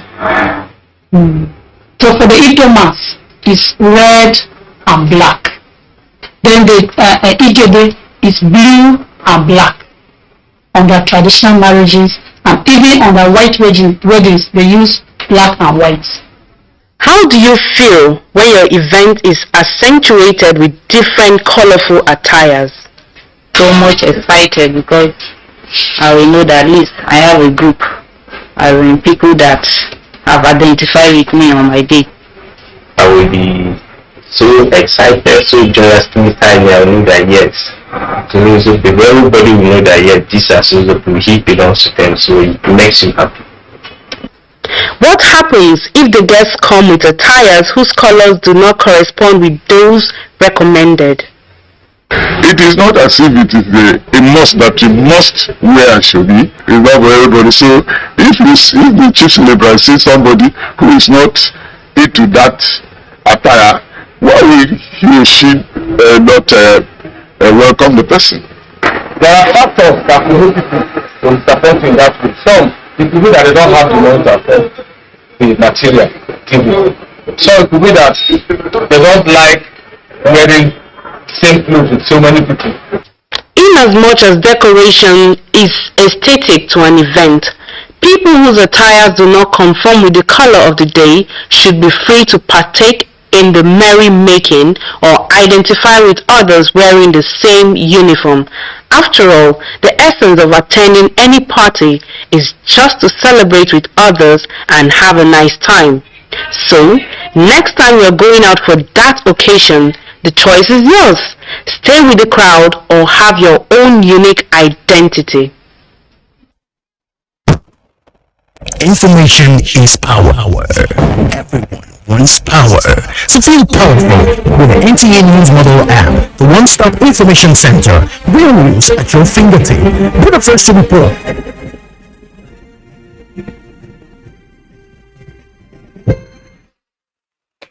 Hello, I'm Comfort. I'm Modu. This is a news update at 11 on NTA News 24. Thanks for joining us. The federal government has advised the Academic Staff Union of Universities to cease taking the law into its hands by directing its members to continue with 8-month-old strike in defiance of of the interlocutory injunction by the National Industrial Court, which restrained the union from further action.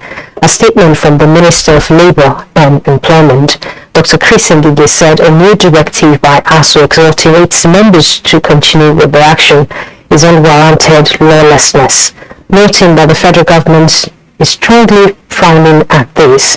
Ngige accused the leadership of the union of misinforming and misleading its members and warned of consequences of any contempt of the court order. He said that the union is dishonest and misleading its members and the general public, that it has filed an appeal as well as a stay of execution of the order of the National Industrial Court on September 21, though it has done nothing like this. Rather, ASU only filed an application for permission to appeal the court order. It also attached to the application a proposed notice of appeal, which it intends to file if the leave to appeal is granted.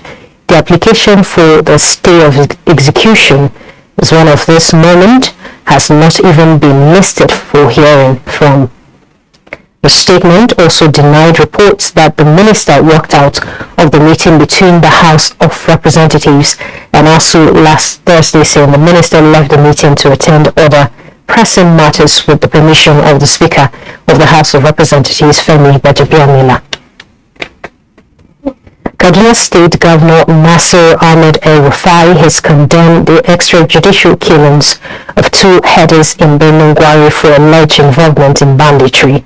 The state governor asks people to avoid taking actions capable of breaching peace and security in the area. However, the governor has appealed to the families of the victims to remain calm and directed security agencies to conduct thorough investigation to fish out the perpetrators. Elsewhere, Nigeria has expressed deep concern for the recent yet another coup against military government of Paul Henry Damiba last Friday in Burkina Faso. In a statement by Ministry of Foreign Affairs, Nigerian described the latest coup as unfortunate and a setback as well, in view of success in the planned transition to civilian administration in July 2024.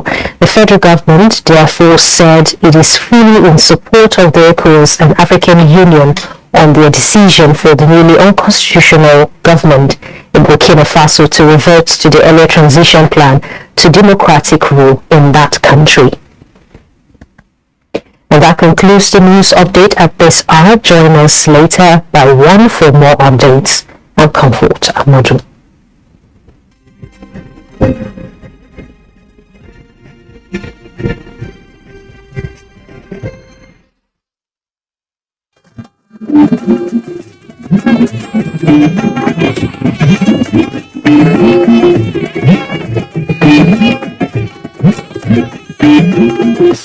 This is the network service of the NTA.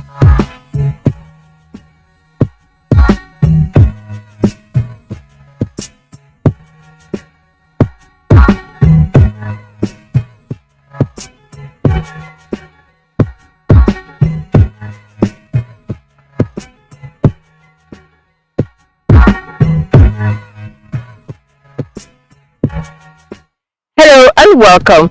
This is Property and Style, your one-stop shop on everything real estate. It is your #1 housing program on television. It is coming to you from the network service of the NTA. My name is Patience Eloy Abba. I am delighted you have joined us on today's episode of our program.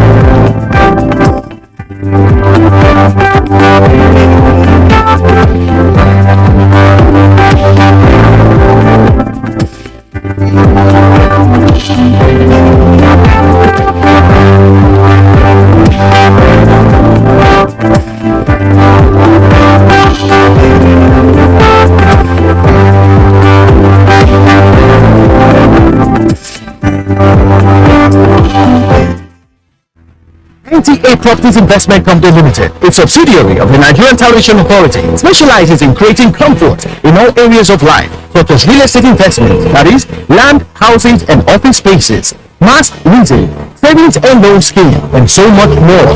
Other information and entertainment services include Property in Style, a TV program that airs on the network service of the NTA, and also Property Connect, a nationwide magazine. Our priority is to bridge property gaps and sustain quality welfare of our clients. Partner with us and watch us help you grow. Do also visit today at the NTA headquarters permanent site, Area 11 Garki, Abuja, or our Lagos office at number 15 Awolowo Road, Ikoyi, Lagos. For more information, visit our website on www.ntaproperties.com.ng, or you can email us on ntap2000@yahoo.com. Call us on 0066417900. NTA Properties Investment Company Limited, the much needed help at your doorstep. Welcome back. Today on the show, we're taking a look at architectural design. We all know that for any building, every building begins with a design that's put down by the architect. But that design is always inspired by the desire of the client. Architecture as a practice has evolved over the years. We'll be taking a look at it. And so, it is one thing to build a beautiful building and edifice a facility, but how do you manage it? So, we'll be taking a look at facility management. We'll bring that to you and a whole lot more. Once again, it is Property and Style, your one-stop shop on everything real estate. Don't go away.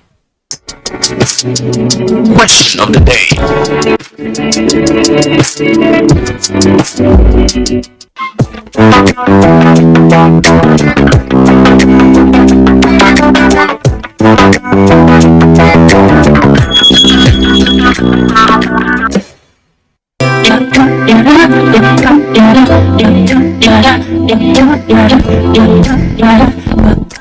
From the Petronas Twin Towers, standing at 117 meters above ground, in Kuala Lumpur, Malaysia, to the amazing Burj Khalifa in Dubai, also the world-famous Chrysler Building in New York City, down to the National Theatre in Igamu, Lagos, to mention but a few.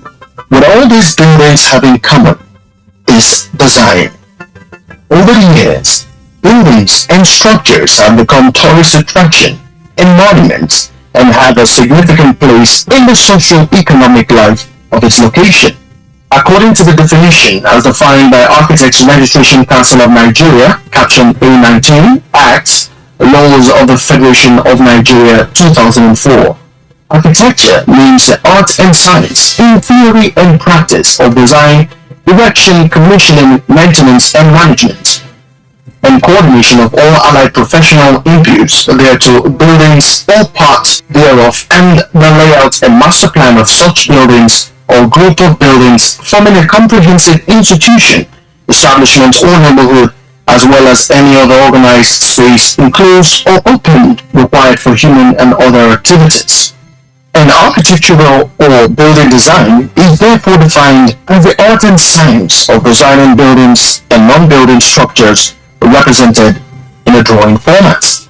From the above definition, it is clear that the existence of any structure is first of all established in a design format, and as such enables the builders or engineers carry out a more excellent work.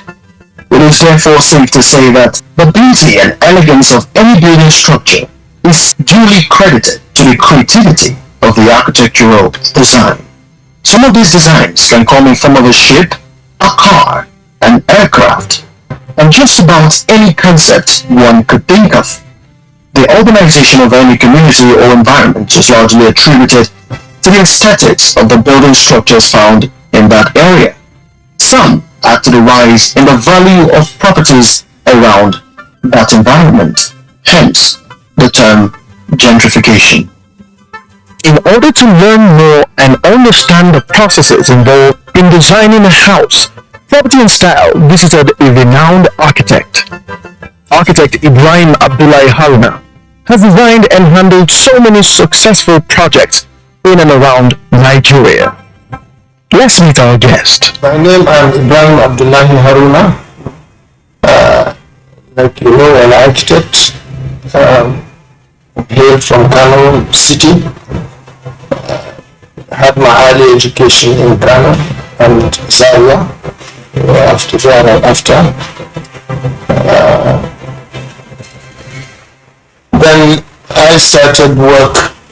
started with the civil service, the Kano State Ministry of Works and Housing, and resigned in 1980 as the chief architect of Kano State. My inspiration in those days was to do something and see the result of what I have done physically. Initially, I was thinking I could achieve that through mechanical engineering. So my first choice in the university was mechanical engineering. Second choice was architecture for admission. But before admission, I met somebody who was reading mechanical engineering in American University.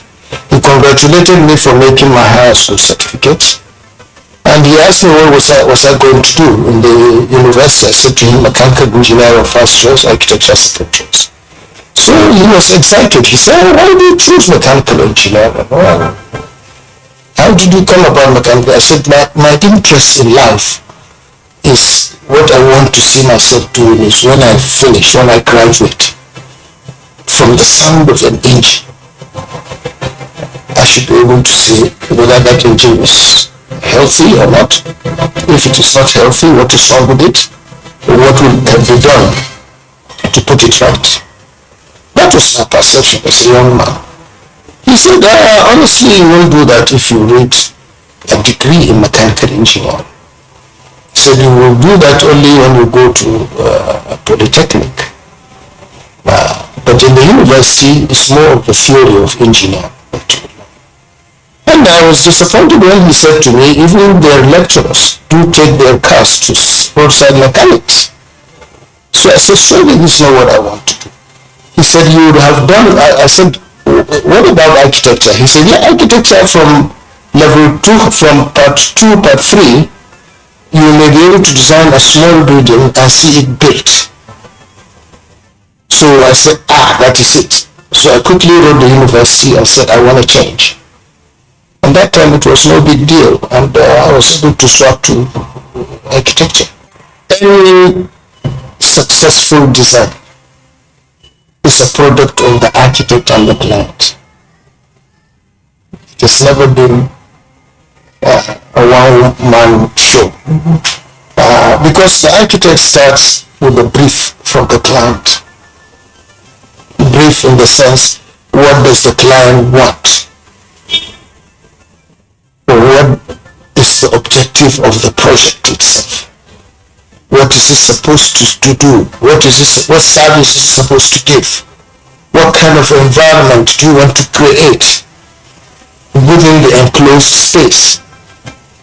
So you get all that information from the client, who will tell you what he wants and things like that. If a client tells you he wants 15 bedrooms, so you have to start thinking. If he has the family to occupy 15 bedrooms, what will be the fate of the house when everybody marries out? Is it going to be another ghost structure? Or is it going to be converted into another bed and breakfast like most of the lords' houses in London? You have to look ahead of the client's thinking to come up with what we call the schedules of requirements. That is the list of things that the design should provide. Truly, design is one thing you can never force. So clever architects, when they start and when they get stuck, they drop it, they leave it. But an architect is always having with him a sketchbook and a pencil. Anytime an idea comes to you, you quickly put it down before it sublimes. You'll be keeping the project in the office, but you'll be carrying part of it in your brain. And that is what the computer cannot do. And that's why people who think computer has taken over architecture, I think they don't know what architecture is all about. Computer is just a practical thing. The brain of the architect is what matters. Are you a landlord, a tenant, or an agent? Are you a real estate developer or interested in housing investments? Then this is the right platform designed specially for you to promote your business and services. To learn more about property investments, tune in on this station every Monday at 11 a.m. If you've got questions, we have answers. For further inquiries, please call us 08066417900. or you can send us an email at propertyanstyle@gmail.com or visit our website at www.ntaproperties.com.ng. Property and Style, the future is now.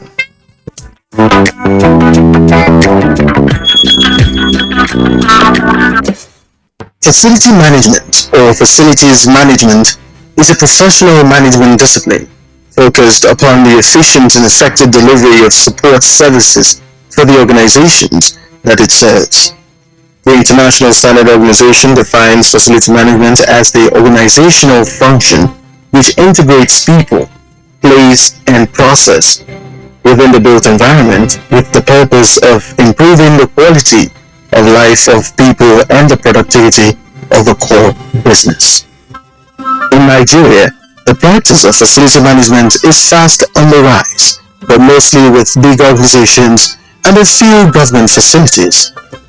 The question is, could the visible dilapidated state of most facilities be as a result of non-engagement of professional facility managers to manage such facilities? Property and Style had a chat with a real estate development and management company to find out more on facility management.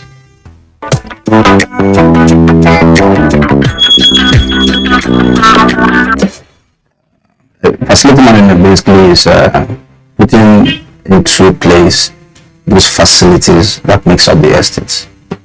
The running of the estate, the coming together of a body, of a facility management team to ensure that the services that makes up the estate is being properly run in terms of electricity, water, security, refuse collection and disposal, drainages, cleaning and maintenances, and any other thing that has to do with making the property or residents in the estate live quietly and peacefully as a well-gated community.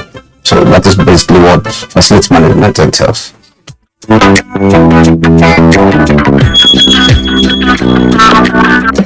The contribution of the off-takers or the residents is basically the services are for them. Whatever service the facility manager is providing is for the residents in the estate. So the contribution is that normally they are expected to pay what they call service charge. In other ways you can call it estate management fee. So that is what they are expected to pay, and that is what is being used on in the estate.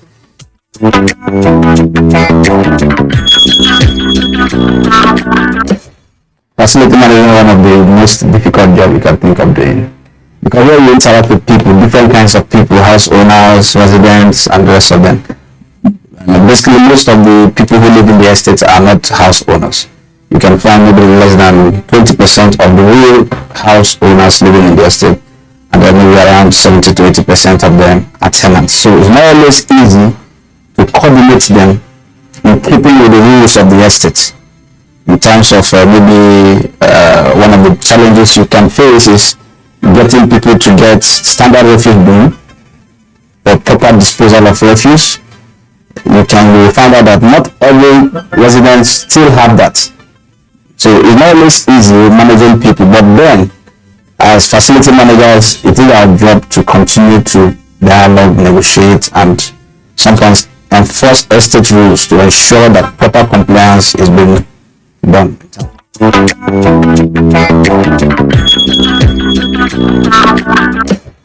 There is a course, a school which you have to acquire, like a school. Estate management is also a course in school. There in these days we see lawyers and some other different yes coming into estate management business.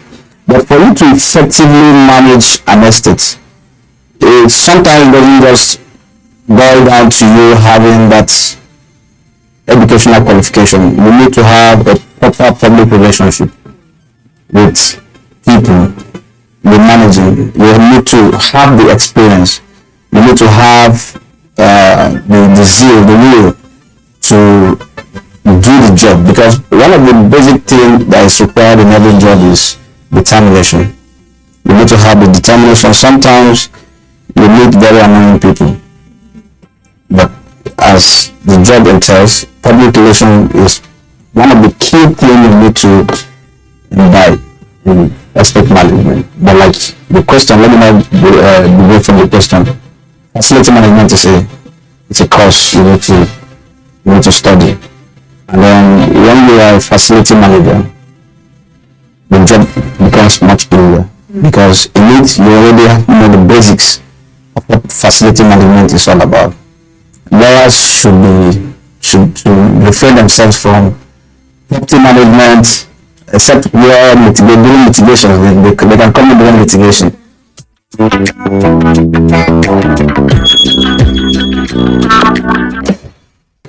Normally when you manage an estate, this infrastructure maintenances are supposed to be built into the cost of the service charge, so that you as a facility manager will know what the scope of work you are expected to do at the end of every year. Road maintenance or construction, you know, is not just kind of job. It's not a cheap job. It's a capital intensive job that you need real cash to do that. So I believe in estate management, aside the management fee, which is the service charge, there should be an infrastructure fee which every developer should take from the off-takers. Aside the cost of selling the house, there should be a set aside infrastructure fee, and that infrastructure fee, if being collected, is what is expected to be used in developing the infrastructure of the estate. That is in transformers, electricity, water, road, drainages, and thereabouts. So these are things that when you do them properly, you won't run into the challenges of having dilapidated infrastructures.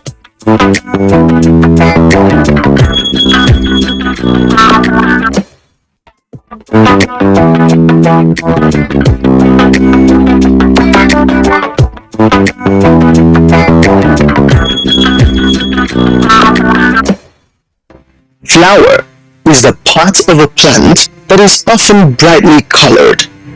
It usually lasts a short time, and from which the seed or fruit develop.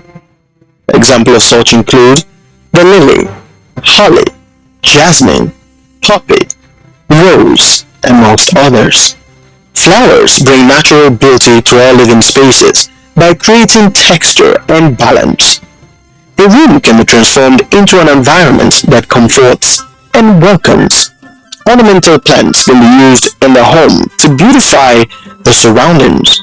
A large tropical plant in a living room or flowers placed in a vase in a room provides a pop of culture and helps soften harsh lines from furniture and architectural designs. There are a lot of flowers that release pleasant fragrances that appeal to the sense of smell in addition to their visual appeal. Lavender and roses are well known for their pleasant smells. Some flowers are beneficial at repelling outdoor pests such as ants, mosquitoes, flies, amongst others. An example of this flower is the citronella plant. Flowers or plants play a vital role in our homes. It takes in the carbon dioxide as food and releases oxygen, acting as natural air filters. This is very helpful in our homes, schools, offices, and in the hospitals. especially places where air circulation is limited compared to outdoors, because it helps us to relax and focus, leading to increased productivity, creativity, idea generation, and problem-solving capabilities. The healthier and fresher a plant or flower is, the more effective it is at removing harmful toxins in the house.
And the answers.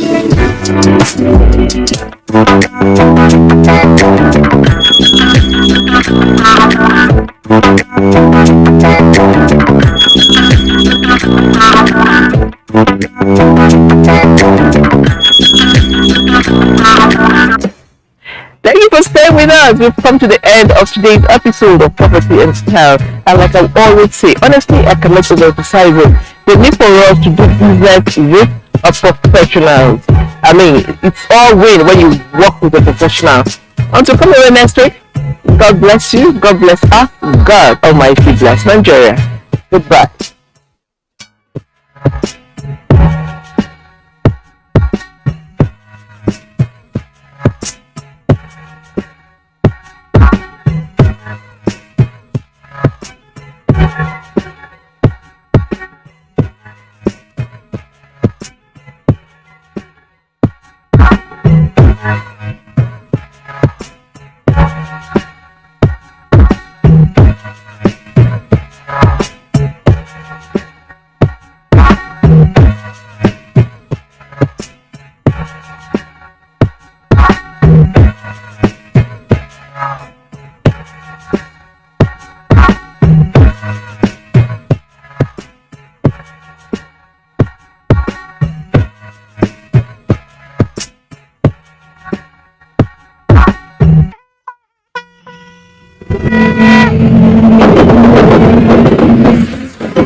NTA, you can't do it.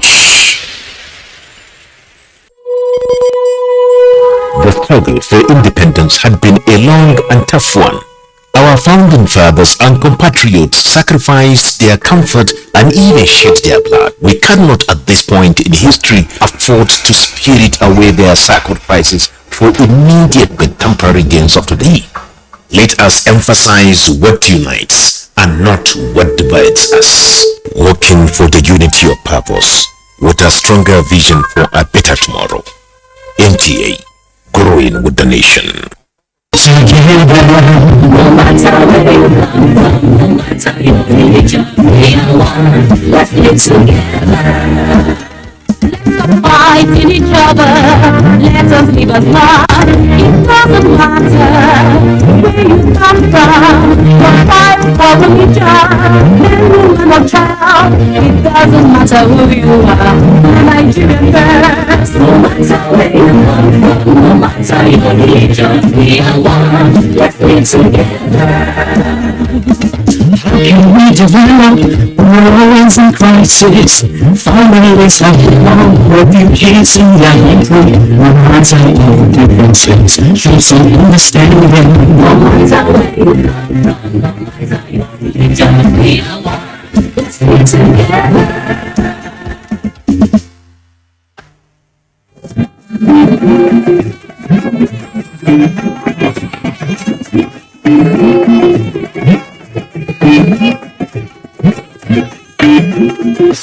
This is the network service of the NTA.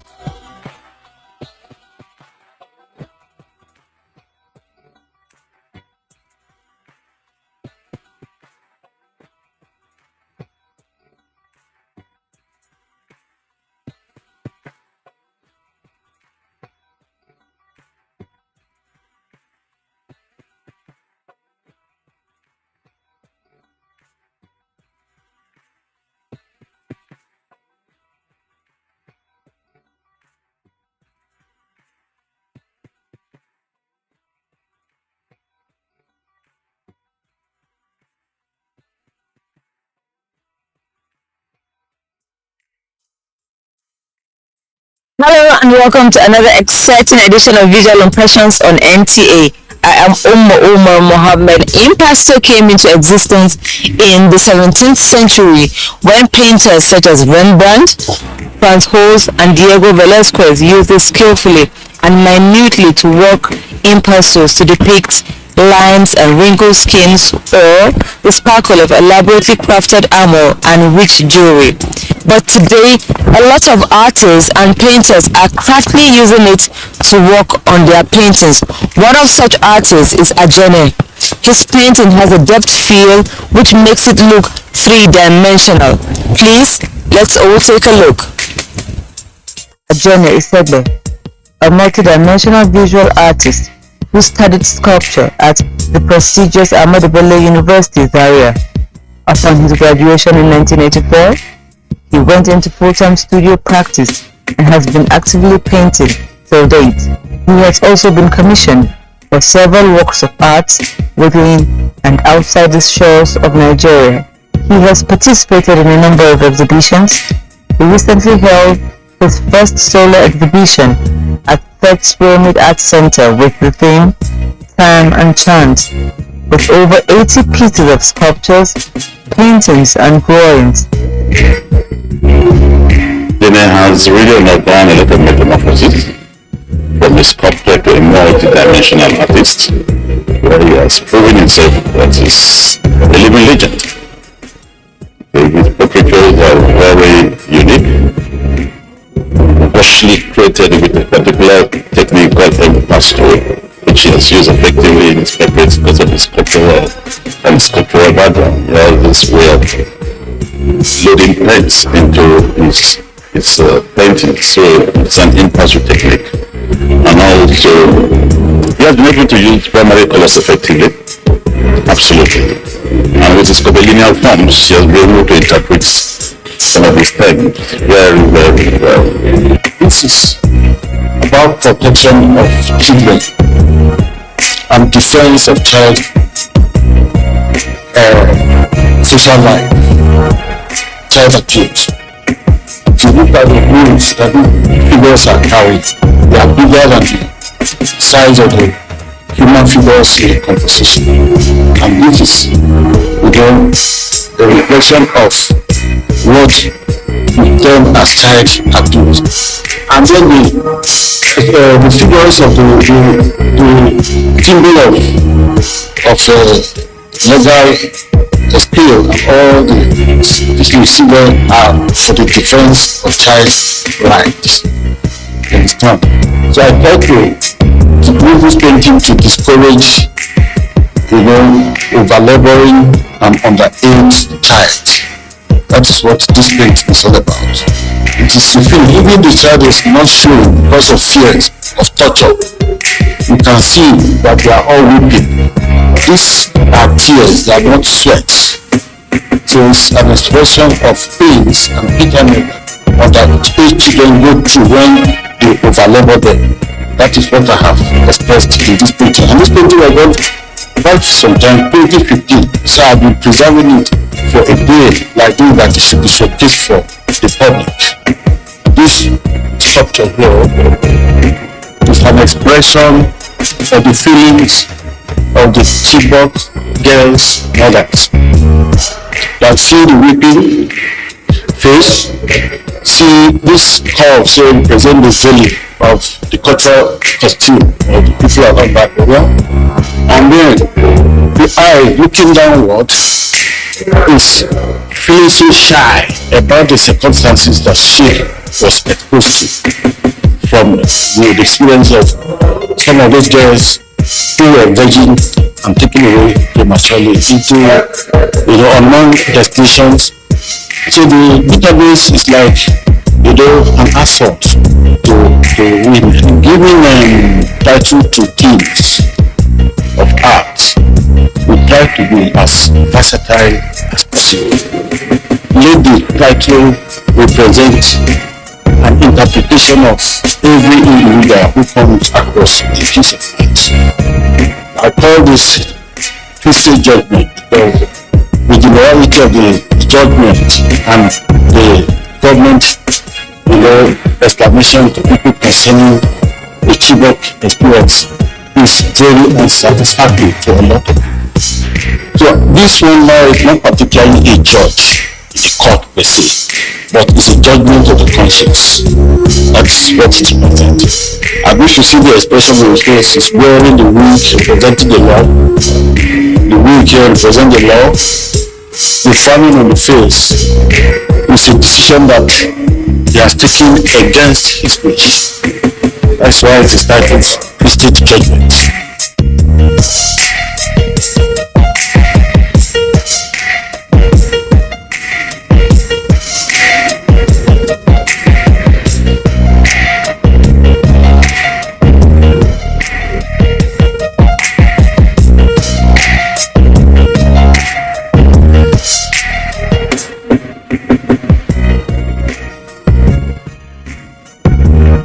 The usage of the line to make statements matters.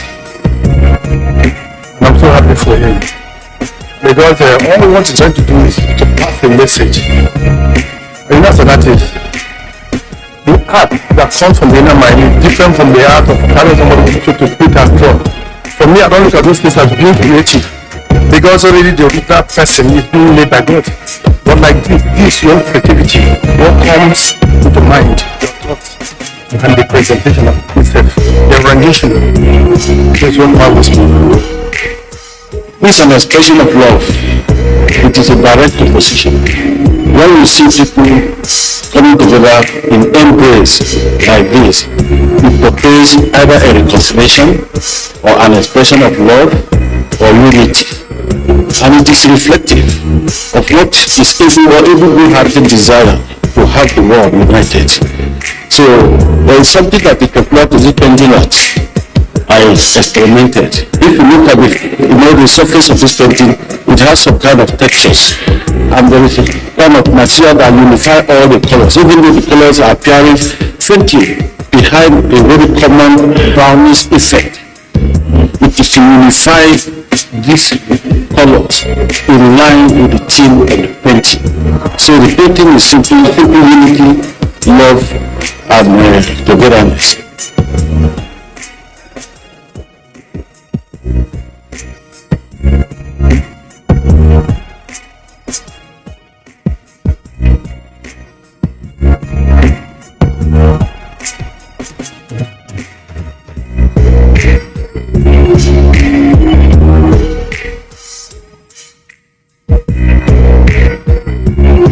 When I was a child, I've been watching him draw, make sculptures, mold, and all of that. And he actually has a passion for it. And we've really been waiting for this day when he will do his solo exhibition. And I think most of his artworks are missing. So we're like, okay, pick a day and do this before they buy them all. Because when I say missing, I mean they've been bought.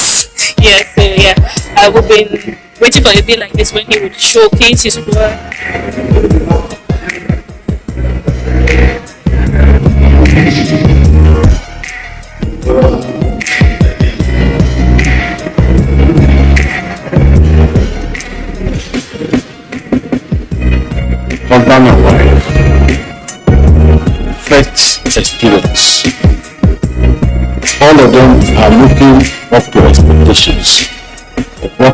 snapshot of what the experience of the pregnant wife. You know, what is special about this work to me as an artist is the method of execution of the work. I did not use brush, I used palette to give it some sculptural effects, to give it a motif, to give it a relief, and to give emphasis to the effect of the work. The theme of the exhibition says time and chance. Well, I'm a Christian and I believe so much in time because the Bible says, for everything under the sun there's a time and season. Time to cry, time to unite, time to fight, time to eat, time to sleep, time to live, time to die. So they have done a very great job here and I'm really impressed.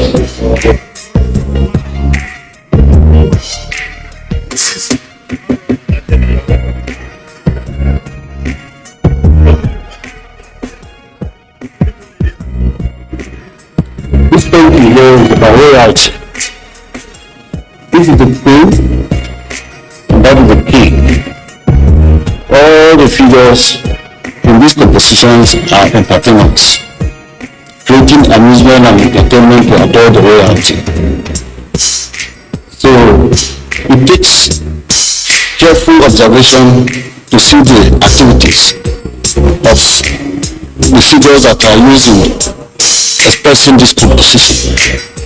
So it's all about the adoration of the palace lights, the adoration of the king and the queen, entertaining them, creating amusement for them so that they should be able to have peace, happiness all the time to look after their kingdom.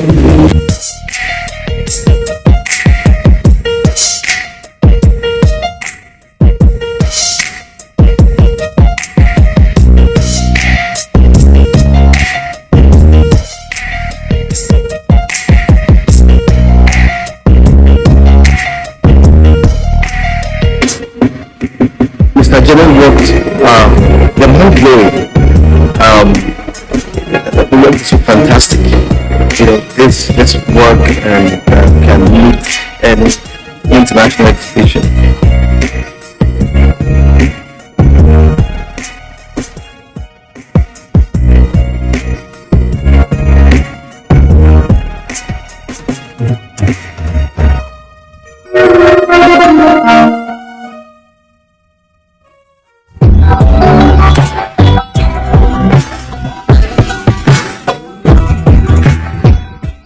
We made a compilation of 3 renowned artists in diaspora who have raised the bar of creativity by expressing their diverse experiences of culture and identity in their works.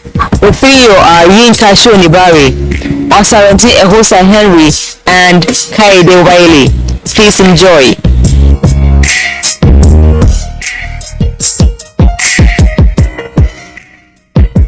Yinka Shonibare is a British Nigerian artist living in the United Kingdom. His works explore cultural identity, colonialism, and post-colonialism with the contemporary context of globalization. Because he has a physical disability that paralyzes one side of his body, Shonibare uses assistants to make works under his direction, operating himself as a conceptual artist. The hallmark of his art is the brightly colored Ankara fabric he uses. I make my work is that I start from sketches, or I also start from research. If there are issues I'm particularly concerned about, I then look for ways of representing those, but then the actual making of them, I have a studio in which I work with different craftspeople. When I was at college here, I had a lot of interest in international politics, and I basically was making work at that time about what was going on in Russia at Perestroika. And one of my teachers said, but you're of African origin, aren't you? Why aren't you producing authentic African art? And it was actually at that point I started to use the fabric in my work, because I felt that the story of the fabric is very interesting.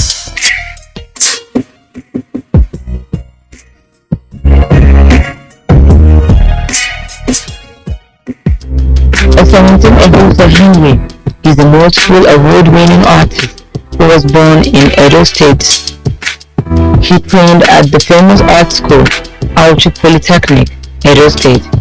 His sense of creativity never diminished in his chosen creative path as he continued to practice his craft. He won Life in My City art competition in 2013, and he was also the winner of the Spanish painting competition in 2011. Osamuntin Ebusa Henry has been practicing as a painter and sculptor. His technique captures the actual appearance of his subjects composed into a space in a visually arresting manner. He relocated to the United States, where he has had 2 solo exhibitions to his credit and a number of group exhibitions. When I'm painting, I feel so much alive.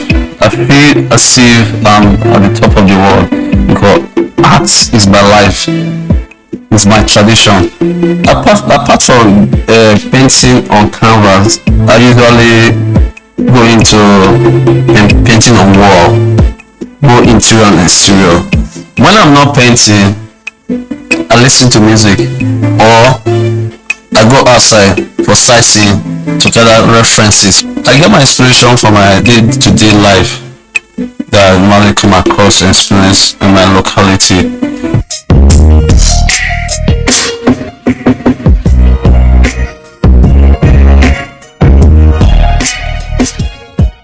Kehinde Wiley, a New York-based visual artist who is better known for his highly naturalistic paintings of African Americans, is of Yoruba descent through his father, and his mother is an African American. He has firmly situated himself within art history's portrait painting traditions. He was the first black artist to paint an official portrait of the US president. He was commissioned by the Smithsonian National Portrait Gallery to paint a portrait of former President Barack Obama in 2017. His work engages the science and techniques of the heroic, powerful, majestic, and is sublime in his representations of urban, black and brown men found throughout the world. In 2018, Kehinde was included in Time magazine's 100 most influential people in the world. Artists are people who occupy different spaces, and I think a lot of us, not only artists, but people of color, know what it means to code switch. Being able to occupy multiple spaces, in a way, exemplifies where America is. The conflicting twin narratives that can be at once appalling and beguiling exist in all of us, and I think that's part of what my work is about. What I was always struck by whenever I saw his portraits was the degree to which they challenged our conventional views of power and privilege. Historically, portraiture has always been about saying yes to things that we want to celebrate. A society saying, who are the people that we collectively want to honor? And particularly with a presidential portrait, this is the highest aspect of that tradition. And it's been an extraordinary honor to be able to participate.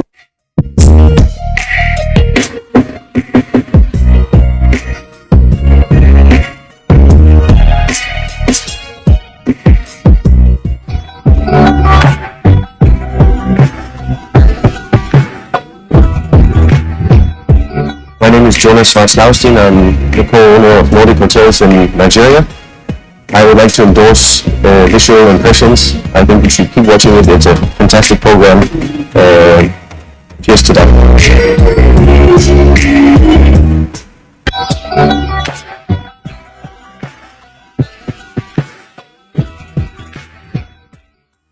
The sudden outbreak of the coronavirus, which has transformed into a worldwide pandemic, posing as a serious threat to human life and the core essence of Nigeria as a nation. There was an exhibition which was recently held at Greenhouse Art Gallery with the theme United in Pandemic and united as a nation. The purpose of the exhibition was to highlight the artistic version of expressions in the fight against the coronavirus pandemic by beautiful strokes of brush and canvas. Predicting how the pandemic would hit us, they predicted doom. But then you see, we're able to gather here together. If it was a doom case, we will not be here together, right? Great. Also, united as a nation, Nigeria has spent 6 years, all of us together, despite the ongoing protests, people talking about ending SARS and all of that, people lamenting about the government. We see that we're still moving as a nation and we're doing good.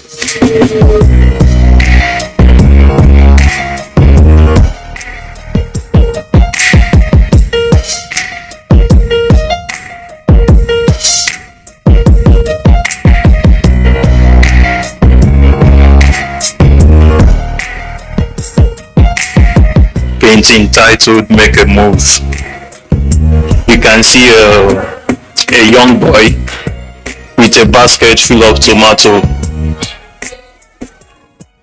He doesn't move out to this actual sports, hustle, or look for any other business. We just stay. If you are in one place, people will not recognize you. This painting is titled "Focus" because there's a determination for it. Basically, what inspired me about the painting was I was having some issues before now with painting itself. Painting a real face, I was doing more of abstract. As you can see, I use this blue, a Chinese painting that is called the Blue Woman.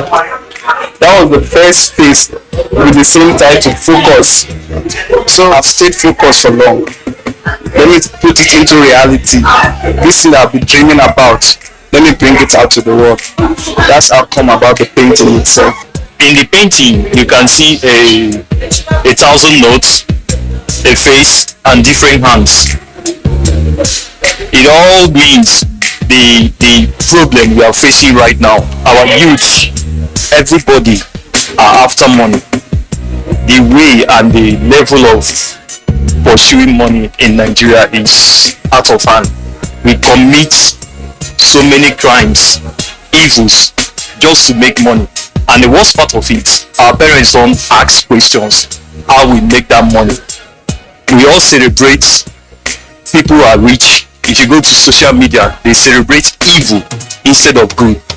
People will tell you, don't work hard, you should work smart.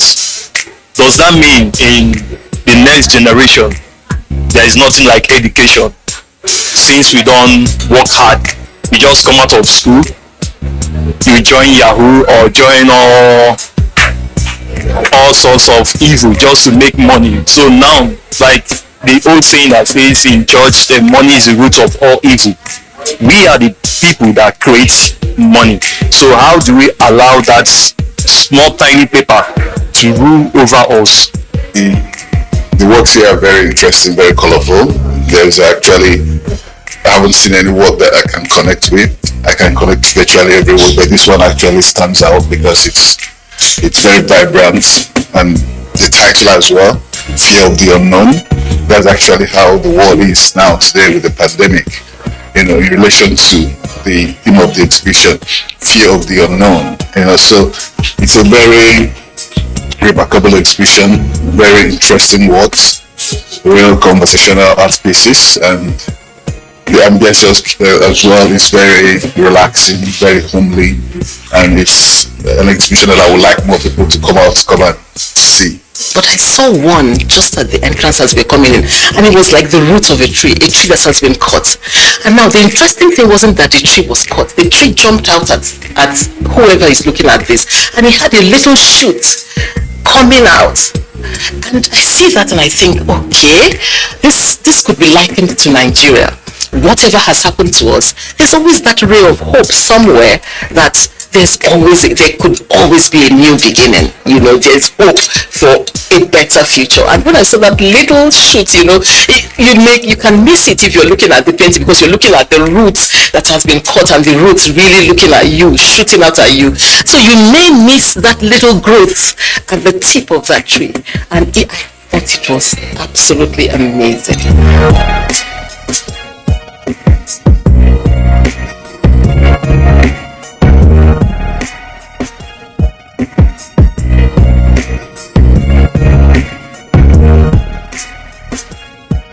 Collector is not even an artist by specialization, but out of interest and her love for art, she decided to go into this, which is wonderful, which is great, and I'm happy as an artist to see a non-artist in this regard. My mom has a civil service background and feels that you must be employable.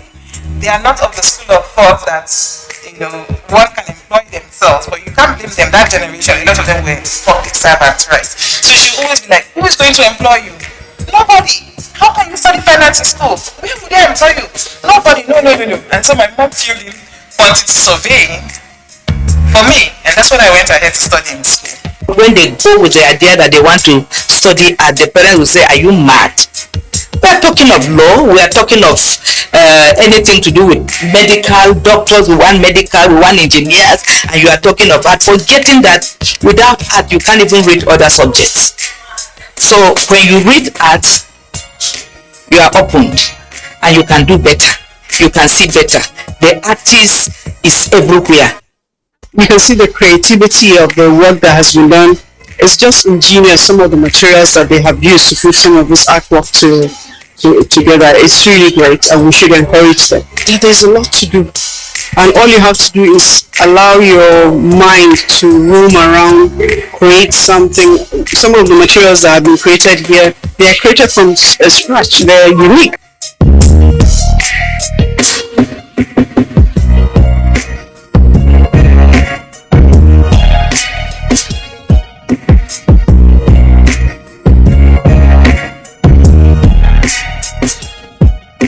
I'm Haja Zainab Shamsuna Ahmed. I watch visual impressions, and I urge everyone to keep watching visual impressions. Very nice program.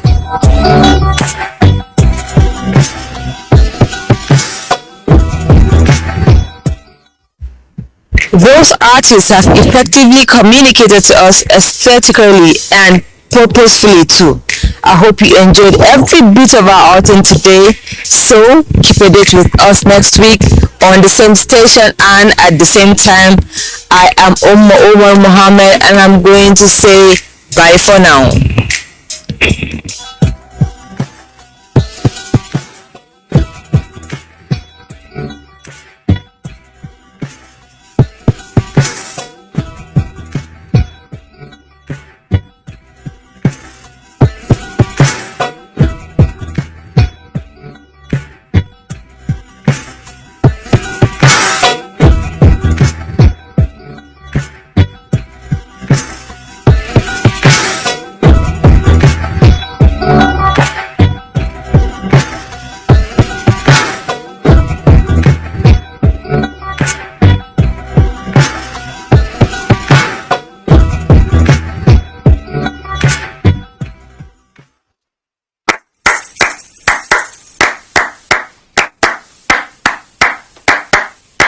My name is Biko. And I'm Mana. And together we are Biko's Mana. What is up, everyone? My name is Ricky Smith, and I am the writer and producer of the Sesame Street Friends theme song. Hey, it's time to play.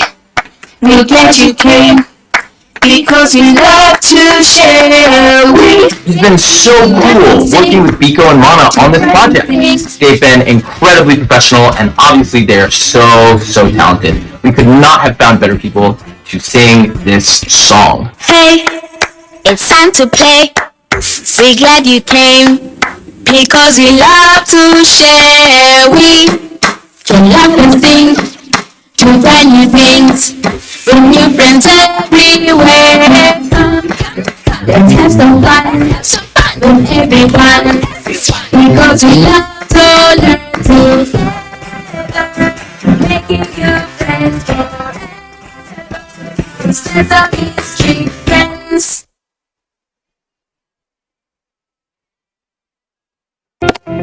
Although social media as a channel of communication is inherently harmless, it becomes harmful and damaging when used without discretion and thoughtfulness.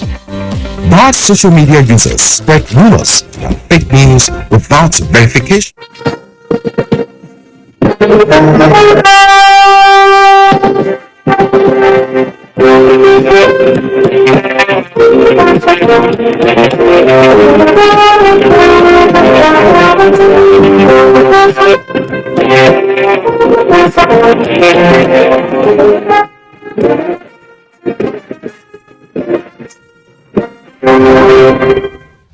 Federal government advises the Academic Staff Union of Universities, ASU, to cease taking laws into its hands by directing its members to continue with the 8-month-old strike. Presidential enabling business converged on Abuja to map out ways to strengthen the taxation system in Nigeria. Thank you very much for joining us. This is Panorama and Ruth Aguele. Welcome.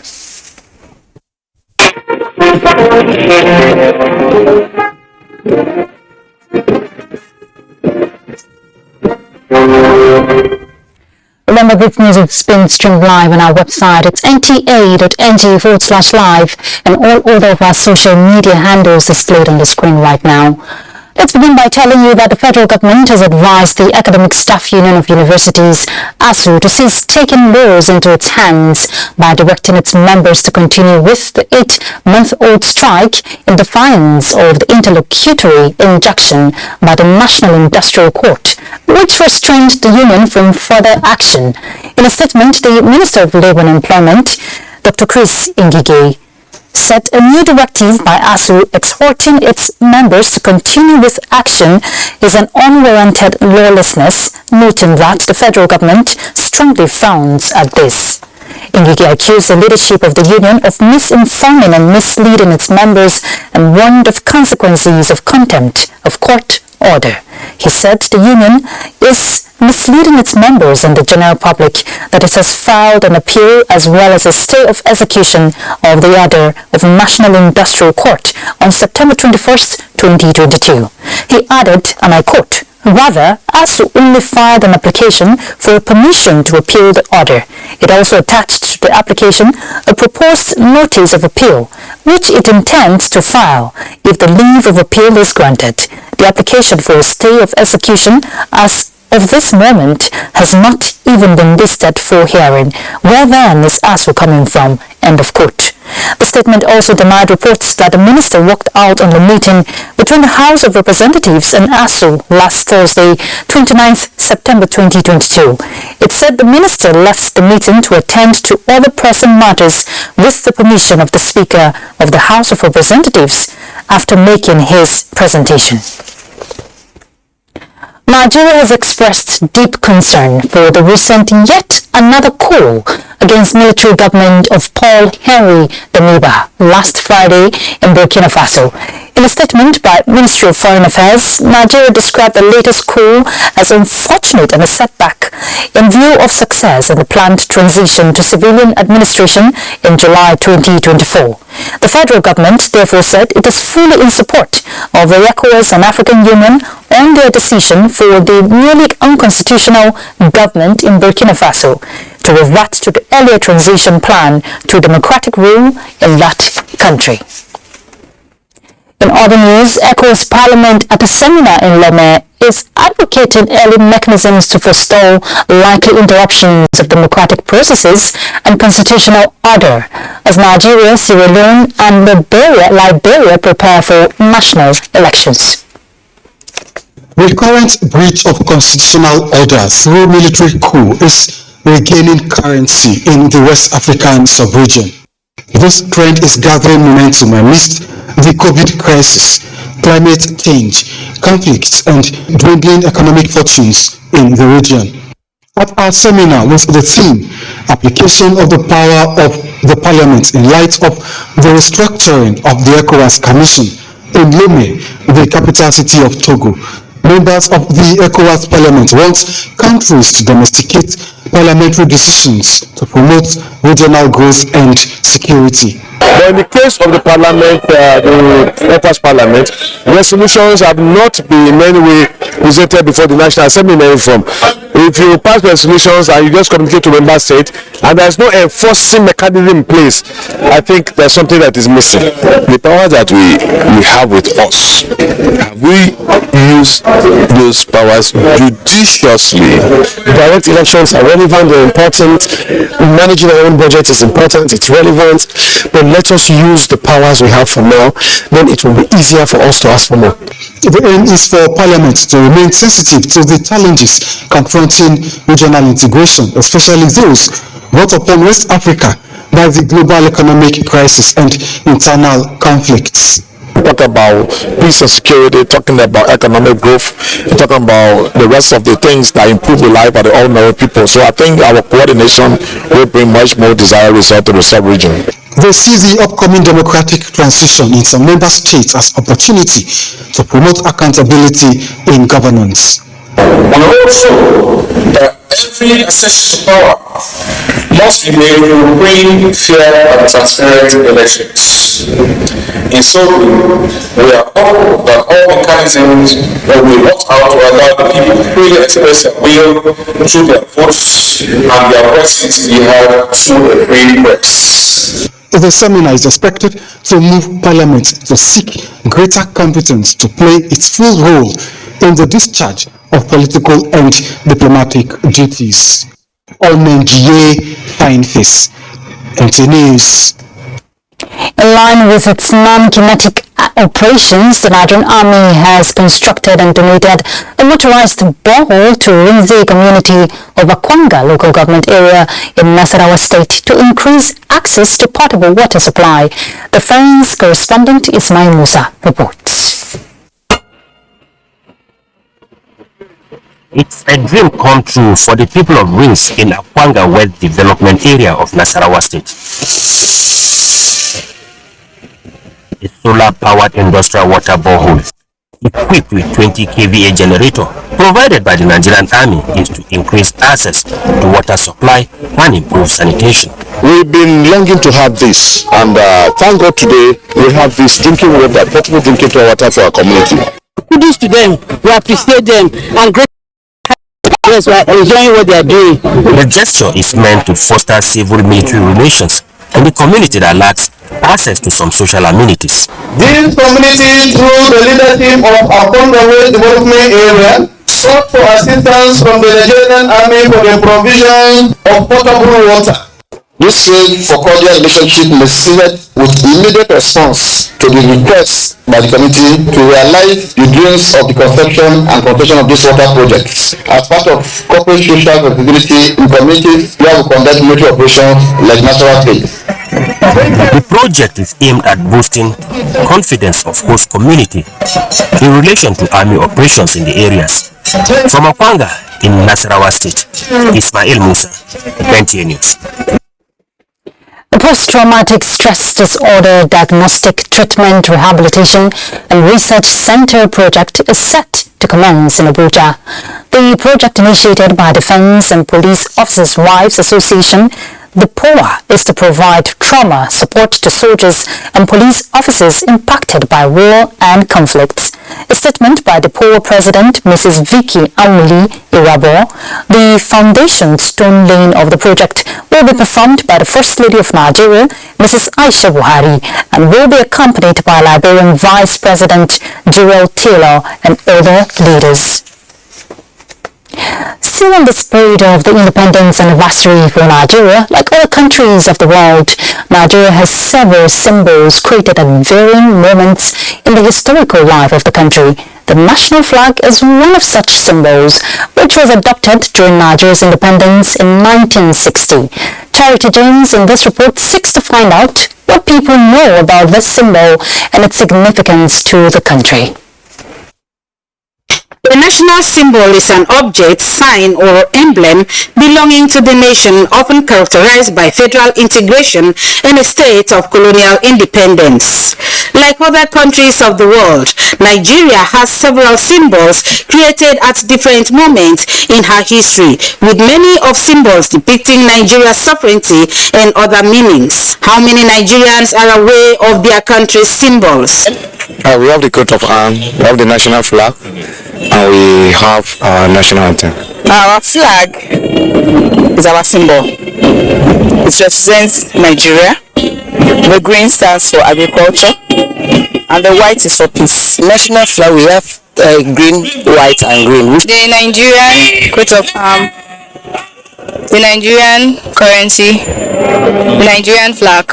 One important symbol of Nigeria is the national flag designed by Michael Taiwo Akinkunmi in 1959, first adopted and officially hoisted as Nigeria's symbol on 1st October 1960 when Nigeria attained independence. Today, the Nigerian flag, usually hoisted in front of private and public buildings among others, has 3 vertical bands of green, white, green, which is significant to the Nigeria in various ways. It's a symbol of our strength. It's a symbol that Nigeria is a fertile land, a land blessed with abundant natural and human resources. Authority, it shows the love, it shows the standing of Nigeria anywhere in the world. So I see Nigerian flag, it reminds me of what we call national consciousness. At many occasions, this symbol of Nigeria's sovereignty has been treated with disrespect, and analysts say the mutilation of the national flag is inimical to the prestige and pride of the country.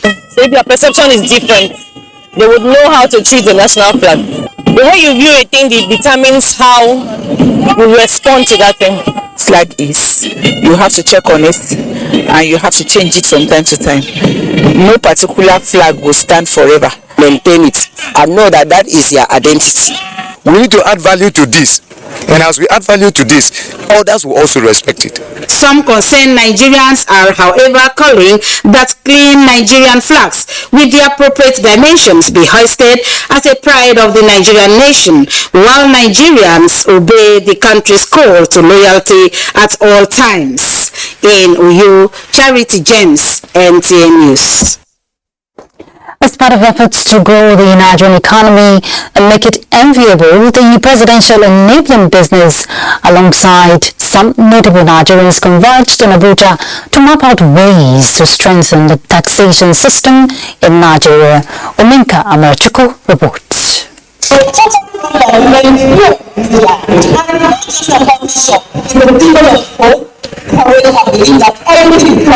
Dr. Jumoke Obuwale, Special Advisor to the President on Ease of Doing Business, is using the 62nd Independent Anniversary to intimate Nigerians on the activities of the Presidential Enabling Business Environment Council. We have the corrupt tax official or tax agent trying to extort and trying to divert money from government account to their private account. You also see that people don't know when they're supposed to pay or what they're supposed to pay. So information is key. People don't know how easy it is to pay that you can pay online, and people don't know which arms of government collect what.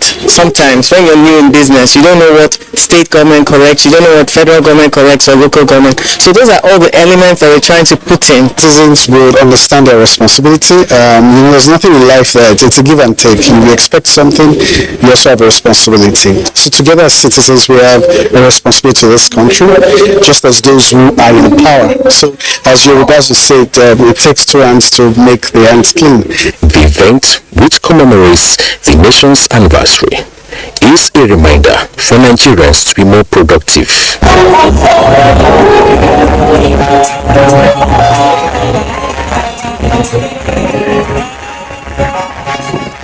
In Abuja, Ominka Amarachukwu, NTA News.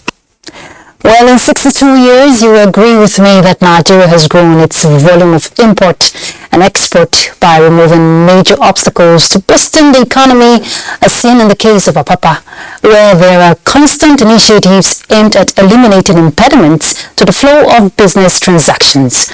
Michael Lale examines some of these interventions in Apapa, especially in the area of traffic gridlock. Far back in 1880, the Lagos port has aimed the appellation of the Liverpool of Africa.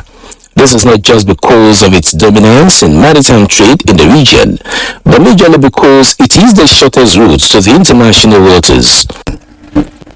With increase in the volume of trade comes congestion in yard occupancy, thereby speeding up traffic within the Apapa corridor, which was further compounded by the poor state of roads then.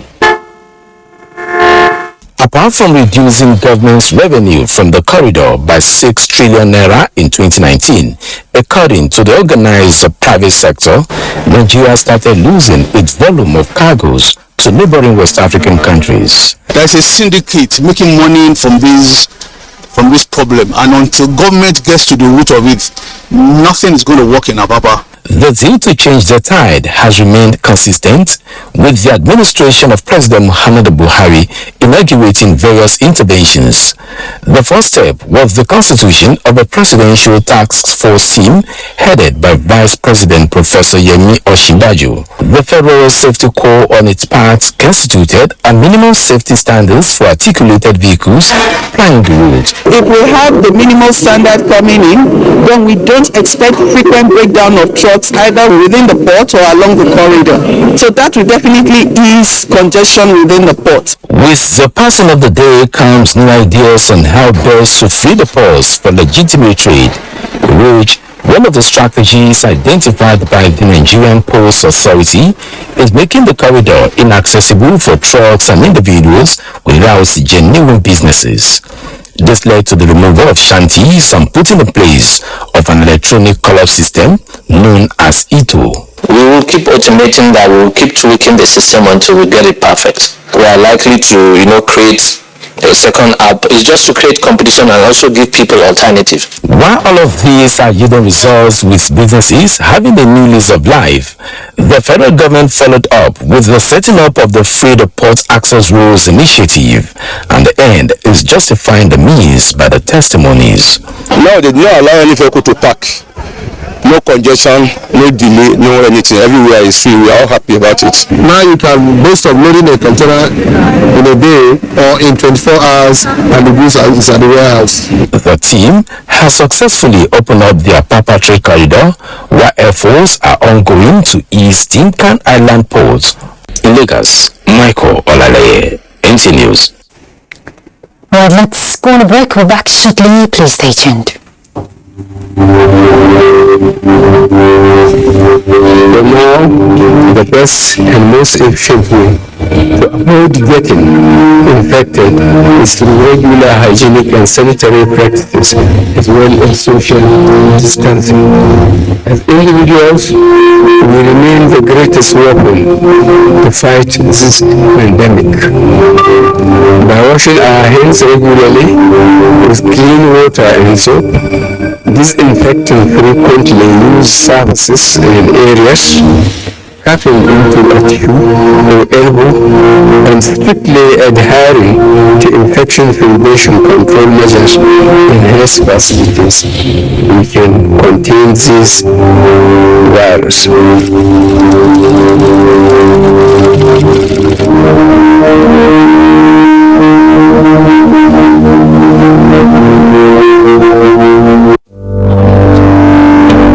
Coronavirus is real. Steps to avoid this pandemic. Wash your hands regularly or sanitize your hands. Keep social and physical distancing. Avoid crowded places. Stay at home unless absolutely necessary. Don't touch your eyes, nose or mouth if your hands are not clean. Avoid the spread of coronavirus. Coronavirus is real.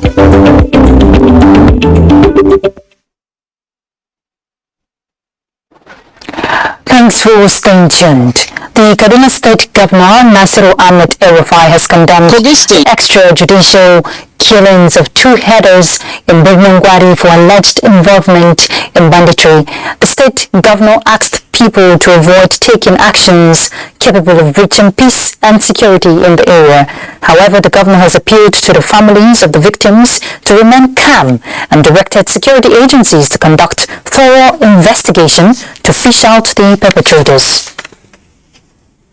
If you have plans to travel along the Lokoja-Abuja highway anytime soon, well, you may need to tighten your seatbelt for what lies ahead, as flooding in several communities along that route is creating heavy traffic logjam and delays we hear.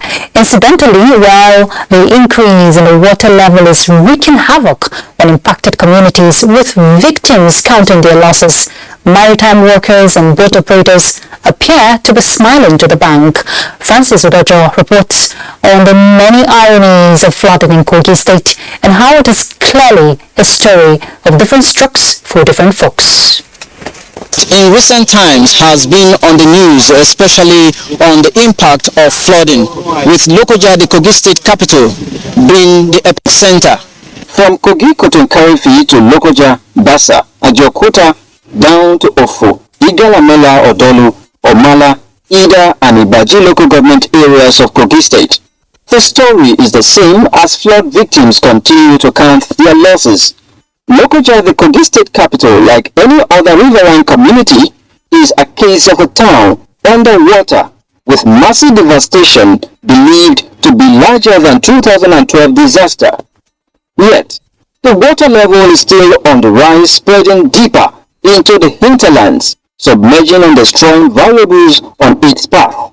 The popular Kwata market in Lokoja has been flooded, forcing traders to display their goods on the major highway cut off by the flood. This one is far higher than 2012. For the maritime workers and boat operators, flood has provided an avenue for brisk business. I'm charged 200, 400 with this jacket. And before, if I'm using keke, highest with 200 to and fro before. It's 600, only one person. Now, it don't be something of each one person be 1,000 now. Nobody did it again. Why? Water don't destroy that place. Kotonkarifi, end of Lokoja-Abuja highway is not spared as water from River Niger has overflown the road, nearing the Murtala Muhammad Bridge, thereby creating heavy traffic. I come out for Uromi, I appear silly for Makalachi. When they come and say, Kotonkarifi, don't block, I say, Inna lillahi wa inna ilaihi raji'un. We have no any problem. We are here more than 2 hours now. We feel bad because we have targeted the time that by 3 o'clock or 2 we get to Kaduna. Water has overflown the major road linking the south to the north. The situation has affected free flow of movement, resulting to gridlock, leaving travelers stranded while security operatives tries to manage the situation. I have here with me Special Marshal Ruben Obo. The situation here has been very terrible. The whole road is blocked. If not for the effort of the special marshal, the regular marshal, and good spirited individuals who are traveling, there would have been nobody to move here again. The contractors speed up this work, then we wouldn't have this challenge. We also advise the commuters, road users, to be patient with one another. Meanwhile, as victims solicit for government assistance, they are more concerned about what the future holds and what authority should do to forestall the impact of flooding. In Lokoja, Francis Udojo, NTA News. Alright, let's take sports update.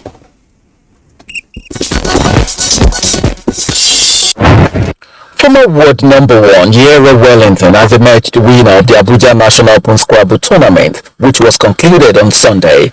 Wellington clocked 12 wins with a plus 477 score margin to win the tourney ahead of Emmanuel Umojoshai and Ezinore George, who got 10 wins and plus 515 and 546 cumulative scores respectively. In the intermediate category, Daystar Ati won 13 games with a cumulative score margin of 903 to finish winner, while Azu Ogbogu Onagu won the veteran category. I'm happy to have been to spearhead the group that is going to the African Championship, and I can promise Nigerians that we will give our best and hopefully come back with the trophy. Those who currently choose to represent us in Zambia have also proven that they were well chosen because 7 of them came tops in the Masters category. In golf, Babajide Ashebo is relishing his victory as overall winner from a field of over 400 golfers who competed in the Independence Day tournament at the IBB International Golf and Country Club, Abuja. The handicap 26 player grossed 88 for a net of 62, becoming the first winner of the green jacket as he was decorated by Chief of Defence Staff General Lucky Rabo as prizes were presented to other outstanding winners in different categories. I guess the spirit of my sister, was over me yesterday when I was playing. I was reading the greens very well, making putts. It was just a good game. We can work with our differences and get it right. Manchester City produced a historic 6-3 hammering of local rivals Manchester United at the Etihad Sunday afternoon, making it the highest scoring Manchester derby of all time. Both Erling Haaland and Phil Foden helped themselves to hat-tricks on a memorable day for the host. Leeds United maintained their unbeaten home record against Aston Villa with a goalless draw. And finally, Kenyan Amos Kipruto won his first London Marathon title on Sunday as Ethiopia's Yalemzov Yeralo stomped to victory in the women's race. Kipruto made a move with 5 kilometers left and finished in 2 hours, 4 minutes and 39 seconds to take his first marathon title. With sports update, Bade Adeleye, NTA News. That's Panorama. Thank you very much for your time. Ruth Aguele. Bye.